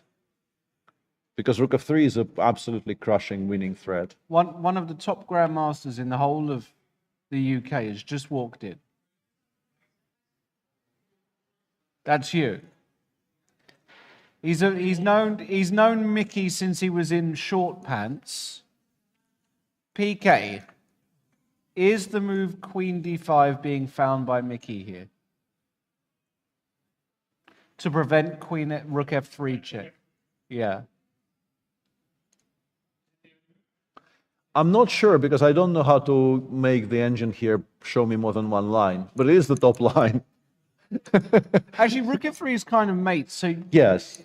I think it's findable simply. it's actually findable just on that basis. Well, you can give a check from f4 and then give a check from g5, but you are driving the king to more safety on so f1. Queen f4, king g2, rook g5. King f1, your checks have run out, and there's also now a threat of queen h8, which is mate. It's not even Oh a my check, it's goodness. mate. Okay. He'll play queen d5? All right. You're on. Me and you. Gin and tonic. For the benefit of our non-at-venue audience, that was Grandmaster Peter Wells. How did you do, Peter? Did you win that one? Nice. Very good. So Mickey's got 12 and a half minutes, which is an eternity, all things considered. Yeah. But this is so tough. This is why defending is just so much harder than attacking. Having to constantly find only moves which don't actually improve your position, they just don't allow your opponent to win on the spot. It's just such a cheerless task. And okay, yeah. Yeah. It also stops rook e6. It actually deals with both of the threats, both of the more important threats white has here. It stops rook e6. Queen because, takes. oh, you're right, because the bishop is bishop is pinned. Yeah. Yeah, on that, yes, I'm warming to it. Yeah. I'm warming to it. But it's still a... All right, here we go. Yeah. How could I ever doubt him? I should be ashamed of myself. Hmm. Yeah, this is not easy. Even after you explain exactly why the move is good, it is still not easy to find after defending an unpleasant position for 4 hours. And yeah, I'm very impressed by my old friend there. Okay, so now what? So what was the best move now? Queen a3 apparently is very strong. That is a move, huh? Queen a3, and then you reposition it on good squares, and it kind of, because you cannot really go back to d4 because queen e7 and then something. Yeah. The line goes queen a3, provoke queen d4, and then rejig your position with check and rook f3. And once we get the rook to f3, it does start crumbling. It becomes very difficult to organize counterplay. You're very tied down to the protection of the f7 pawn. I mean, if he finds queen a3, I'll be very well impressed. played to the man. Yeah, well played to the man. You have just to interact more with we've got a guest of honor here. Well, honestly, if we're doing that, do you want to come and join us for a come on little in? while? Yeah, let's get come on in. in. Let's give you a mic, and we have a chair. We might as well use it. We're being joined by the one and only. Oh, I thought you had the benefit of me not being in the. No. You will be fully present in a moment. We'll recut. Peter, this. you haven't aged a day in sort of a week. Sorry, I mean 20 years. No, that's not true. I aged quite after I had children. I aged a lot. No. Yeah, King G3 played in the meantime by Vidit, which doesn't spoil anything because after Rook G5 you can just go back to H2 and I think he wants to go Bishop G4. Does that throw anything away? Yeah, this is an immediate draw after takes and Queen G2. It's a perpetual. Oh, Queen G2. It's a perpetual. And yeah. Ah, okay. G5 mate was a bit stronger than Queen takes F2. Oh, G5 mate. That was to be preferred. That's the way. That's the way I would lose this position. Yeah, that was to be preferred. Okay, so, but I guess Vidit will realize this. But Mickey should also realize that Rook G5 check is a. Oh goodness, I miss Queen G2. Oh my goodness. We're getting to that hour, folks. I'd be very impressed by Queen A3. That really would be. That's really tough. I think that's harder than Queen D5. Yes, definitely. Yeah, all the way back. Yeah. Backwards. Long move all the way back when you have checks available is just going to be very, very tricky to find. You can, once you see it on your screen, you can explain it in human words, but yeah, exactly. You can rationalize it, but only after you've seen it on your screen, kind of thing. Yeah. 10 versus 4.5. So what else is he going to play? Not Queen A3. Well, he played King King G3. No, this is on the board. This is on the board, and Mickey is now debating whether to give this check on G5 or not, and then he has to go back. Yes. Yeah. But it's not like he has many better options. I'm trying to figure out what he could be considering, like C3, but C3, Queen E7, and Rook takes C3. Oh no, Rook F3 is reestablished. Sorry, I mean. It's even more straightforward than that. If you pass here, you immediately lose to Rook F3 check. Yeah. G5 is. No, you have to play Rook G5 check. Maybe he doesn't see it's a perpetual yet, but I'm sure he will eventually. Yeah. I guess that's what he's checking right now. Yeah. It's not even a particularly difficult perpetual. Rook G5, Bishop G4. We take Queen G2, Rook G3, Queen E4 check. F4. We go Queen E2. No, it's. It kind of looks like a perpetual, to be frank. Yeah. Although I did miss the mate. Yeah, so did I. What, on H5? No, G5. Yeah, I missed the mate. Oh, G5. Oh, not that one. No, the mate. The one I also missed on live on air. No, yeah, it's a cute one. Yeah. Yeah. Once again, King F4 here, and I thought maybe we run towards E4 and D4, and maybe we win, but we don't run very far here. That would be just. Actually, we are done running. Yeah. That's losing like that Yeah. is a sleepless one, isn't it? Mm. That one causes Yeah. zero sleep. Yeah, memories of the famous, I think, short Bilavsky game, right? The Oh, what, King E6? King E6, Yeah. Bishop C8, mate. Yeah. Yeah, no. Okay, here's a question for you both. Yeah. You're both experienced grandmasters. What is the hardest loss you've had, and how long did it kind of linger in your system? Whether that be you not being able to sleep or you just being angry. Lawrence just angry to talk about Baku. No, I'm not. It wasn't an angle about that at all. Just Is that yeah, it? Yeah. It is? Yeah. How long did it take for you to sort of... Still not over it. Peter, it's That's been right, 8 years. Yeah. No, how long has it been? It's been 9. about 9 years. Yeah, no. Oh, sorry, buddy. Still not over it. What We'll never be over it. What about you, PK? I think I have two in importance. The knockout World Championship, where I was simply winning the second game and just Against? showed execrable technique against Altman. Boris Altman. Yeah. So I lost the first game badly and then was trivially winning the second. But the other one was losing on time when I was a queen ahead with mate in 3 in pre-increment days, of course. But, even in pre-increment days, that was a tough one. And how did you deal with how long did the loss affect you? Okay. Rook G5 on the board. Vidit, sir. You think you're winning after Bishop G4 or no? Don't do it, bro. Yeah. No, I didn't think he was.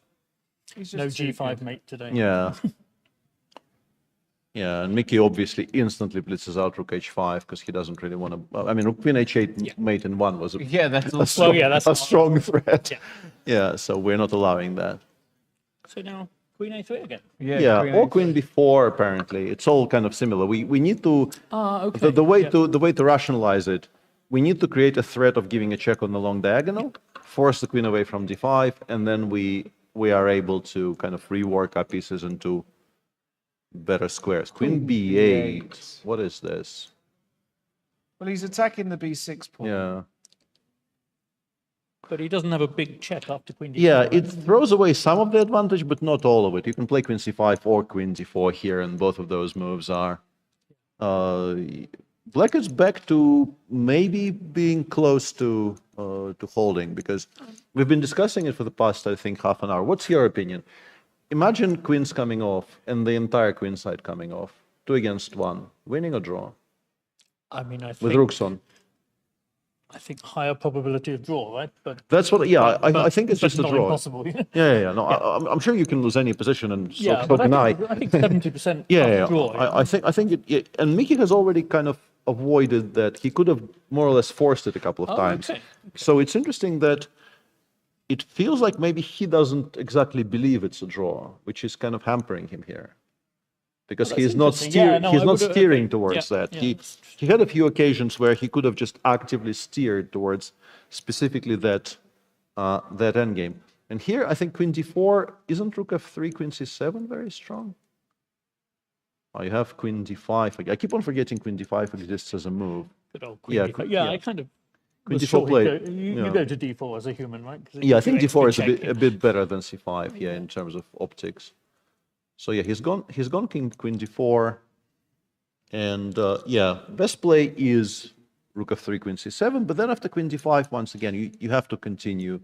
You no longer have the forced wins that Vidit had a few moves ago. So what did Queen A3? What was the engine? How big was it? +3. It probably is winning. It was really... and he was completely winning 2 moves ago. Like weirdly, and he had about 5 minutes in this position. He did not play Rook E6, King G5, Queen E7. Oh, okay. Which after King H6, once you knock the king away from those squares, you can take on F7 because this is no longer perpetual.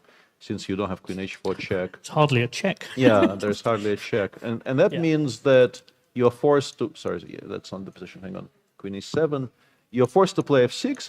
And now, once you provoke F6, the whole position just absolutely collapses. It just looks ugly and nothing holds. And Rook G3 is a massive threat and so on. So that was a biggest miss, I guess. Queen A3 is difficult, but honestly, both of us thought he will find he will find this. But no, this is not the position. Oh, no, this is... So yeah, queen d4. He did play.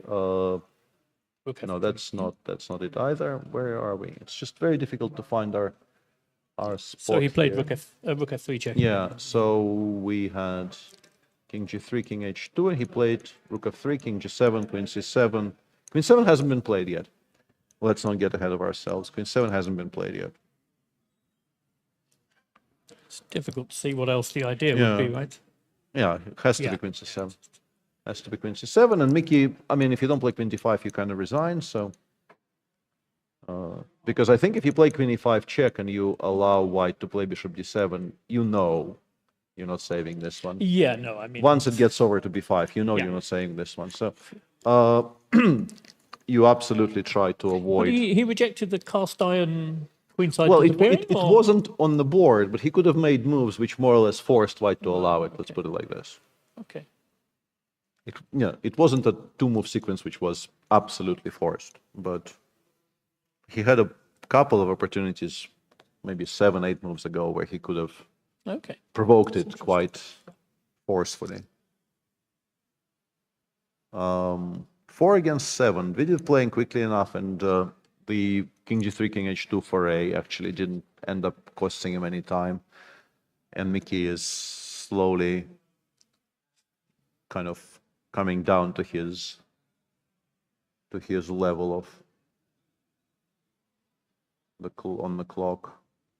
Yeah, Queen D5. Yeah, there we go. Again. There we go. Yeah, Queen F4 is the move now. Yeah, Queen F4, and we play something like King G8 to make Queen F6 into not a check. And we continue. Why is Rook C3 is not... Yeah, like Queen F4, King G8. What happens after Rook C3? Ah, yeah, once again, the machine just says B5, AB, Queen B5. Machine is very happy about this. Yeah, but... In particular, because we even have Queen E5 here, just to get the queens off straight away. yeah. But it might force Mickey to do what he should have done anyway. Maybe.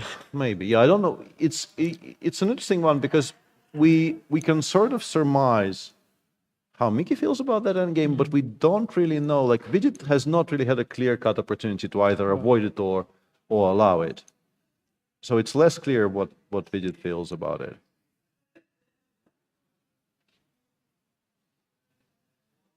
Yeah, very curious endgame. Very difficult to play. Including the fact, like, how obvious is it that you have to play King G8? I guess you actually play King G8 because you don't have any good moves. You're kind of stuck, and you're looking for something, anything to do, and you probably get there with that reasoning. Yeah, I think by a process of elimination, you sort of get there, yeah? Yeah, okay. Let's try without the engine for a second. What do we do here? I'm not sure what the the problem is Queen takes B6 is not actually a threat, so we have more leeway than I originally thought. But what's the move? We know Queen E5 is not the move. But Rook E3 is Rook a threat. E3 is the most... Rook E3 looks like Rook a threat. E3 is the most natural move here. I like Rook E3. No, but it's black to move. No, but Rook E3 is a threat kind of thing, right? Is it? Looks like black. No, I think you have to... you can't give up the... You can't trade the queens here. Yeah, Bishop. If we trade the queens in a way where Bishop D7 is allowed, we. So can you neatly explain in words why this was a worse way of getting to the long diagonal than Queen A3 or Queen B4? No. Because it's not obvious to me at all. This looks unpleasant again somehow. Yeah. I'm struggling. Yeah, Vidit is. Rook F4. Rook F4. Rook F4. So. Well, you can play Queen E6 and it forces Rook F3 back. And actually, you are not then forced to play Queen D5. The engine plays Rook H4 for some reason. Okay. And actually hangs on to the pawn on C4 and also introduces the idea of C3 and Rook takes A4 somewhere. Yep. Which might be useful in the future. Maybe not, well, obviously not immediately when it's not, but in the future. So, yeah, you have to find Queen E6, but I guess Queen E6 should be findable on 7 minutes because it's a natural enough thing to attack the bishop on H3. Woo. Wow. I don't like this. What was that? G6, G5. Oh, boy.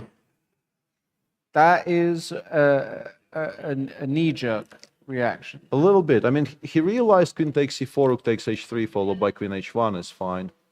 Actually, GF is winning. Sorry, what am I talking about? The queen is protected. Yeah, okay. But apparently, specifically, rook g4 is very, very strong here.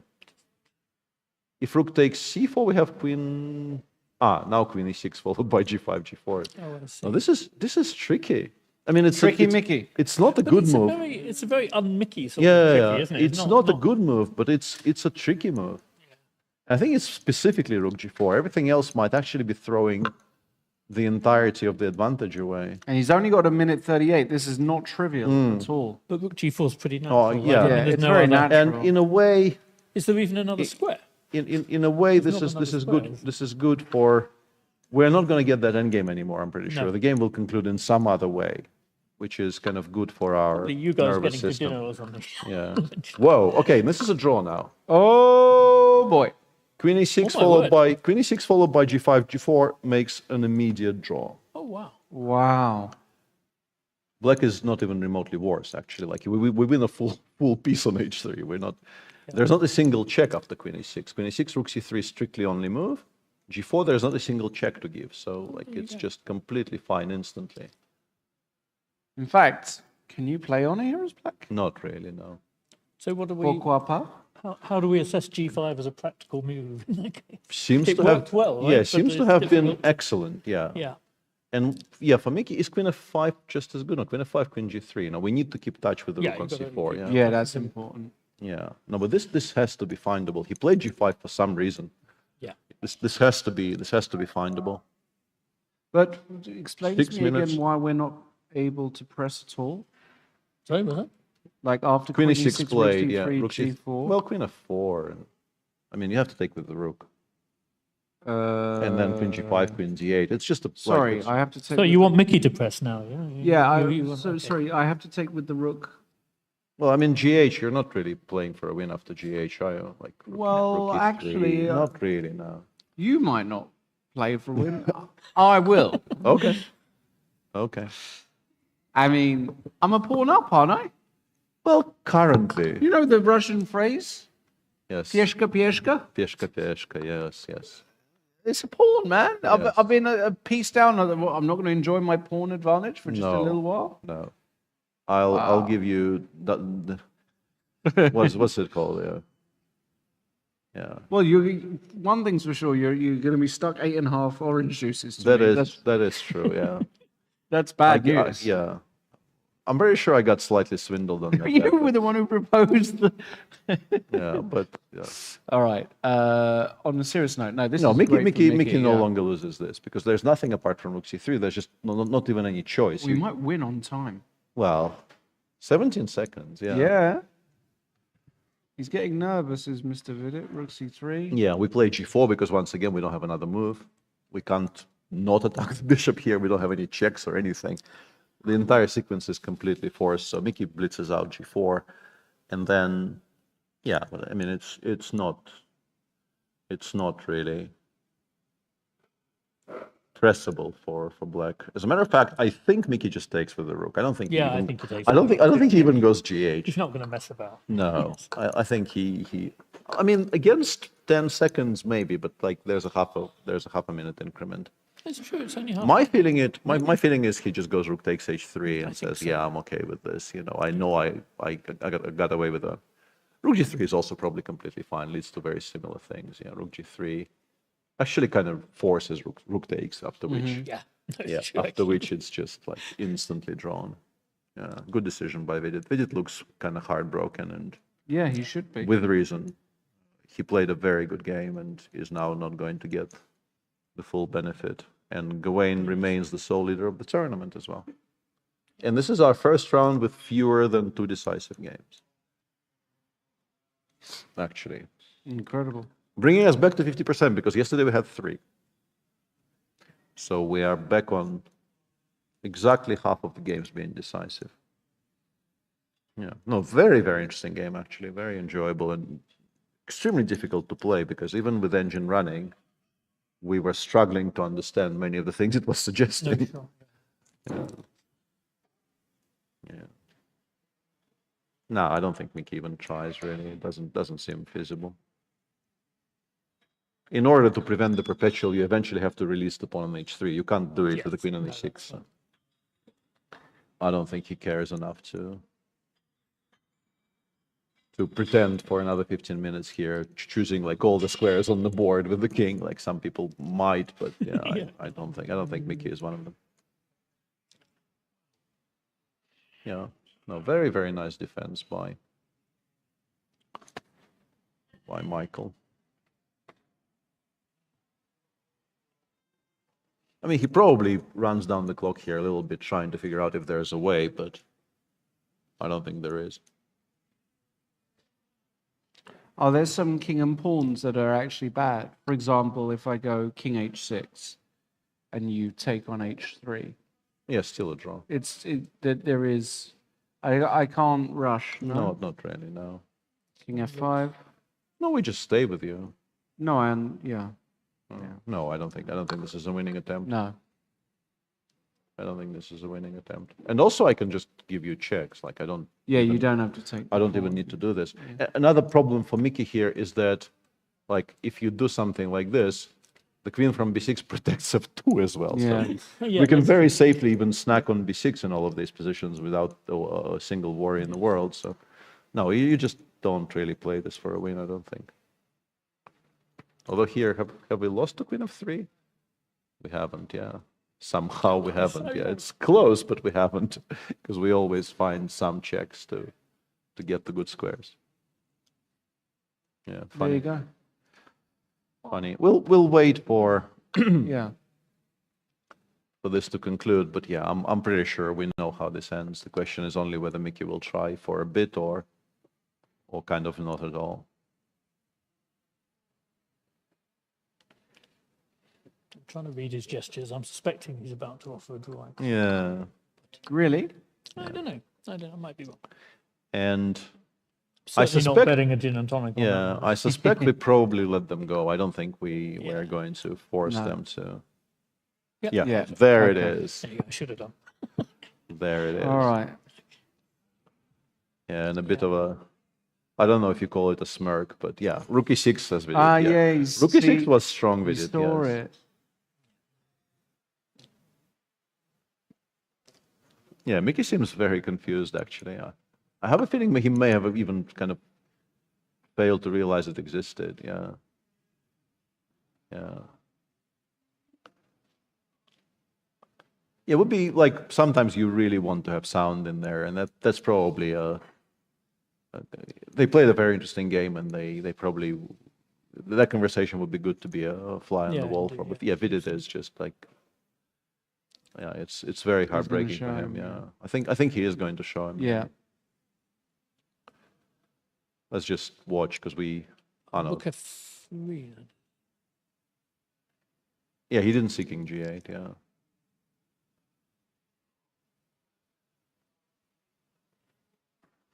Yeah, this position is actually something we have not analyzed on our screen. This also looks pretty good, but yeah, rook e5 is not the best move, as we established with the help of our little friend. You're supposed to play King G8 first, and then after Queen F6 you have more options. Yeah, rook e1. Yeah, no, this looks like it should collapse actually. The one they have on the screen. I don't think this holds.